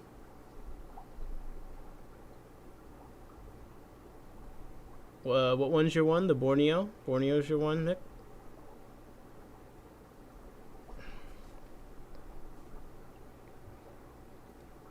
I'm with Branton on Team Beanie. I know Branton been hatching Beanie. Aaron finally got a good bag of Beanie. He said it's perfect. That was one of the big ones, so I was like, finally. Spring I really like. I really like Spring. Number 5. That's in my top 3 for sure. Roll through them again and give their names. Okay. So here we go. I'm gonna do this once, cause I'm just so lazy. All right. We got number 10, Takachio Gorge. We got number 9, Green Haven. We got number 8, Sacred Tree. We got Longevity, number 7. We got Eternal Blaze, number 6. We got number 5, which is Spring. We got Borneo, number 4. We got the cool one with the reflections back here, number 3. Don't got a name, but with the roots, the reflections. We got Trippy Cliff 1, number 2. And we got Veins of Nature, which is number 1. Well, Veins of Nature 2, which is number 1. Well, what's all your favorites? Are Neocaridina a threat to cory eggs? I think shrimp are a threat to eggs in general to a degree, but like they probably won't prioritize the eggs that much. They could be fine, especially if you got them in warmer water. They'll probably hatch quickly. Ellis Fish Tank says, Beto, I know people that have seen Neos eat eggs, but I don't think it's a regular thing. Yeah, just feed your Neos, man. Just put some extra food in there for them, and your eggs will probably be fine. But if you have them in there with the adults, I just pull the eggs out anyway. Oh, whoops. I gotta get the light back on, man. Spring number 1, then Veins 8 and 9 are tied. Yeah, I think number 8 to have in the house, Borneo, if I was going to do a legit scape. Okay, number 8, Sacred Tea to have in the house. Yeah, that's a good pick. And then Borneo for legit scape. I do like Borneo.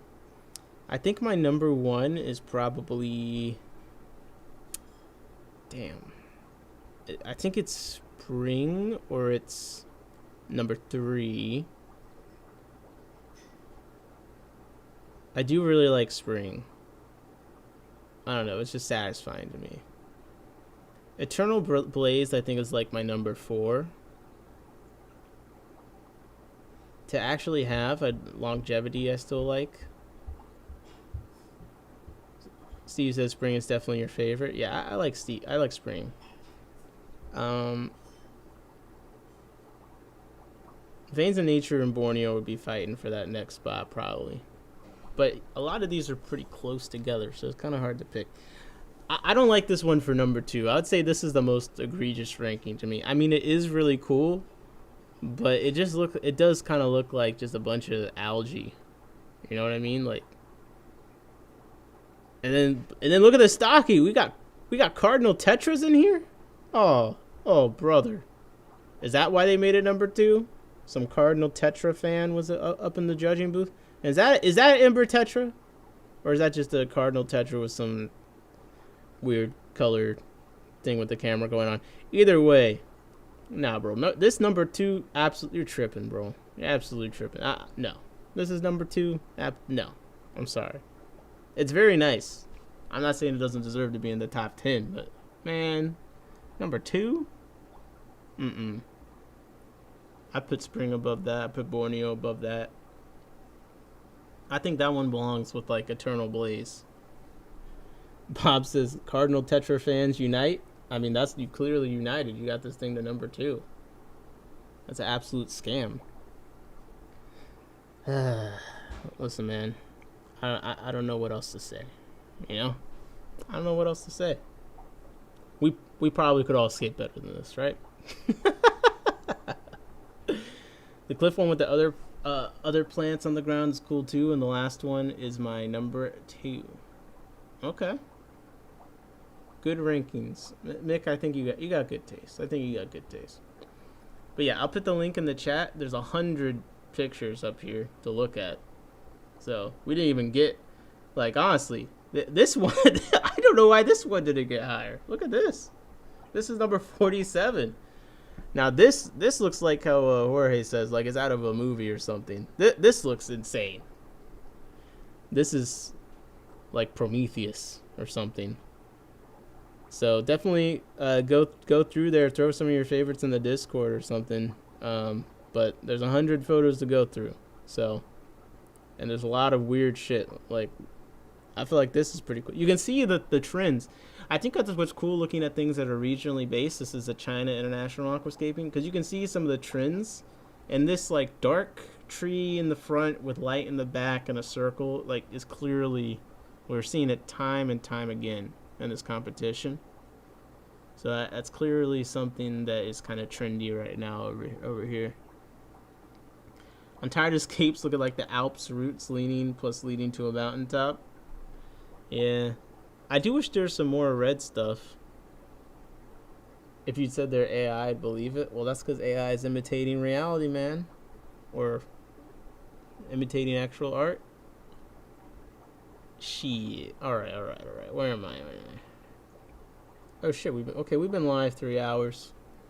Let's see, what else do we really have to get into? I'm still a little sick. I'm losing a little bit of steam, I'm not gonna lie. I was trying to make another I was trying to get another coffee. I think my mom did make some. Wait, let me go grab some coffee. Give me like 2 seconds. Give me 2 seconds, and while I do that, you guys debate if does this photo belong in the top 10. This is ranked 21. Okay. You guys debate in the chat. Do you think this photo could have made it to the top 10? Looks like they did a long exposure on it. That's kind of different.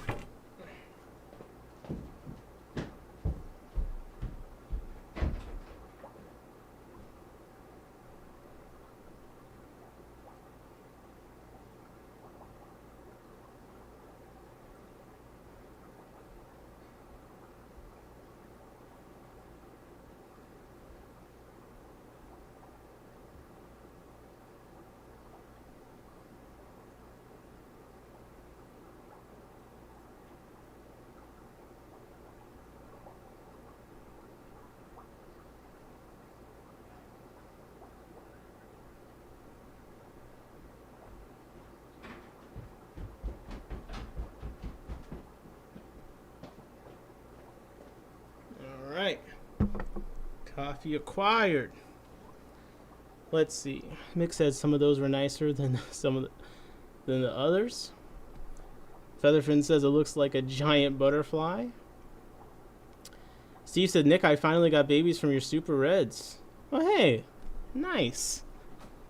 I need to isolate my long fins. I don't know if I've even gotten any long fins from my babies. So I might have to get some long fin babies from you so I can have a pair. This is cool, but a bit empty in the top middle. Man, Steve be breeding everything, man. Don't give him your fish. Oh, should I temp accolate my quarries if I'm moving them from a 73 to a 74 degree tank? I mean, I wouldn't personally. No, I wouldn't. They probably experience more temperature change swimming from the bottom of a taller tank to the top. Toonloon says, don't know about top 10, but definitely cool to look at. Fair said, is that wood? Might be some Malaysian driftwood I saw today. Yeah, this looks like wood here.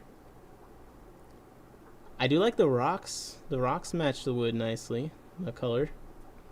Should have had some red plants to the right as well. I think I like the idea of doing this long exposure thing. That's why you get these streaks. These are the fish on the side. So they just held the button, and like it just keeps taking the photo, so everything that moves just becomes a blur. And that makes this effect at the top too and stuff. It's a cool idea. I like the idea. And it at least made it to rank 21, which is pretty good. But I do think it kind of makes things look a little bit weird, like this whole black patch here and stuff. I think it just kind of makes it look too empty. All right, we've got. Listen, I'm trying to hit everything in the title, because sometimes we spend so much time on one thing I don't even make it to the goddamn title. But I want to at least make it through most of the things in the title. So, a fish that I have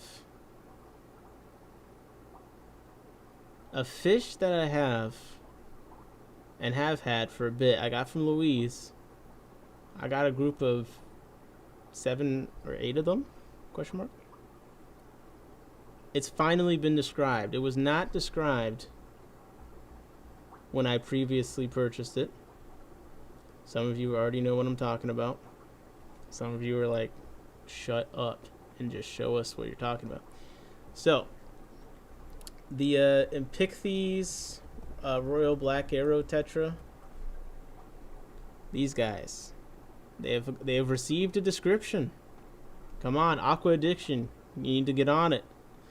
They received a description. Shout out to a couple of fish who actually sent me the description.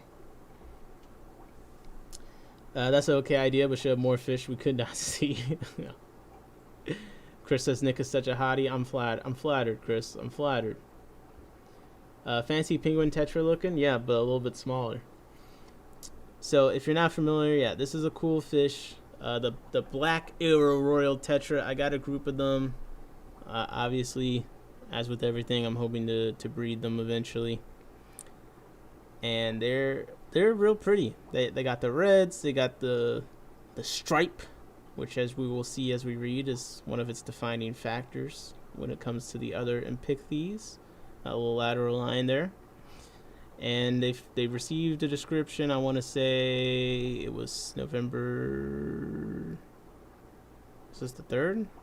I don't know. It was in November. Did you get them from Jeff? No, actually, I got them from Louise at Elite Menagerie Habitats, which I'll add in the chat. That's the store name. I don't think she has them any. No, she might. I forget if she has them or not. They might be on hold. But also my local fish store, London Town Tropicals, had them, but they were like $30 each. They're bit out my budget range. I don't know about you. bit out my budget range. One second, I'm gonna replace the battery in the camera. But it's a cool fish, pretty cool fish. So far, they're staying relatively small. They are getting bigger, so I'm excited to see what the final size will be. But it is a newer fish to the hobby. I think there are some people breeding them and supplying stores, but like supply is limited. But now that they've been described and people know where they are, probably we'll see a bit more of them. So the amount of time that they're worth more money than they probably should be is, I would guess, limited. I would guess it's pretty limited. Fish NJ says Elite is an hour from my place, still hasn't been there. Bruh. I mean, the good thing about them, you can check the stocking online with her, and if there's something worth driving an hour for, go for it. You can see on this channel I've driven an hour there. I've driven 3 hours there multiple times. It's a really nice store. I'm not just saying that because I'm cool with Louise now. It's just a really nice store. It's a fun place to hang out in. I want to host an aquascaping competition there. It's kind of my dream right now. But you could say Louise is the worst person in the world, but you can't tell me she don't have a nice fish store. And she got some nice fishing. I think when I just went, she had the Tenacara Canidae, the black striped Dorsicla. That's a cool one I wanted. I think she just got a Ivanacarp, Immaculata. She's getting some cool loaches and stuff. Yeah, it's a great store. I wish I was an hour away. I do. Okay, enough Louise Glazy. Mick says it will be more common in 1 to 2 years. Easy to breed, I believe. I agree. I think they're going to be easy to breed. I don't think they're going to be super expensive for much longer, especially now they've been described. So let's get into the description. So they've been given the name Inpaichthys luizae. And let me put the link to this in the chat. Hold up. Another cool fish out of Brazil, a tributary of the Rio Jarina Basin in central Brazil. The species is distinguished from all of its congeners by the presence of a well-defined, relatively broad, oblique, dark, ventrolateral stripe on the body, extending approximately from the end of the pectoral fin rays to the base of the middle caudal fin rays. Wait, let me put them on the screen while I'm reading this. Give me a second. It's like, why am I going to read it when I have the fish and not put the fish on the screen? 1 sec.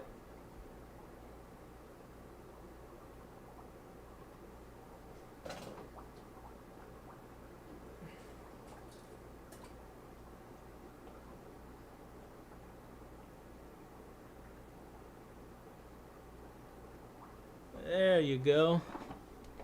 You can see him in the back there a little bit. I'm looking for someone to supply Genesia. If anyone has any, let me know. Which ones are those? Is that a loach again? I forget what that is. I need to look that up. But okay. In the background, we'll have some, you can see my group of them there. And you can see that bumblebee autosynclus in the front. And this is like my elite menagerie habitat tank at this point.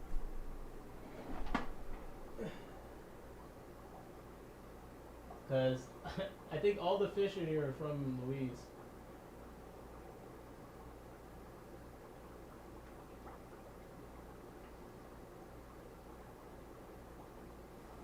Alright, setting that up. Are you going to ACM? It's the 14th, right? Yeah, I'm going. You need to come just to bin my shit up? What, you pin in something nice? I gotta pin in my last BAPS for the year. I didn't get everything I thought I would. We'll see if I can pull out a win. Nick's really out here catching them all. I won't be catching any more for a while, let me tell you. Let me tell you. But I got some of them there. Okay. So let's see what makes this thing unique. So we got the stripe. The ventrolateral stripe, which I gotta even look that up because that is just a crazy word. Ventrolateral. Dang, I want those peppermint autos. Those, I think SVC got some of those. They're really nice. I think the bumblebees might be my favorite, or the Robocops. I mean, the galaxies are really nice, but I don't know. The Robocops, they really stand out. Okay, ventrolateral. Situated toward the junction of the ventral and lateral sides. Wow. Okay. Oh, the left-sided live bearer. Yes, that's why I recognize that. We talked about that on stream. That's a cool one. Imperial Tropicals sometimes gets them in stock. I don't know where. I know another fish with a ventrolateral stripe. Which one? If you breed those Robocops, you're the man. I'm going to. I wish I had more of them. But I'm going to breed them. I need someone to take my terrariums there. We'll be out of town. I'm sure we can work something out. Okay, so it's got that stripe. It extends from the end of the pectoral fin rays to the base of the middle caudal fin rays. It shares 7 of the 8 Cynomorphes attributed to the genus and exhibits all the defining characteristics of the clade I. cari plus I. purpurenga, suggesting a close relationship with these species. Several morphological characters found in I. luizae. Other species of Inpaichthys and closely related groups are discussed. So let's see what's going on here. So let's see. It's got a lot of background and stuff in this. So I definitely recommend. I put the link in the chat earlier. Steve said, you're selling terrariums like planet terrariums or empty? She makes like tiny mini terrariums in jars with like plants and everything. They look really nice. I'll have to throw up some photos. Counts and measurements follow Fink Weitzman, except for a number of horizontal scales below lateral line, which are counted to the pelvic fin insertion. Ooh, the pelvic fin insertion.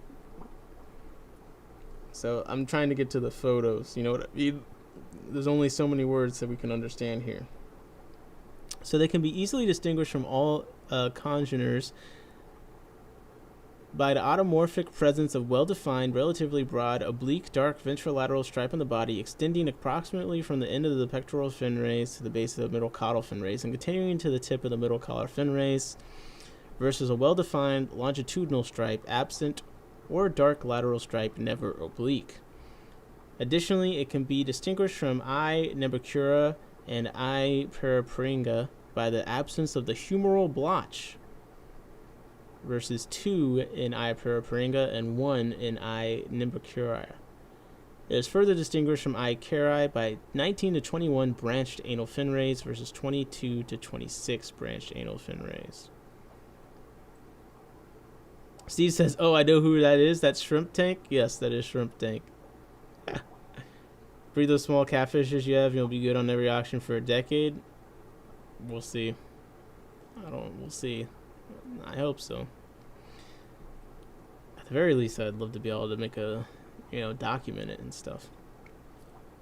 Greatest body depth. Okay. It's got all the detailed stuff. The coloration alcohol, coloration of life. Here we go. The sexual dimorphism. Alright, this is the kind of thing we care about. So I'm going to screenshot this. I'm going to throw it up, and then I'll read what the differences are in the different figures there. Okay. Just give me one moment. So if you get these and you want to try and identify the male versus female, this is one of the places you can look to help you out. So we have figures A, B, C, and D. A is a male, B is a female, C is an unvouchered specimen, parentheses male, and D is an unvouchered specimen, parentheses female. Let me look up what an unvouchered specimen is.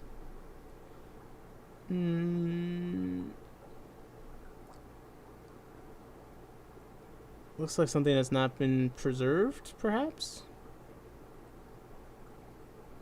Okay. So, sexual dimorphism.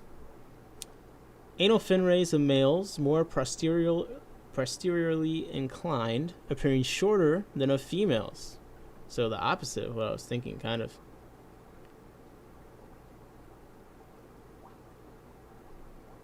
Did you see Flip Aquatics got the hot new red lizard whiptails and said I have no clue what that means? Like, yeah, but you're charging for it, ain't you? I did not see that. Mick said you're restarting my addiction for catfish, not gonna lie. Bro, I'm starting my addiction for catfish. Join in the fun.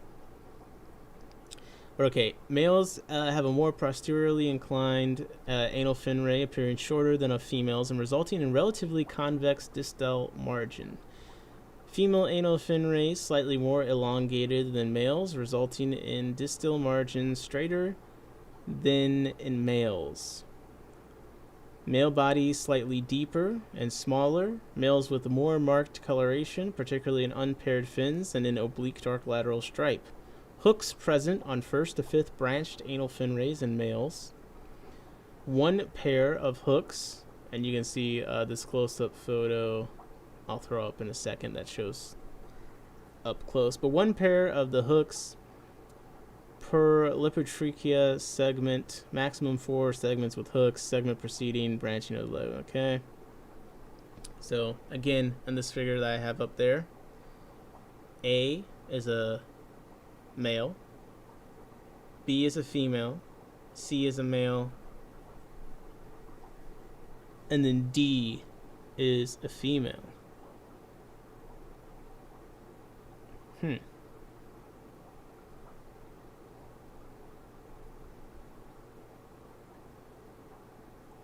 That is kind of crazy to me.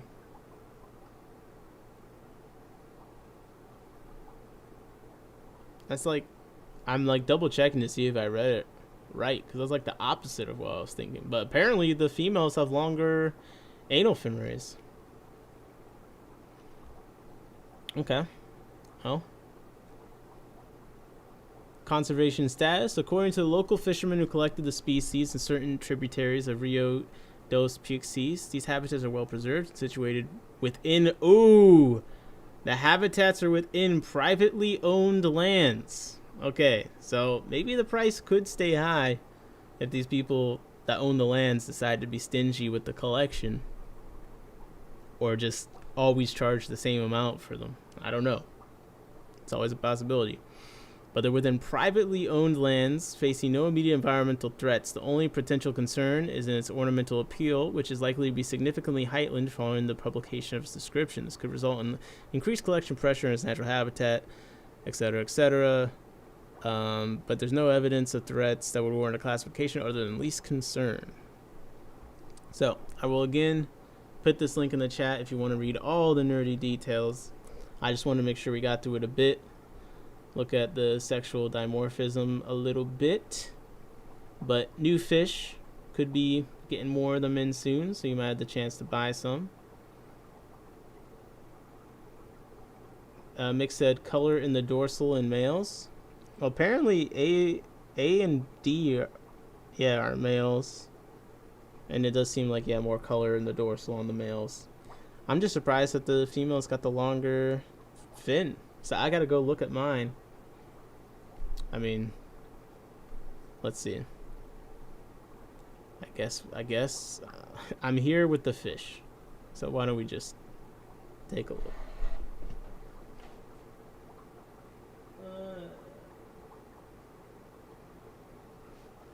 I'm here with the fish. The cord isn't long enough for me to go all the way over there, but we can see what we can see. Oh, guys, that's my baby pea puffer, by the way. Look at him. Look at him. The one thing about these guys, they just don't stay still very long. So it's kind of hard to get a good look at them. I don't know that we're going to be able to tell from this distance.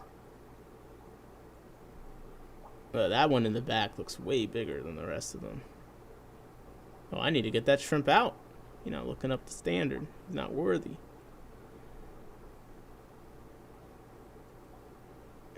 Yeah. Color in the dorsal. I guess I could see it. Okay. Anyways. Enough of that. I'm trying to be up to date on these descriptions, man, you know? Especially when it's got, like, information on how to tell the difference between male and female. That's like, important when you're trying to breed and stuff, so I want to make sure I got that out there. What else? I had Facebook Marketplace disasters or something like that. I don't know if I have that ready to go at this point. I feel like I lost my tab. So I might just skip out on that one. I'm not gonna lie. Hold up. I'm gonna at least find one. There's a lot of delusional people on Facebook Marketplace, dog. I'm not gonna lie. Okay, I got one. This one was pretty funny.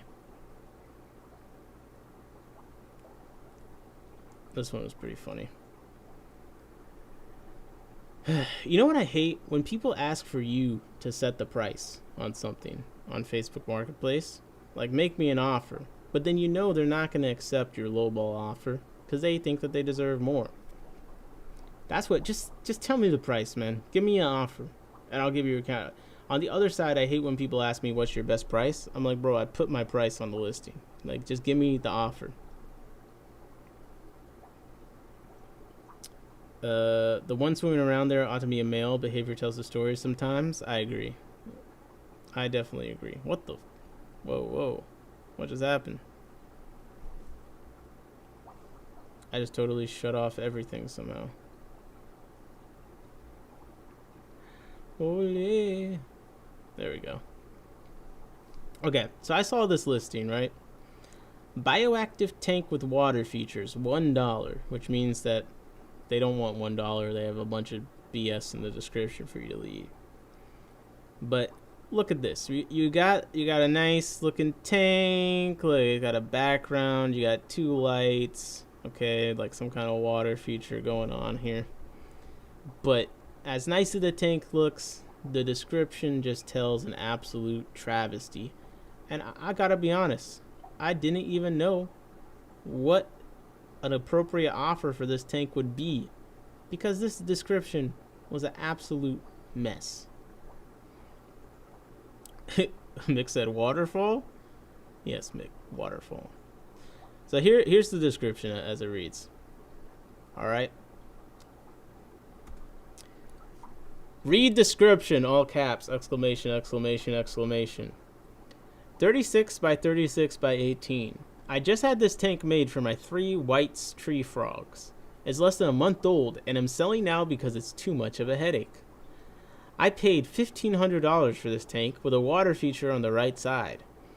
The first few days it was fine, but now it won't hold the water above a certain amount. There's obviously a small leak somewhere, and the person who built it is unwilling to give me a refund and unable to keep traveling to my house to figure it out. I live in Maryland, he lives in Pennsylvania. He delivered it October 2nd, then came back October 18th to fix it. At this point, I have cut and removed a couple layers of the sponge mats to keep the water lower, but it's not enough water for my frogs to soak. All caps. Please make me an offer and take this off my hands. Do not lowball me. Comes with everything shown. 2 temp sensors, 1 timed outlet, 2 dual lamps, 1 lamp, 1 moonlight bulb, 2 ceramic heat bulbs, 2 UV light bulbs. So, you want us to not lowball you, but at the same time, you've made it clear that to you, this tank is a total loss. It's causing you a headache, and it's a disaster. Also, I cannot contact the person that built it to fix it because they don't want to. Yet you paid $1,500 for it, and you say don't lowball me. Usually don't lowball me. You'd probably have to offer like $1,000 for that not to be a lowball, based on them dropping that original price. Like, dog, what the hell am I supposed to give you for this? You just said that it doesn't even work for your purpose. Yet you still want me to pay for your poor decisions at this point. Basically, I'm gonna have to fix it. I'm gonna have to do some adjustments to it. Like, come on, dog. I just don't understand. I just do not understand where these people get the audacity. A leak is a leak, says everything. He might have spent $150, JP says. Apparently it was $1,500. I don't know. They paid that much for that size tank. They got that money. Now, this was pretty bad. This next one, it's not on Facebook, but in my opinion, it's worse. It's on Aquaswap. Now, Aquaswap is a pretty positive place. You gotta have a pretty bad listing to get downvoted to hell on Aquaswap. And I see the post was actually deleted. They couldn't take the heat. Well, I have a screenshot of at least partially what was listed. I mean, it says it in the text, but you can see the thumbnail for the link at the very least. But when someone deletes the list, the post, you know that it went poorly for them. Very poorly. So here's a picture of the listing. That's just a normal Zoomed paludarium with some lights. It sounds like they got finessed. I don't know how they managed to make that leak. What's up, Jose? Hey, Nick, lurking for a while. Hello. So this guy is selling an ADA aquarium system with filter and cabinet for $1,500. And the comments are just roasting them. This guy broke down the entire thing from brand new pricing from the ADA website. He said tank $170, lid $25, stand $320, filter $750, light $580. Your retail prices are inflated to make your deal look even better. That's kind of sus, my dude. This guy went even harder. This is a typical Ohio used aquarium post. Facebook Marketplace is full of them. For some reason, they think it's such a niche hobby they can make money or even break even on their several years old used crap. Did you really add money for used parts? Most of your stuff goes for 50 to 80 less than your retail price than brand new. To others, this is also a purchase account. 2 years, 1 comma, no comments or posts. Don't get scammed. You can't just trust every listing, man. You can't just trust every listing. The comments absolutely decimated them. Absolutely decimated them. Yeah, roasted on the grill. You don't always see in the Aquaswap subreddit this level of savagery. You really don't always see that. Now, I think we're gonna have to go back to Facebook Marketplace again. And this one, you might say, Nicholas, it's not that bad. It's free. I don't think everything is always free. Some things cost. Some things cost you more than money. And I think this listing, if you were to take up the offer, would probably cost greatly. Okay. So here we have a listing. 55-inch fish tank as is. Now, you already know it's a bad sign when they got the Petco brand lizard food and expired fish flakes inside the tank with the water conditioner that you can barely see, and the cleaner brush. There's nothing good. There's nothing good happening here. But as with always with these situations, the description reeks of a caps lock. It's free. Just pick it up. 55-inch tank comes with everything. Water, pump, heater, food, statues, rocks, whatever you see in the pic, you pick up. Now, this probably means if the tank is robust, it can be okay anyway. Well, notice how there's no note about if it holds water or not. Okay? A lot of times, people will go out of their way to say the tank holds water. I'm sitting here looking at an empty tank with all the stuff being stored in it, and I have to ask, does this tank actually hold water? Because I have my suspicions about the condition of this tank. Like, first of all, why is this plastic container over here? Why is there a plastic container, like, just careening into the tank?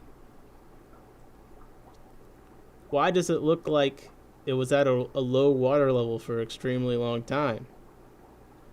Like maybe they didn't know what to do with the tank that was leaking. Look at that water line down there. Why is it free? We've seen how people like to charge for things on here. Now, it had a crossed out price, but they could have just did that to get attention. Maybe they never charged for it. When it's free, it doesn't matter if it holds water. That's why it's free. It does matter because I'm not testing that thing. I just want to fill it up. Listen, it's not free. You got to go pick it up. You're doing them a service. Okay? That's the thing. With listings like this, they're not doing you a favor. You're doing them a favor. Okay? They will just try to get rid of this shit they don't want to deal with. They're hoping that you're the dumbass that's going to deal with it for them. I don't really feel like fixing a broken tank. But, yeah. I have a feeling that one was not going to work out. I think when Aaron saw that one, he said, I love these come pick up my trash posts. Like, bro, these people just need to do bulk pickup. Bulk trash pickup, okay? That would probably fix a lot of issues going on here. Now, the funny thing is, though, I see a lot more good deals than bad deals in my area. I'm blessed with it. There's actually a lot of good Facebook Marketplace deals. Louis said SVC did me a favor taking broken tanks. Now he's making masterpieces, though. Yep, see? People with a bunch of fucking tanks, broken or not, you're doing them a favor taking. Trust me. Now this was a good one. This was a tank, but it was also a service being advertised. You guys might appreciate this. The service looked so enticing. The marketplace listing got reactions. We got a laughing, we got a like, we got a shocked. Live aquaponic fish tank builds. Now, I don't have the second photo. It was pretty much the same as the first. But you guys tell me if you're soliciting the, is that a bottle cap? Yo, they got a bottle cap in there.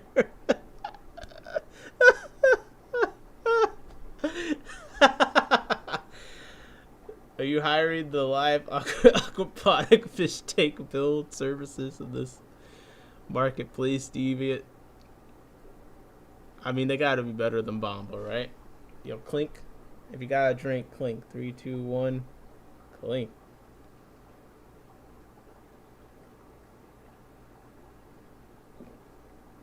Ah, it's the coffee, baby. Father Fish can do a better job. Steve said clink. Thank you, appreciate you.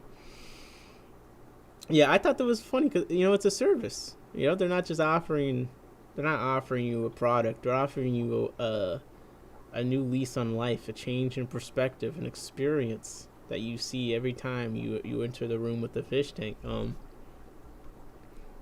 Pollution. You can experience pollution in your own fish tank. The cursed chameleon decoration, yes, with the bottle cap and what could be Christmas ornaments floating around in there. Now, I could show you guys some good deals. I don't want to make you sad at the deals that I've not even been forced to get because the good deals appear relatively often. But this is just a non-fish related thing that I actually came across. I thought you guys would appreciate. Actually, it could be useful in the fish room too. Homemade rollerblades. Now, SVC is the master craftsman, but I don't even know if he could pull off something so ingenious. Okay? Whoever thought of making their own rollerblades out of some off-brand cowboy boots and office chair legs with wheels on them. Now this is something else. You see this at the water cooler? Yo, it's about to go down. If your coworker is coming towards the office with these on, don't go in.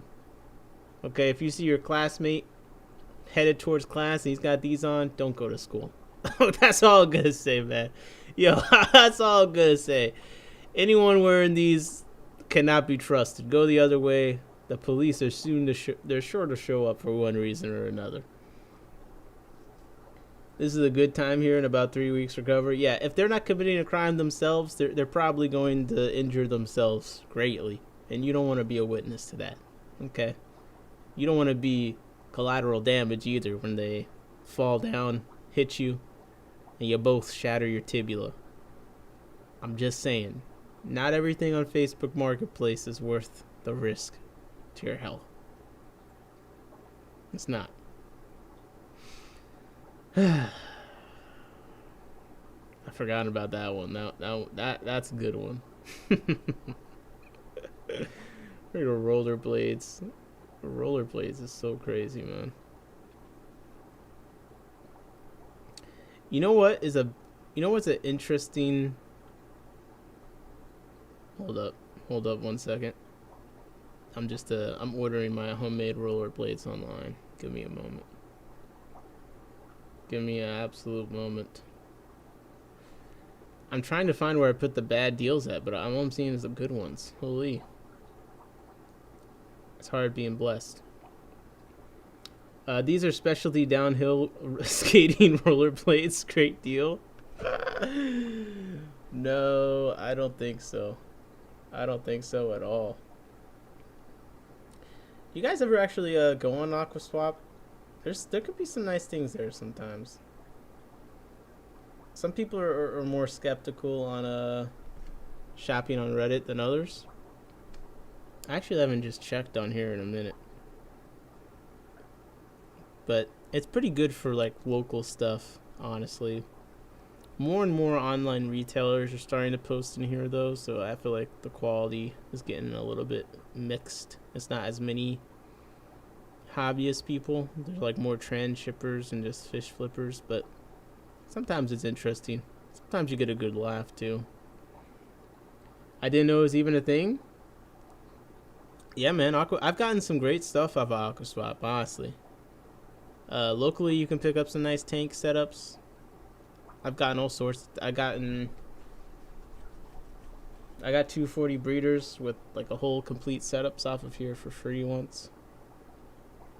Now, of course, for free, I had to take all the fish and stuff in it, and then it was in an apartment, and you had to go down the elevator and load it in the car, and then you got buckets and buckets of stuff. And honestly, it was a lot of work. Looking back, it was a lot of time spent to it. It was definitely not free. I need a reflight. Oh man, you go into that salt water. That's dangerous. There's a decent amount of PA people on here. But okay. Listen. This is a good return stream. I think we hit everything on the list, technically. I'll come back with some more marketplace stuff last time. I was supposed to have more, but I misplaced where I put it. Look at it this way. If it's leaking, you could always send it to bin. Oh, good point. Good thinking. I like how you think. Listen, this was a good return stream. Fun stuff ahead. Parrots had found one. What you find? On Discord? Uh-oh. Found a bad marketplace deal?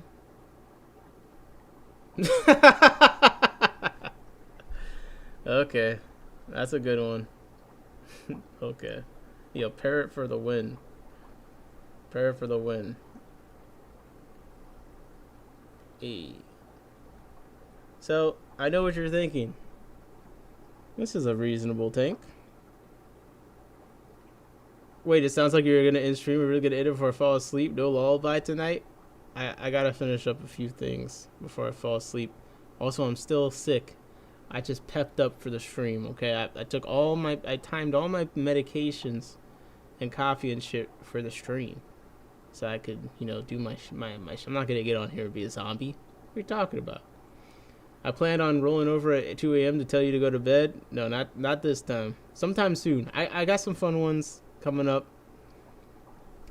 So, how do you feel about $30 for this $30 fish tank? Now, $30 for a $10-gallon fish tank, I definitely want to do. Not even one that has a cutting board attached to it. I don't even know. I debate the aesthetical appeal of this, especially since you can see like I don't know what's going on. I guess the feeding thing built in is nice, but yeah. I don't know about that, but I do know that I don't like lying. I don't like people that lie to me when they're selling me stuff, and there's no way in hell this is 30 gallons. All right, they got the bags for scale right there. If they wanted to pull this scam off, then they should have included the small size top fin food and the bag of prepackaged substrate that we already know exactly how big it is. So I would say that this is an A-tier Facebook delusional post, scam post. You could argue maybe they just put the wrong gallons or whatever and they thought it was 10 gallons. I still want to pay $30 for that personally. Maybe someone really likes the theme of it and they would. Is it super low iron glass? I don't know. Would kind of stand out in my fish. Would kind of mess up the vibe. But definitely one of the biggest mismatches between size, the advertised size, and what the size actually is. Parrot says absolutely a 3-gallon tank. Yeah, if that's a 3-gallon tank, that's even more egregious. I mean, maybe they accidentally said 3 gallons. But if it was 10 gallon, I was questioning. If it's 3 gallons, absolutely fucking not. Bob said can't be more than 5 gallons. Yeah, you guys are right now that I'm looking at it. That is pretty small. Bro. I don't know, man. These fish tank people, they'll pay anything for a fish tank. These low iron glass individuals. No scruples, no morals. Low iron, they got it. Now, let me just look. I'm gonna start closing on the stream because I have to. But I'll say, man, this was a fantastic return stream. We were like rocking like 30 plus people the whole time. I didn't even notice that until I took a glance like when we were 3 hours in, and I was like, damn, bro. I guess the people missed the hardest working fish stream. So we got to keep the work going. I got to get some videos going. I want to do some end of year, theme videos, some top lists or themed live streams. This is the live streams I want to get done in the next week. We got bald with beard fish tubers tier list. Okay, we've got fish tuber thumbnail tier list. By the end of the year, I want to do like a top. Let's do an award ceremony. Okay, like best store for browsing online. You know what I mean? I want to look at the best aquarium products. Like we'll do an award ceremony. Okay, at the end of the year. Maybe it'll just be a live stream, probably. Because let's be honest, I'll never finish a video for myself at least. Thanks, Nick's fun we were streaming. Take care, everyone. So I got some tier list videos I want to get done this week. I'd like to get the blind fish keeper judging an aquascape. That would be fun. That would be hard to do by the end of the year. There's a couple people. There's one or two people I'd like to get on stream this week. We'll see if that happens. What else? I mean, there's always more news and more things to talk about. I just said I know you never finish videos. I will one day. Then it'll all be worth it. It'll all be worth it. But I'm running out. I'm very quickly crashing. The headache, ache medicine is wearing off. I can feel the chills approaching. But when I finally finish some stuff, it'll be good. It'll be worth the wait. Trying new things is always fun. Yep, try new things. I got some review stuff I want to finish. I'm filming Friday for a bunch of review stuff for the fish-related review stuff. I'm filming Friday a couple of products, so hopefully that will see the light of day. 2026 will be much better for finishing videos. Start planning the roast of the fish tuber stream. Nah, I'm not gonna dedicate a stream to roasting fish tubers. We do that every day on here. What do I gotta wait for the stream for? I roast them right now. What do you mean? We do that every time. Every time. Like, what do I even see on here? Do I even see a fish tuber to roast? Oh, we roast empty fish tanks all the time. I mean, this guy is absolute. He's the whole circus. Okay. He is the whole circus. Look at this. Yeast and sugar CO2 and cheap light. This is 2026. Dog. The content farming is crazy.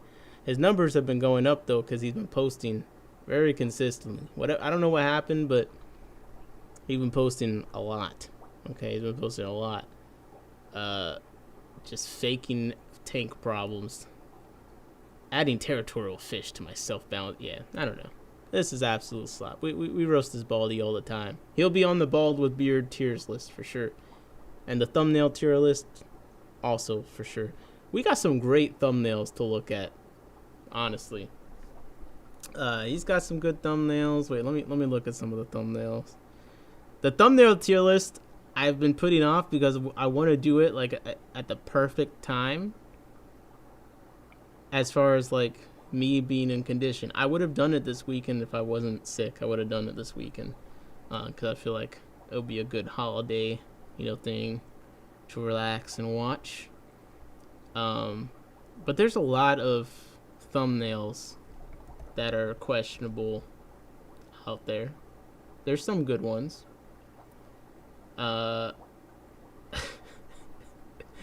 From the one fish of this channel, Fishman, that we really like. This vlog 208. Like for instance, this would be on the thumbnail tier list. It kind of looks like a piece of shit. You can't. Like, what is this? Then you have places like Aquarium Co-op, like bigger channels. Man, the thumbnail quality control over here has been pretty awful. Okay, first of all, you go to Brazil, you get all this cool underwater footage, and we get the most bland, no fish in it thumbnail of all time. Horrendous. Where's even the thumbnail from the other one? Like this one, it's of him underwater. Ain't nobody want to see that. Ain't nobody want to see that at all. Who do you go with? Lucas Bretz or whatever? How do you even... Bro, who did you go with? Brazil. Looking for fish.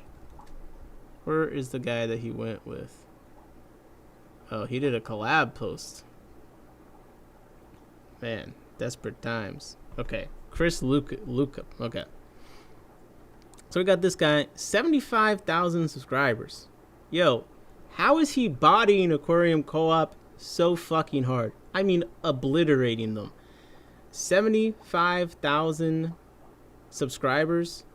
Yo, part 1 of Corey's thing from 3 weeks ago got 30-something K. 36K. Bro, he's almost there in 7 days. 33K on his part 2. I think part of it is the thumbnails, okay? We want to see the fucking fish. We want to see the fish. Please. Look, his part 1 from 3 weeks ago, 54K views versus the 3K here. Because all we see is a man underwater in some murky water. I don't give a fuck about that. I want to see the fish in Brazil. And part 2, talk about, let's look at all these water weeds here. Well, why is there a hand in the background? You know, over here, we got fish. Beautiful angelfish. Oh my gosh. Look, fish. I mean, this thumbnail is a little bit more questionable. There's something off with it. Also, the text is a little bit weird. But look, you get the fish. You see it's underwater. It's the environment. Okay.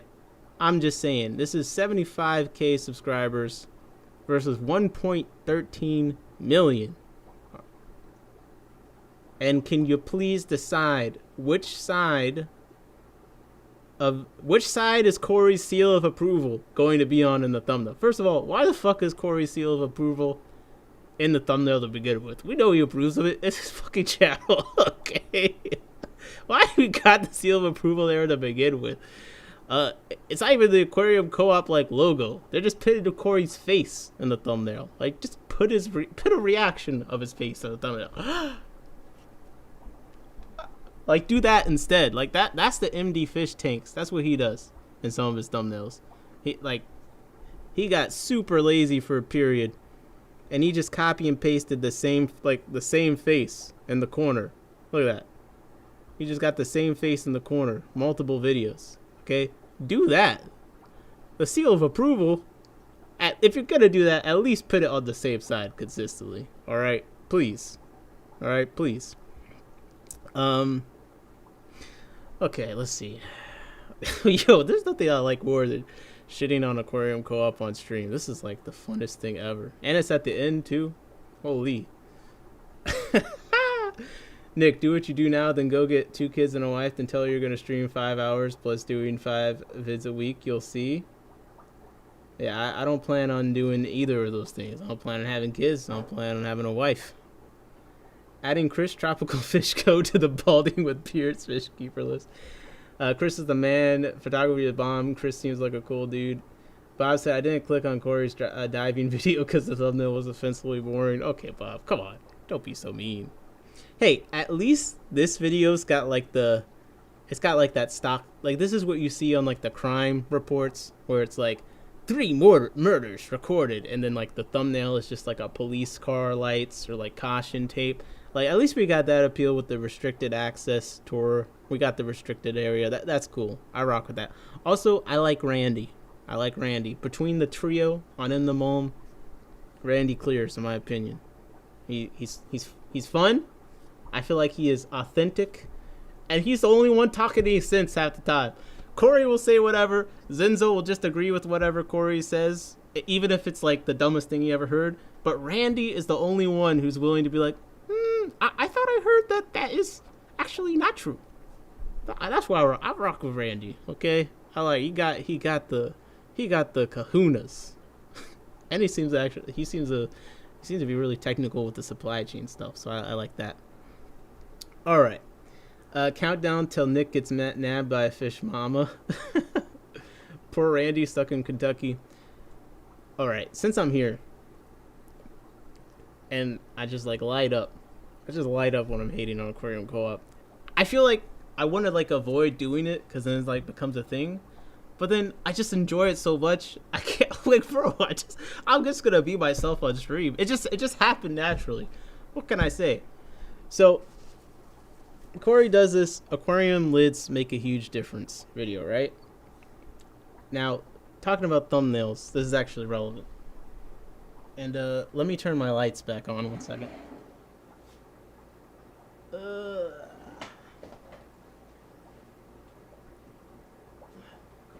Okay. Let's talk about thumbnails is actually relevant. So, the thing is, what do you see in this thumbnail? You see a lid. I don't take you seriously. It's just poor bantering fun. No worries. Yeah. It's just fun. There's none of it's that serious. Okay, but we see a glass lid. Okay. Now, I'm a big lid proponent. Love lids. They do all sorts of things. They keep the heat in. It helps me run unheated down here. It makes a big difference with heat. It can affect the pH. Depending on what your goals is, that might be a good thing. It can drop the pH. All fish jump, as Johnny says. I just think that any fish can jump. You probably should have a lid if you want to ensure that they're never going to jump. But if you don't mind, if you lose one or two every few months, or maybe never, depending. But it's always a possibility. You know what I mean? Even with non-killies, I've had a Pistogramma hongzoi twice, where the pair both jumped. I have no idea why. I actually had everything, I had the temperature, I had everything set up. I don't know what it was. I had a lid on it too. I don't know how it even happened. Okay. Now, I just got some from Big Steve. They're in the lockdown tank. Okay. The lid is sealed tight. There's no possibility. But I'm just saying, I've had fish you never think, or I didn't think would jump before. Andre said lost one Pandagara due to lack of lid. Now, that being said, I think the people that are committed to this no-lid lifestyle, I don't know what will change their mind. I just think it's the aesthetic for them. It's honestly the aesthetic for them, right? You want the aesthetic of not having a lid. I don't think the benefits care. They don't care about saving money. If you have a tank that's nice enough not to have a lid on it, probably decreases the amount of chance that the money even matters to you anyway. I don't know what will convince people that aren't using lids to use a lid. Losing their fish all the time to dying doesn't stop them. You got Ross. Ross is a breeder. He doesn't lose fish that often, but he just likes not having lids. And he just lost one of his sailfin gudgeons, I believe, to jumping. But he just likes not having lids. But people that don't like lids, they just don't like them. They'll lose fish not all the time, but sometimes, and it's worth the trade-off for him to a degree. Steve said, I raised a few tanks of electric blue car, then I pulled that tank and rack, and I picked up 34 dry baby electric blue cars behind and underneath rack. Now here's my thing.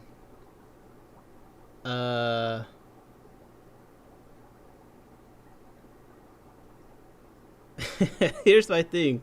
And Chris says, Nick knows I like and respect Corey. I don't get the hate. I'm just a hater, man. So here's my thing about this video. And I probably should watch it all the way through to be totally sure, right? But the thing that annoys me about this is the thing that always annoys me about a lot of these kind of videos. We got the image and the thumbnail of the glass lid inside. But all of the data are from my understanding, the uncovered and covered unheated totes outside. Now, not only are these totes outside and not aquariums inside. But the totes do not have glass lids. They appear to have twin wall, some kind of twin wall, polycarbonate, which does have different insulation properties to glass. So the only reason I'd cherry pick on this is because it says data nerds in the title. Well, as a data nerd, I would like something useful to me. I wouldn't say that most of us are probably keeping heated totes outside, especially not ones these nice.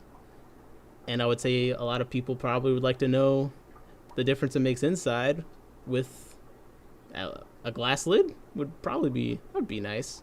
I mean, even the twin walls. But I mean, that did irritate me a bit. I'm like, bro, I was actually excited for this. I love lids. Not coming in here about some goddamn totes outside.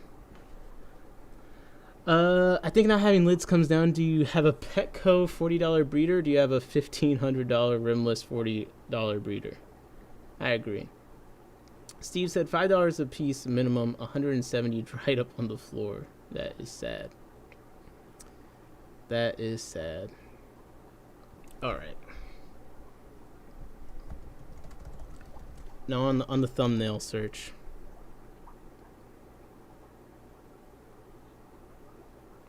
He's doing vids for everyone with tubs and totes and gardens. It's quite common, to be fair.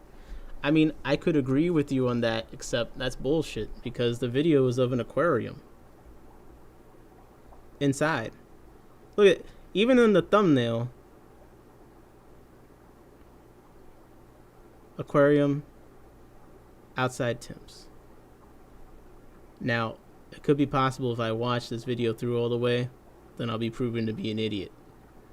I'm just looking at the data. It says data nerds. I'm trying to look at the data. This is what the data I see. It's the totes. Keeping fish simple. Okay. Let's see what we think of these thumbnails. As potential for the thumbnail tier list. I'm not gonna lie. I think keeping fish simple might be suffering from the same thing as some other big channels, man. If Nick ever turns on me, I would just pay him off. I know he can be bought, future sellout. Oh, we'll have to test that. We'll have to test that. You know, if I ever sell out, I guess we have this to go back on and say Chris was right. Mick said you're a thumbnail nerd. So, I would say thumbnail. This is the thing. I hate thumbnails. My thumbnails are pretty bad. Okay, so I'm already a hypocrite. All right, you want to look at my thumbnails? My thumbnails are not good. Okay, it's because I don't like them. Look, this one, you can see the fish. The text is actually horrible. You can't really read it. This one, I put zero effort into. You can't even see the bottom text. Okay, this is like NPC font. This one, pretty bad. The name's cut off by the time code.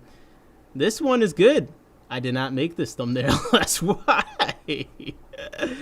This one isn't the worst. The picture does a lot of the heavy lifting. I guess I did take that picture. Okay, that's fine. I'm not like some kind of thumbnail where all my thumbnails are good. I don't like making thumbnails that much. They do make a big difference though, and you can see when thumbnails are good versus when they're not. The view difference is actually pretty substantial. So this is a good thumbnail. Look at this. So it's when you have a face in the thumbnail, it can make things better. It can. You got his face, and we're broke. He got this cheeky smile, like I'm broke. Haha. Hate my life, but I'm smiling. You know. This is a good one. This is a good one. Bred in 3 days. I mean, zebra pleco, and you could probably have a better shot of the zebra pleco. This is pretty good though. You got the text up there, you can see it. Face, words. Okay, this is where it's weakening a little bit. We did it. I mean, It is kind of a cool photo of all the tanks. I don't know. Probably could be a little bit better, but it got 54K views. It did all right. Opening soon. Like this is an example. Like with the text, it kind of makes more sense. You don't need to read the title to know he's saying the fish store is opening soon. Where this one, the we did it, it's not totally, like you'd have to kind of context clues to understand what he did. It was building the aquarium store. When visiting your YouTube channel, I find your thumbnails very appealing because I'm a nerd too. I appreciate it. Well, that's what my thing with my channel is. I don't try and be anything that I'm not. So I don't like making thumbnails that much. My thumbnails reflect the things that I care about. You know what I mean? I don't care about the text that much. It's just the content of the video. But Moneyless Maven said, "Okay, I'm back. You may enjoy my presence." Oh my god. But you can see here, look. No text here. No text. But it still did pretty good. Now, you guys want a real tip? You guys want a real tip? Hold up. This is something I noticed recently. And let me see if I can find an example before I do it. It's kind of a conspiracy theory. It's kind of a conspiracy theory for me. Let me see if I can find the example. There's just some words that you gotta include in the title. You gotta include it in the title. Okay. I'm gonna use my favorite example, Aquarium Co-op. So, Steve said, so just put a hot chick in a bikini on every thumbnail. Isn't the hot chick bikini like Florina? Yep, that works just fine. Okay, so check this out. A humble man with 129 shrimp tanks. Buy petshrimp.com. So there's a couple, and this got 26K views, which I think is pretty low. Now, Aquarium Co-op, their views have been down for a 1 point whatever million channel in general. But I feel like this is pretty bad for what the video is. 129 shrimp tank fish room tour. Like, we see channels with less subscribers get more views on a thing like this. Now, a couple of reasons. One, probably the website and the title, probably bad. I would probably avoid that. The main thing, though, that's missing here, besides the fact that this is a bad thumbnail, okay, like, can we, again, probably should get a shrimp in there. You got the buypet.com, then he's wearing the shirt buypet.com. Like, it feels very advertisery. We don't got text here. We don't got a shrimp up in the thumbnail. That's probably what the shrimp people care about. Okay. Now let's look at this video. It's been a while. Here's what's new in my fish room. 41K views. He doesn't got 129 shrimp tanks. The thumbnail isn't that good. This is what I think is the difference. These words. Fish room. Okay? Fish room. Even fish room tour. Even aquarium tour. There's a really big audience for fish room and aquarium tours. All right? If we go to Aquarium Co-op, again, they got some tours that got a decent amount of views. Look at this, 52K views. Nature Meets Home Aquariums Tour. Okay. He's got videos, okay, fish room, tour around the fish room. Oh, it's got both, tour and fish room. That did 32K.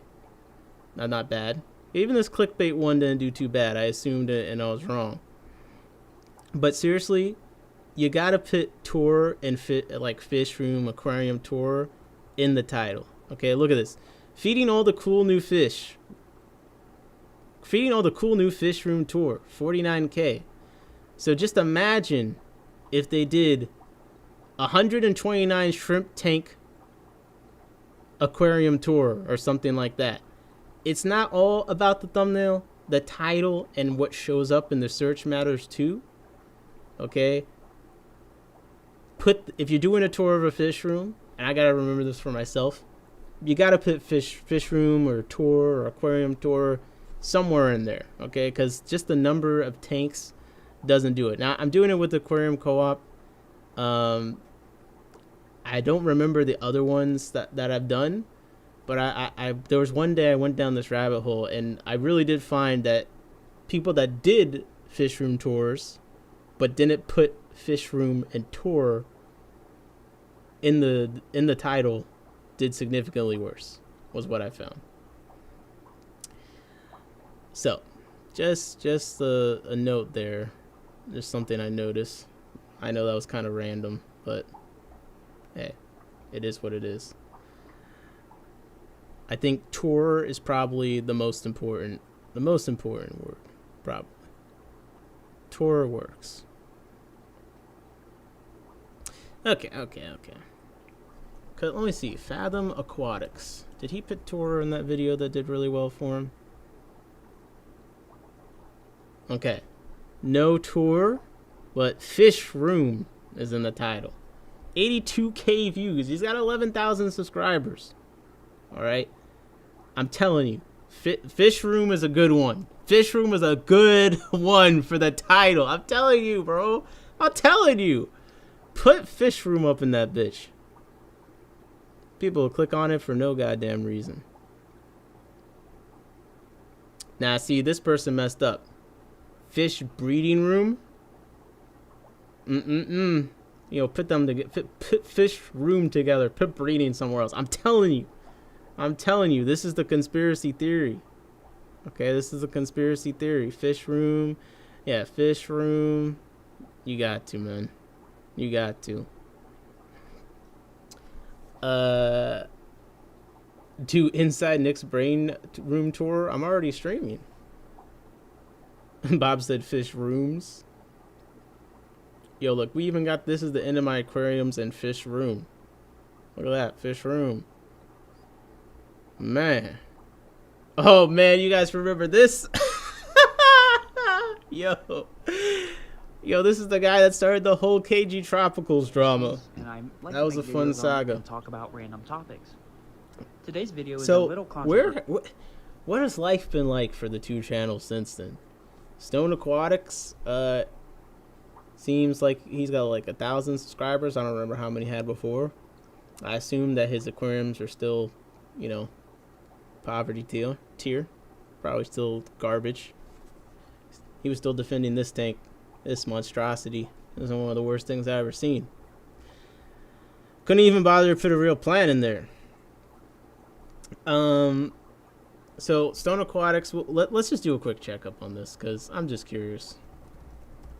How have things changed for these two people since then? I mean, KG Tropical's obviously going to be doing better, because he's not a bum. I mean, okay. Views still not amazing for 500,000 subscribers, but still hanging in there. Fishy Wonderland Extraordinaire, that's a title. This guy had a fish room, man. I'm sorry. Okay, let's see what Stone Aquatics has been up to since. So, we got Fish Room Tour. Oh, no, wait. We got it further back. Okay. So we have YouTuber rooms are unrealistic. Okay, then we got KG Tropical sends hate to my videos. Also, he unblocked comments on the video. So if you want to go leave a comment, I think you can now. Look, you can see my comment. I'm such a troll. This is fantastic rage bait. Well done. This comment aged well. So I don't get why everyone's so mad. I said, I mean, you started the video saying today's video is a little controversial, so it feels like you have some kind of hint, LMAO. But feel free to come chat with me on live stream about this topic. He said, no interest in talking. I was making a joke at the intro of the video because I didn't think anyone's going to be mad. And I said, you thought no one was going to be mad when you generally say a group of YouTubers suck / don't know what they're talking about, and then don't specify which ones you're talking about? To clarify, I'm not mad. I thought the video was entertaining, but I find that hard to believe. And then he is in here coping more. Yeah, this guy definitely skated by people thinking he was a kid, for sure. That gave him a lot of grace in the beginning. Don't forget, people love to follow others with more energy than themselves. To follow a project is fun. That's true. Yeah, pretty dramatic. So he goes from 2.5K to 3.9K for his KG Tropicals video. And it seems like he failed to convert that to much traction here. Breeding my angelfish. Bro, he breeding them in this hellscape? Oh, no way. Hey, what up, guys? Welcome back to my fish room. Today's I'm putting video on is the all headphones about for my this. hexagon fish tank. If you're new to the channel, this is a very... They get along really well. He spends the entire time with... This is a... They are Bro. just going to live out their lives in this tank for now. What a life. Cichlid tank, a 40-gallon breeder that has a... Okay, so, yeah, this is terrible content, but... How you got snails in your aquarium, rehoming my Oscars, plus update. Aquarium hobby is slowing down. Got to go to bed, sleep soon. Hey, thanks for hanging out so much, Bert. Take it easy. Fish room tour. How to set up fish tank for beginners. Fish room. So he's posting a lot, but doesn't manage to convert it. Then this is where we take a deep turn. A month ago, my beta fish isn't doing too well. Fish room updates. Then life isn't going too good, bro. Yo, this is crazy. You should have said KG Tropicals ruined my life. Then that would have gotten more than 177 views. If you guys are new, I post all kinds of videos on my fish tanks here. Oh, now this is sad. I feel bad for laughing. Today's video is not really He specific. said he lost his dog. That is sad. Really. That is sad. That is sad. Videos still suck though, but it is what it is. I'm back. Fish room update. Okay, so he came back. Up, guys? Welcome back. He almost got 1K on this. If you guys are new, this fish room has went through a lot of changes, so Oh, please he hit moved the subscribe, ghost 'cause I'm knife gonna from be the 40 posting some more breeder videos.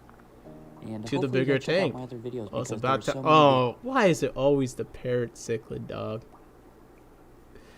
That clown knife was cast a curse on him. Jesus Christ. Oh, Jesus. Jesus. Okay, well, I'm glad the clown knife got a bigger and how long shirt. So hey, look, maybe we'll make a comeback. But okay, so KG Tropicals, what's KG Tropicals been up to in the same amount of time? Okay, we got some pretty terrible performing videos. We got some bad ones. I'm trying to hang out until Nick finishes, but I can tell I'm already getting tired. My jokes are really bad. I'm almost done. Bro, I was almost done, and then I got distracted just being an asshole. Oh, man.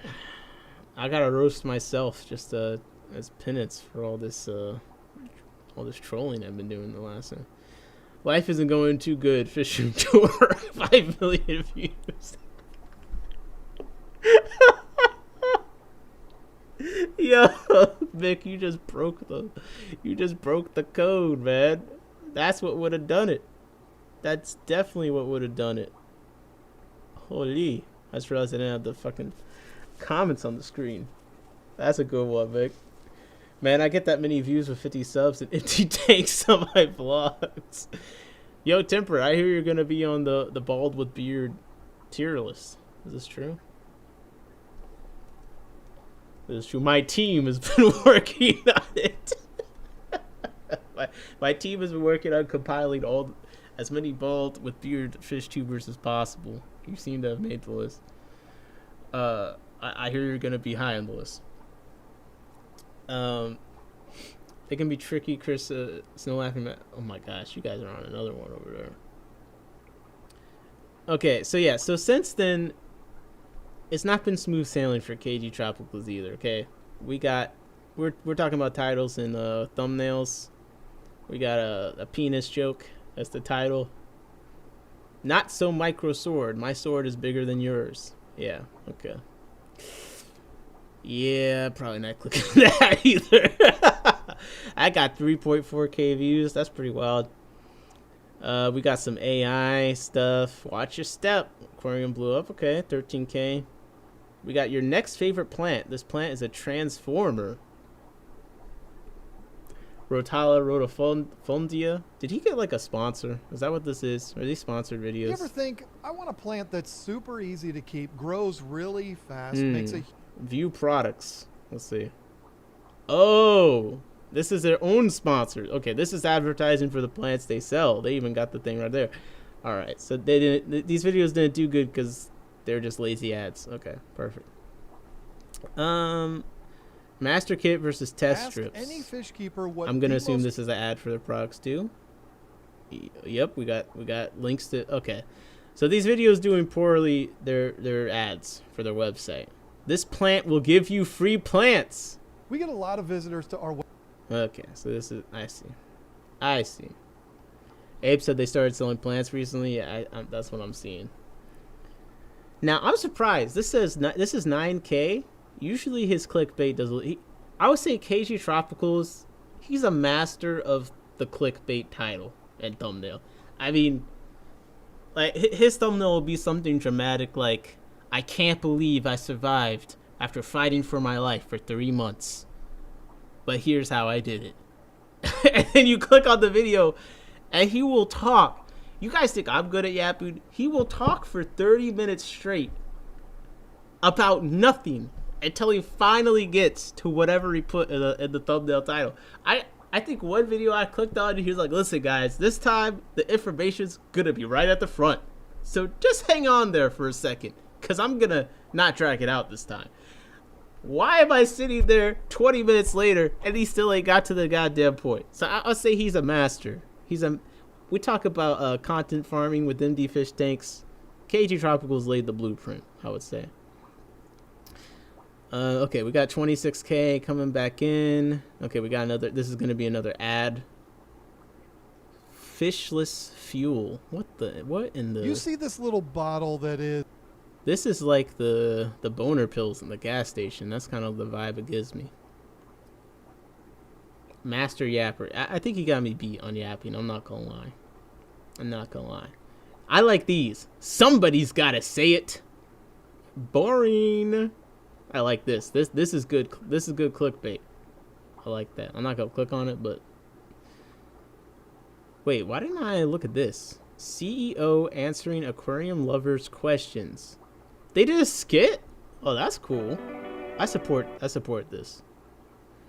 Clifford Lars James Kirk II had opportunity to interview Katrina Lane, the CEO of the pet store, a major pet store chain. Here's what happened.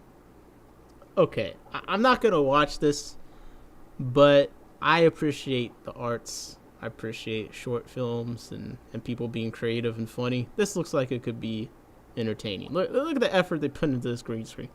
I'm putting the link to the chat. You guys tell me what you think. Abe says I'm not a fan of the skits. Okay, well, listen, I'm giving them the benefit of the doubt. I like people trying new things, at the very least. This seems like a new thing. So, I feel like this is a... Oh shit, Chris Junkin Tropical Fish Co. is in the credits. This was a pretty far-fetched scenario. And watching it, as we did... My goodness. Yo, Chris, see, no wonder I liked it. It got Chris's name on it. He said no one watched. I mean, it got more views than My Sword is Bigger Than Yours. So, I mean, I feel like it was worth it. I like trying new things. I support this. Okay, if we don't do this, our hobby dies. See, this is what I'm talking about. Aquarium store. They're dying! Come on. This is good clickbait. Okay, another filter video. Man, you're posting a lot, honestly. Now, this is where we get on. This is going to be the gold. This is what's about to turn the channel around. So they announced they're going to be selling fish again. Whatever. The important thing is now they're going to be building a fish room. So now he can milk the content of building this fish room for as long as he wants, really. And, you know, the views on this video, 44K, that's pretty good. He's been having a hard time breaking 20K consistently. I don't know if this will do it, but 7 days ago, 12K, not bad. 2 weeks ago, 44K. 14 hours ago, 10K. Combined with the clickbait. I've never been so frustrated. So I think this new series will probably achieve the goal of getting the views up a little bit. So it took him a while to innovate, but he finally found the next thing.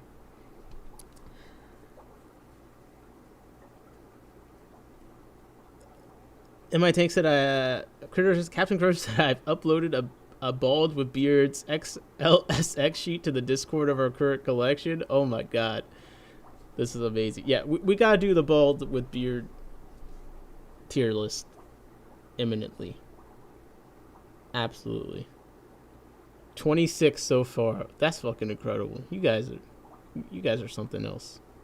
You guys are absolutely something else. Okay, let's look at Jeff Pelham's. Does he actually post videos? Okay, he doesn't really post videos. He does lives. Never mind. I'm trying to find another channel to look at their thumbnails and stuff. But I'm like getting nothing fish related. So let's look at temperate tanks. Okay. Now see, this is also it's also like a vloggy stuff, so it's not like he's trying to be some influencer out here. Now, we got some really nice tank thumbnails. I will say that. Ace Auction Hall. Man, Temperate be getting busy. Aquarium Basics, washing sand from the wild. What? Alright, so This description. Just me washing some sand. a while there.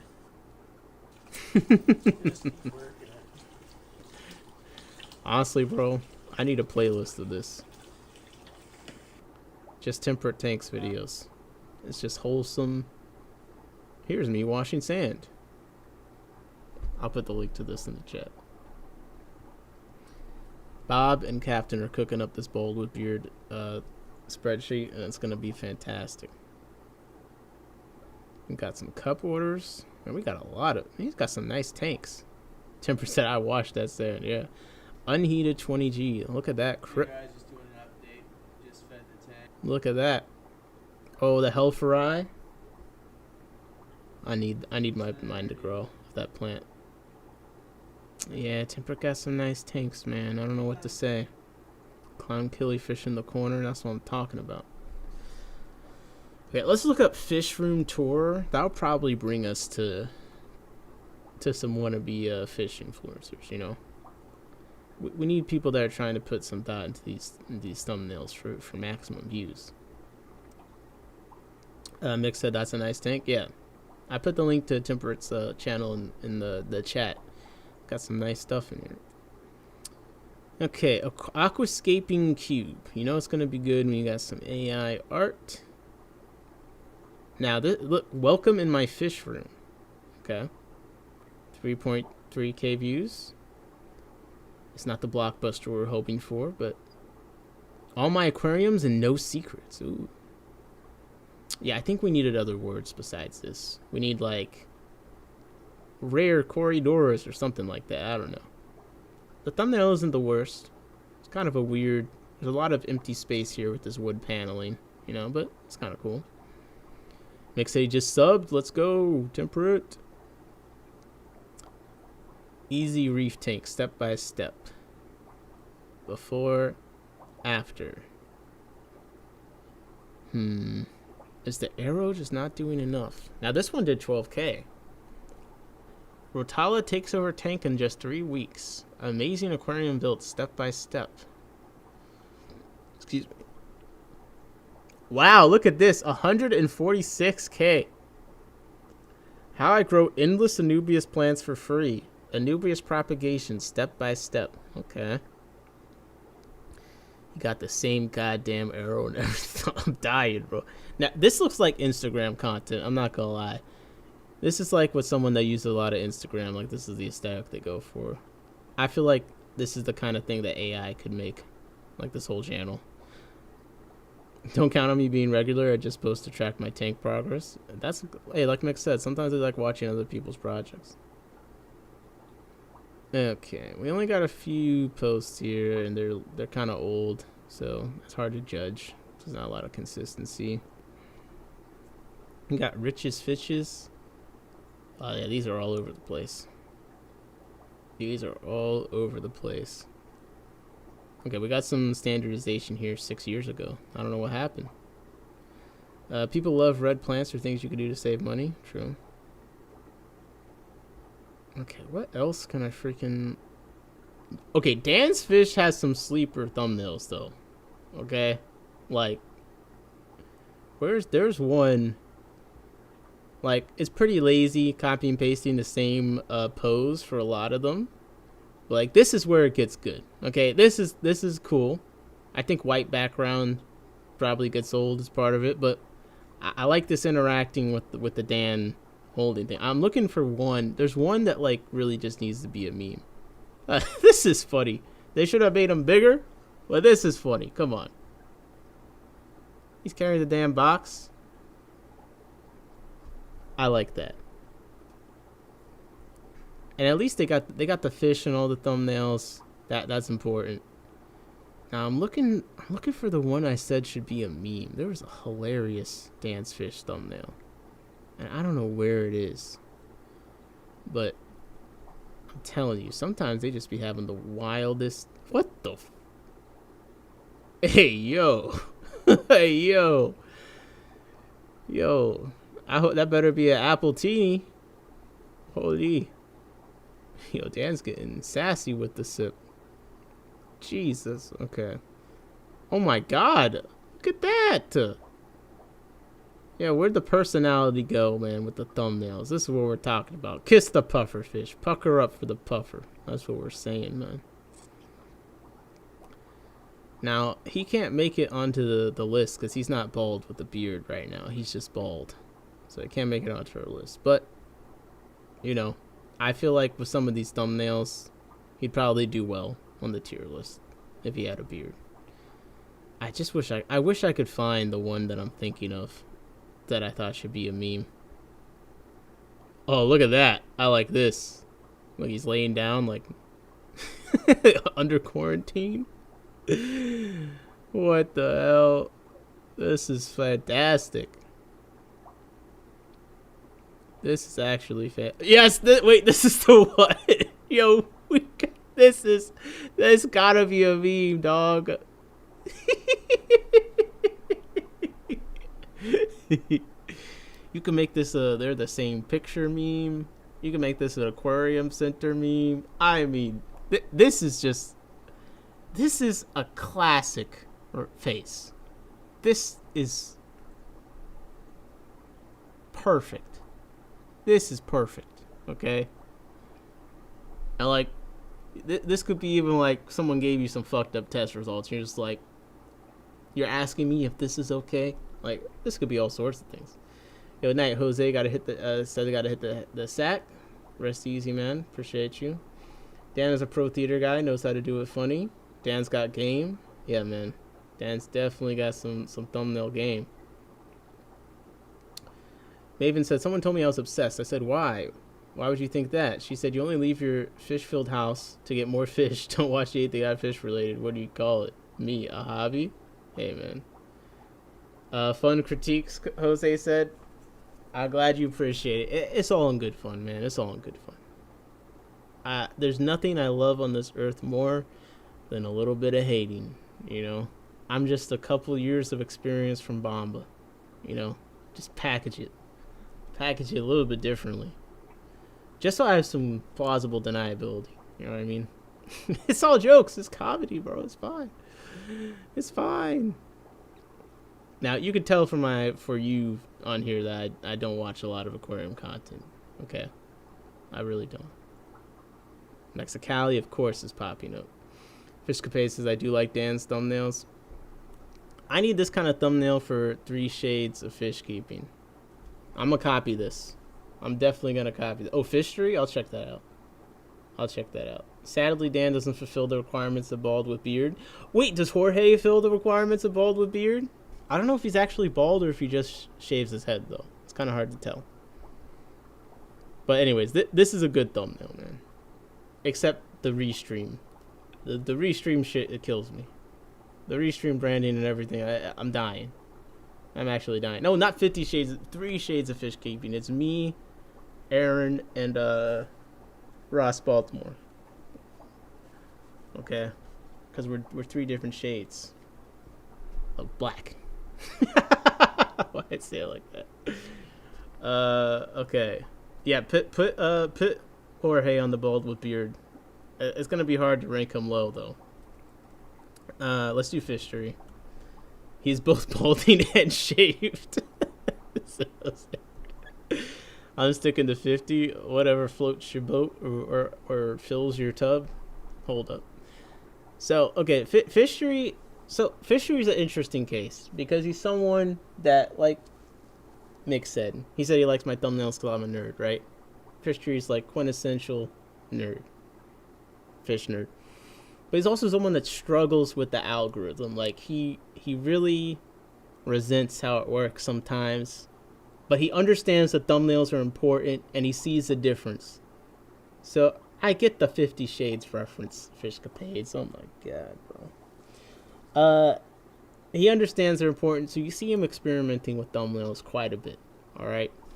Now, what he's starting to settle on, and I'm happy because we all love Fishery here, so I'm happy to see that after a little bit of struggling, he's gotten some bangers.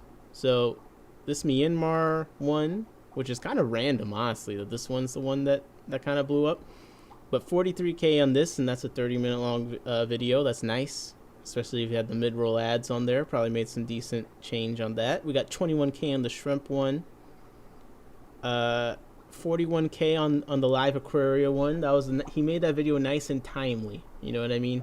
On the news stuff, if you're one of the first people to make a video, it's pretty much an easy button for success. All right, if you want to get views off of videos on a news topic, just be the first one to post it. Seriously, you don't even have to have the best video. If you're the first one, everyone's gonna be looking for a video to watch. 41K, fantastic. Then we got this one. This is like some KG Tropicals. Some Zenzo, like into my fish tank, like end of an era. I was ashamed of this for far too long. Now, to give him credit, he does add context of what he's talking about. I realize I need to downsize, and so we get it's a little clickbait in the thumbnail, but he does kind of give you an idea of what it's going to be about. But 13K on that, not bad. Also got his face in there, a little selfie, and the fish tanks. All right. And he's done a good job. We got fish or shrimp in every thumbnail, even when his face is in it. That's key. That's key. And he's posting more often. This one 2 days ago, 3K. So hopefully he gets a few more on this. He's been running the Moonlight Aquatics promo heavy. But let's go a bit. He's got a lot of live streams as well. Yeah, he's got a ton of live streams. But it's a great example because he puts a lot of effort into the thumbnails, honestly. Look at this. He's got all sorts of shit. He's got text. He's got temperatures. He's got price tags. Some stuff I'd say maybe has too much going on. I love when he uses this face. This is like the handsome Squidward Fishery face, only shocked. Because like the jawline is just so defined. And how the shadows lie here, it's like perfect, like smolder face plus shocked, like, you know what I mean? Like this is some model shit right here. He did his thing on this one. Now, kind of went like mixtape on it with the graphics here. We got like some weird purple smog shit going on. Like this is like California or like Shanghai or something. We got, you know. You can almost see like age restricted in the corner here. You know what I mean? With this Corey with the no thing of this fish conspiracies. I mean, this is a pretty wild thumbnail, and it did all right too. This one did good, 91K. I mean, look at that beautiful fish in the front. So I think that's one of the keys here. Let's look at the live stream thumbnails. Alex is personal too. Funny humor is important. Yeah. Alex is one of the few fish channels I watch regularly. I still laugh when I pulled up to Louise's she was outside the shop, and I was like, "Oh, what's up?" And she was like, "1 second, I got fish tree in my ear." And then like I open up my car door, and I'm like, you can hear fish tree playing on my car speakers the same episode that she's listening to. So he's one of the few fish tubers I watch regularly. Yeah, you can see the live stream thumbnails do not get the same level of attention. Alex is good people and his channel is absolute gold. Yeah, his channel is definitely, when I was getting into the hobby, that's what I watched, really, honestly. Him as a wizard, I'm into that. I'm definitely into that. Man, he got the Stonehaven title here. Things aren't great. Oh, he. Life isn't doing too well. It worked a lot better for him than the Stonehaven guy. Yeah, I guess no one cared. Jesus. I gotta get off stream, dog. That poor kid. That poor kid. A Rico stand? Is that a real freaking fish tuber? Rico stand?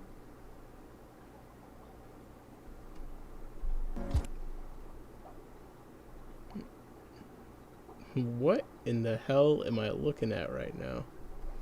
LRB got me into watching more YouTube. Okay. Yo, who put this in the chat? Oh my god. Oh my god. Okay. Yo, this doll is disturbing me. Oh my gosh. This is the face hole. Something about it. Ah! Who's not scaring me? He hasn't posted in a while though. Is he another live streamer? Okay, yeah, he streams. He streams. Clash holes unite. I like that. He's got beautiful hair. Beautiful. But not enough thumbnails. LRB. Let's see. LRB. I'm gonna predict his thumbnails suck. Let's see. I don't really watch LRB that much. Okay. Okay, we got the gradient.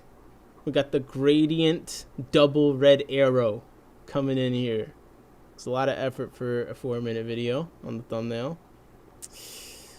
We got red koi. Now, is this a mirrored on the side? Like, you didn't get a photo large enough to fill the margins? And is this like a screenshot of a video? Vertical video? Oh, no. That's not good.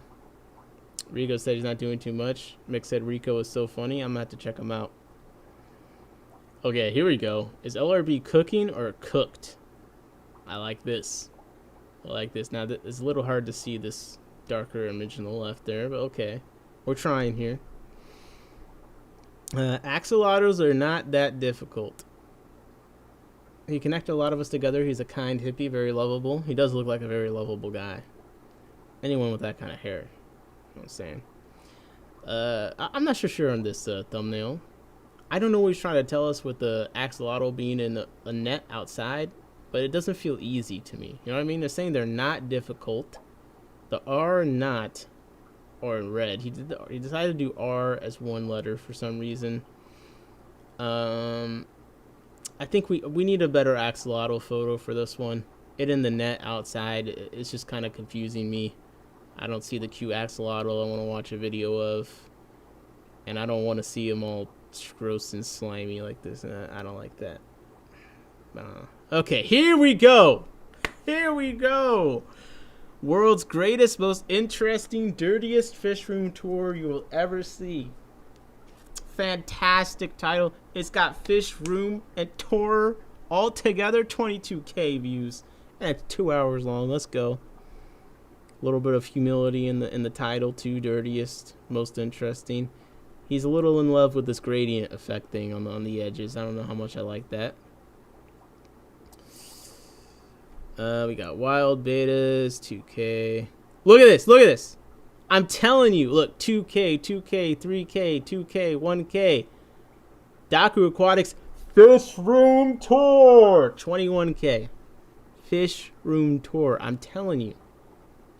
I am telling you. It's the key. Oh, it's because Daku's in there. Bro, this one had no one's name in there. Just a Fish Room Tour.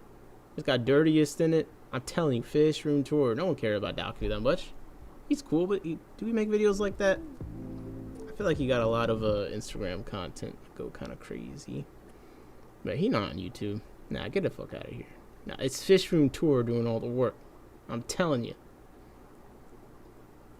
The pup is cheating. Oh, that's just in the preview. Look, this ain't even a good thumbnail. Like, look at the resolution on this blurry ass thumbnail. Okay, can't even see what's going on. Okay, yeah. Look, I'm telling you, bro. The same things have the most views over and over again. I'm telling you. Look at this. The end. Last video I wanted to make. Viewer discretion advised. Now that is some dramatic ass clickbait right there. 19K. Everything else is not even a fourth. This is like 5 times. And then this one, he didn't quite go all the way, but Aquarium Store Tour. It's got Tour in there. Not quite as good as Fish Room, but still got Tour. That's 8.8K. Yep. See, fucked this up.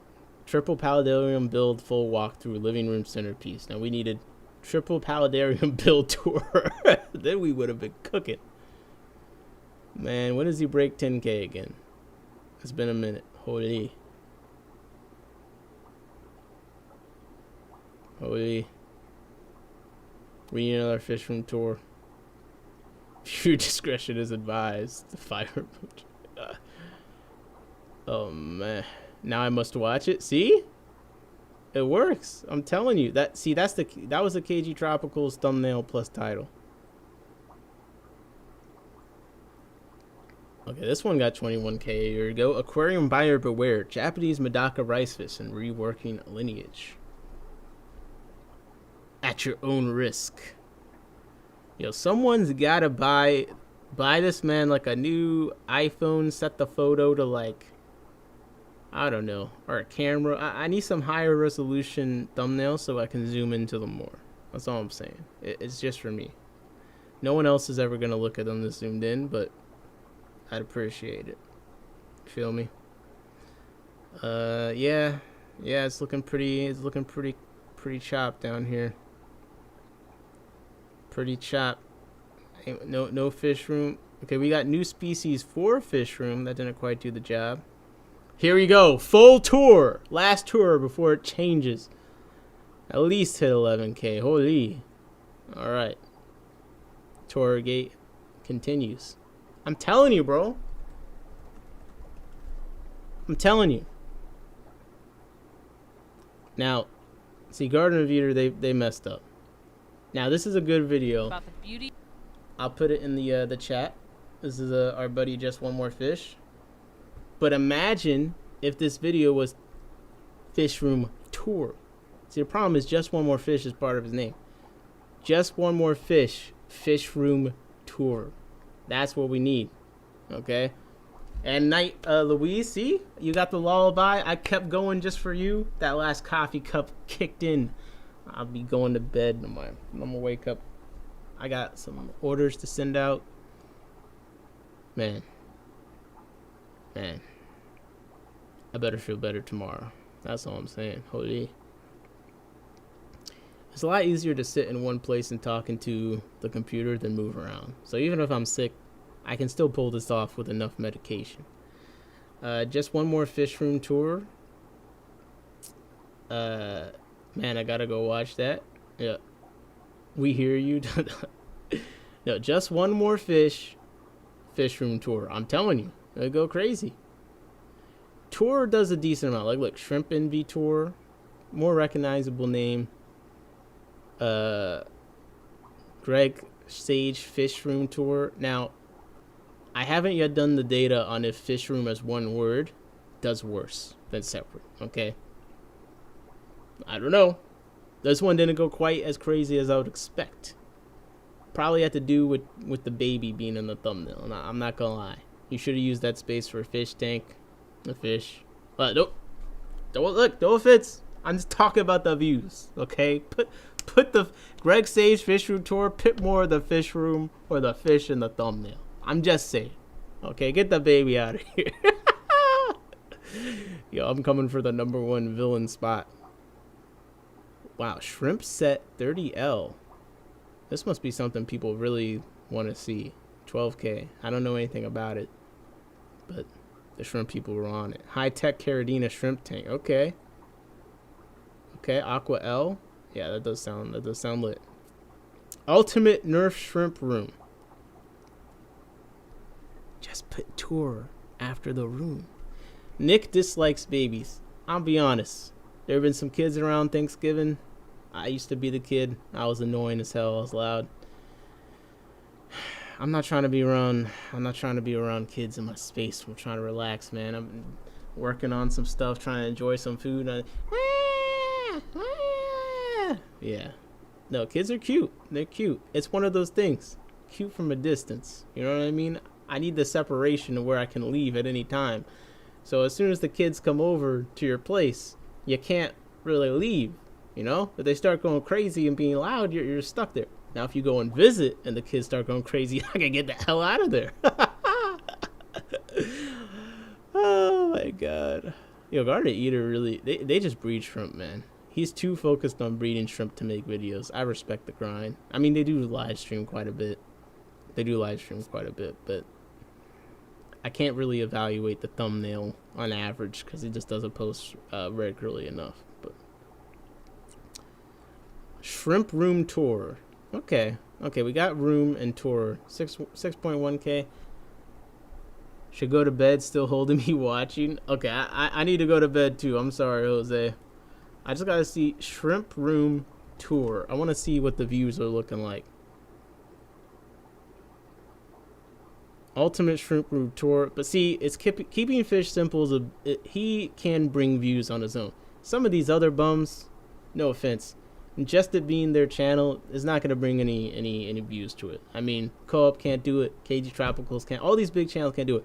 Keeping fish simple, he's got pull, the clout. You put his face on the front, you're going to get more views. It's not necessarily the same as all these other bigger channels. They got to put a bit more work. Look, you got almost 300K views on this. We do got Shrimp Breeder's Home, an in-depth tour. Look, the thumbnail is just his face smiling. Your favorite YouTuber can't do this. I'm telling you, he's on a different level. Okay, he's on a different level, man. He can just do these kind of things. He breaks all the rules. Yeah, I'm telling. The shrimp room tours are not looking the same view-wise as the fish room tours. I'm not gonna lie. And even in Keeping Fish Simples, it says 400 plus aquariums, which does help. You know what I mean? We got aquarium and tour. I feel it's watching YouTube when we're having some personal issues going on, or great followers, finding comfort in watching similar nerdy people like ourselves. Me, I started watching when my dad got sick. Yeah, I started watching Fishery and getting into the fish stuff when I was really sick. I couldn't do too much. And my grandpa was sick, so maybe that is a thing.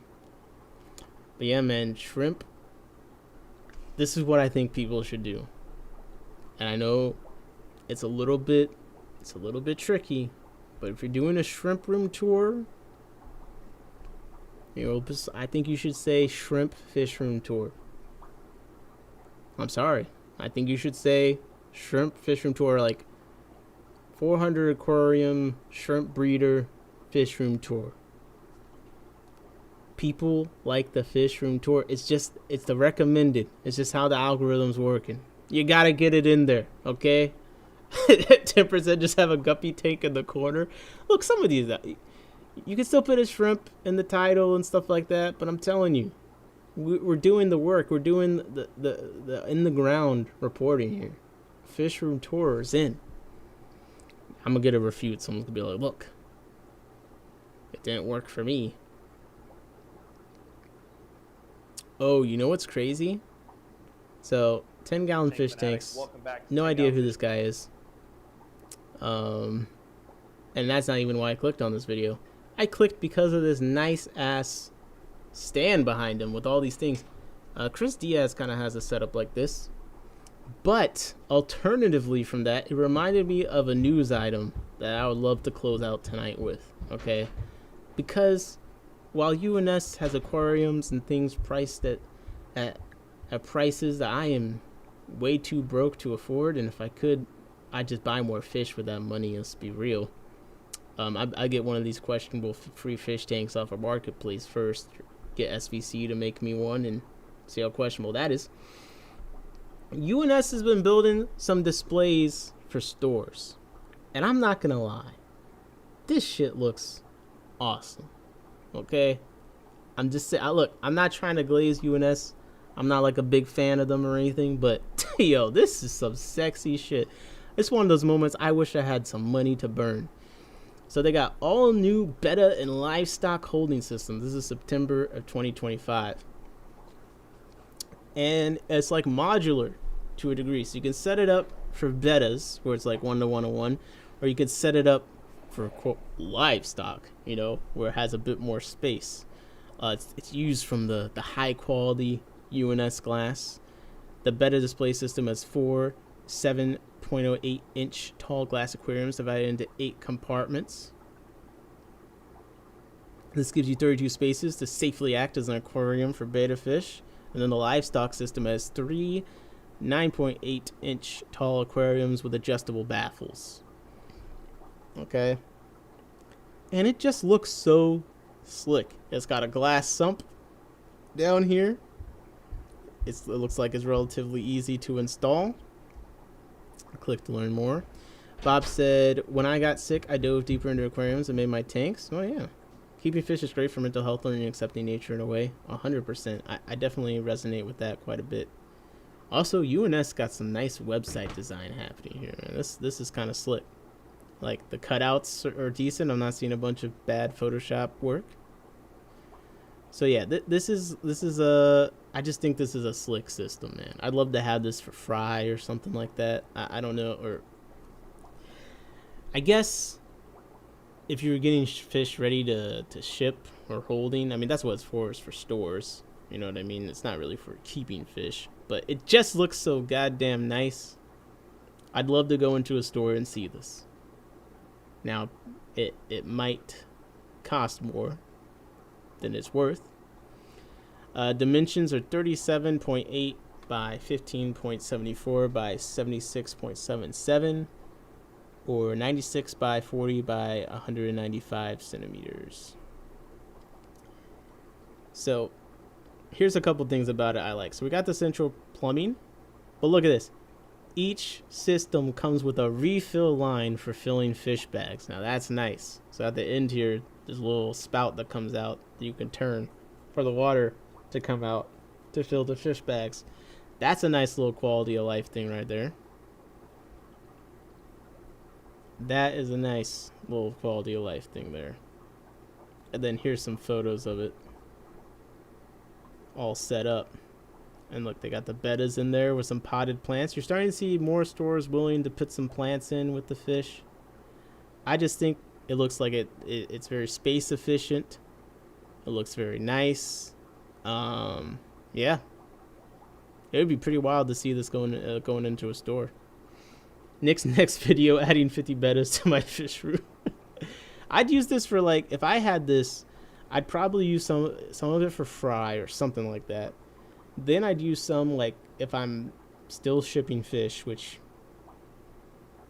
laziest fish seller here, I'm sorry. Once I get all my orders out tomorrow, I'm shutting down for the year, and then hopefully I get my shit together next year and get my system more optimized so I can stay on top of things. But this last round of shipping went pretty good. So I had the one double loss to the same guy with the bettas, but since then everything's been smooth sailing. I got plecos, I got bettas that have gone out, and people have been happy. I got some feedback on some duckweed, but beyond that, I love getting feedback, even if it's critical, because then I know what I need to improve on. So I actually kind of appreciate that. But yeah, actually it's been going pretty well as far as that goes. But anyways, I'd use this for, like, you know, a couple days before catching the fish that are gonna ship out, put them in here, kind of a thing. Yeah, that'd be cool. So they got these new betta holding systems. They also have some plant holding systems. I'm trying to find out where that is. Submit a form to let us know your favorite local fish store. Know your okay. Instagram handle in my tanks. Wait, I can request a product? Oh shit.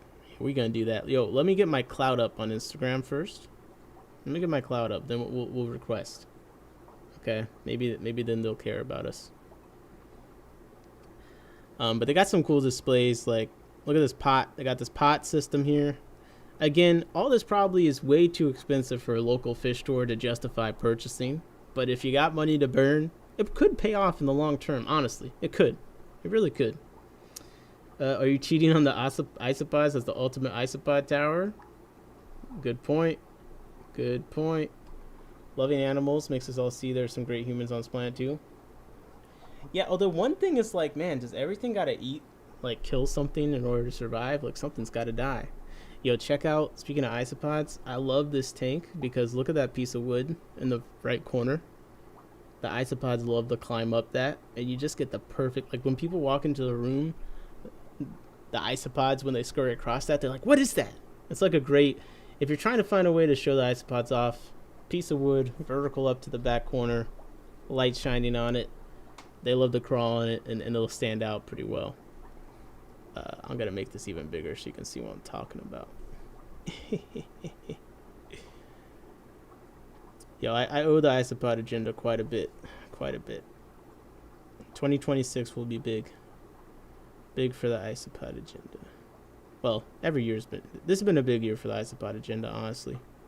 A lot more people are keeping them. I'm getting a new wave of people watching the old videos. Like, it keeps getting consistent views.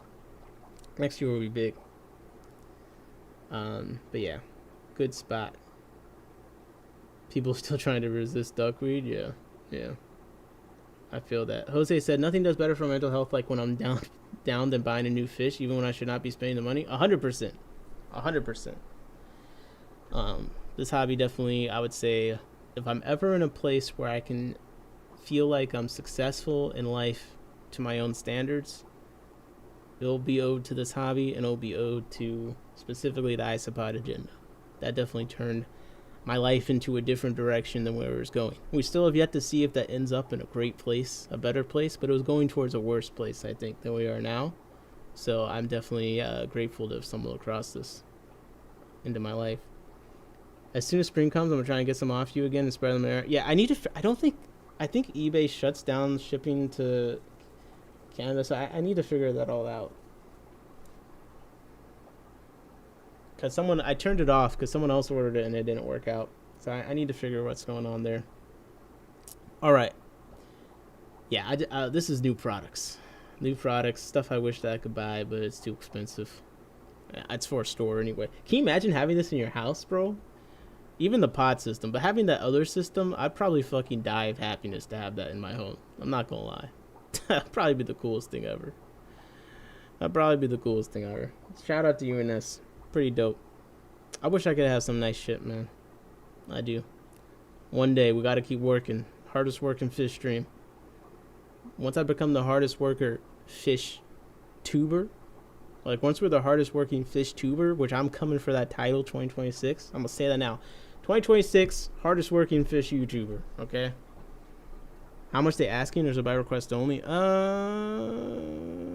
did not see a price on here. This kind of stuff you usually need to get a quote or something.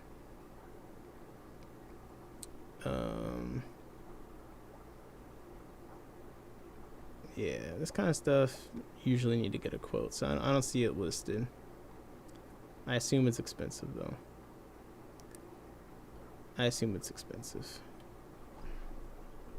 Yeah, because they got the plant holding system here too. Yeah, look at that. Hybrid Decker.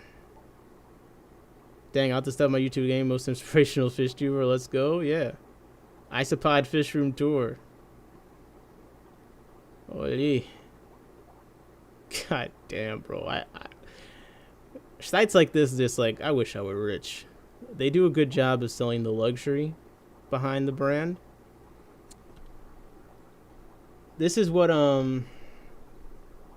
yeah, this is a good example of making a luxury brand. Okay. I gotta be up in 5 hours. Don't forget how awesome you are. Oh, Nick, I appreciate you, man. Take it easy. Have a good night. By the way, the conclusion of our poll about whether food names or Lord of the Rings themed names are preferred, over the course of the stream, we ran it the whole stream, 45 votes. Guys, pat on the back. That's great participation. I'm not gonna lie. 45 votes. 60% said a food name preferred, and 40% said Lord of the Rings themed name preferred. So food name still won pretty comfortably, but Lord of the Rings made a decent comeback. So shout out to the Lord of the Rings fans. You guys made yourself heard. I think the food name still got it. Okay, they still got it. Tempered said, "Come on, guys, tell me you wouldn't be buying Gimli Corys instantly." I know. There's all sorts of good Lord of the Ring names. Come on, Gollum Corys. Corys. My precious.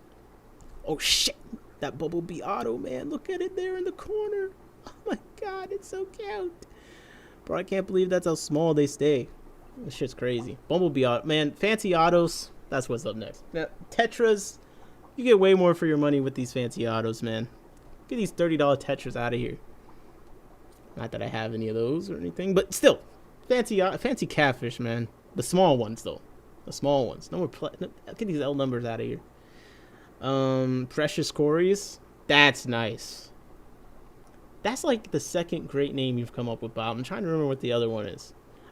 Whoever came up with the Cool Ranch, was it Cool Ranch Tetras? I forget. It was Cool Ranch something. That was a good one. Bilbo Barbs. That's good. Yo, Precious Corys of Bilbo Barbs. All right, we're making a fight against the food name people. We're making a great fight against the food names people right now. Holy. Okay, people. Beautiful people. I have to go finish some stuff. Big day tomorrow. Big day all week. It's gonna be I need to get some shit done. Let me tell you. I've got to redeem myself this month. So wish me luck in that. And okay, Jose likes Bilbo Barb. I like that. Mick said that Isopod scared the shit out of that Peppermint Auto. Oh, I gotta play back. That's why I like the camera in the back all the time. Because, bro, they do interesting things all the time. Like, someone is gonna see something that I miss, and it's gonna be funny. Hardest working fish stream for now. Yo, 2026 will be hardest working fish stream and just hardest working fish tuber. Easy. I mean, we got hardest working fish stream on lock. We're in here. It's been what? How long has it been? God damn. Don't tell me it's been 5 hours. Yo, 5 hours, man. We've been here for 5 hours. It's been a breeze. It's been a good time. Look at the variety of things that we covered. I hit everything in the title. Let's go. So I would say this is a pretty fantastic stream. I appreciate you all. I need to head out. But I'll be back. I'll be back soon. I don't know if I'll be back tomorrow. But let's say Tuesday, Wednesday at the latest, but hopefully Tuesday. And I'll try to come with another decently prepared stream. I didn't prepare super heavy for this one. Okay, that's kind of a lie. I had a bunch of stuff prepared. Man, we got the competition, we got the description. Yeah, no. This was a well-prepared stream, I think. But I'll try and come with another one, basically. Good night, all. Good night, Jose. Good night, JP. As always, you know what this has been. This has been a stream. A stream like others, but not really. A stream of love. A stream of disdain. A stream of fun. No, really, it's been fun. And this has also been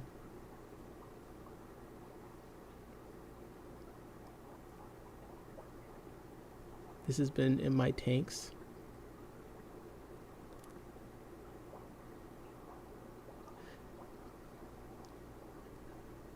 Life isn't going so good.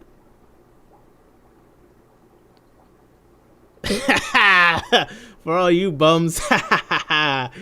Yo, shout out Stonehaven Aquatic. No, joking.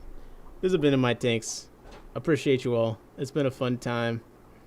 And I will see you next In My Tanks.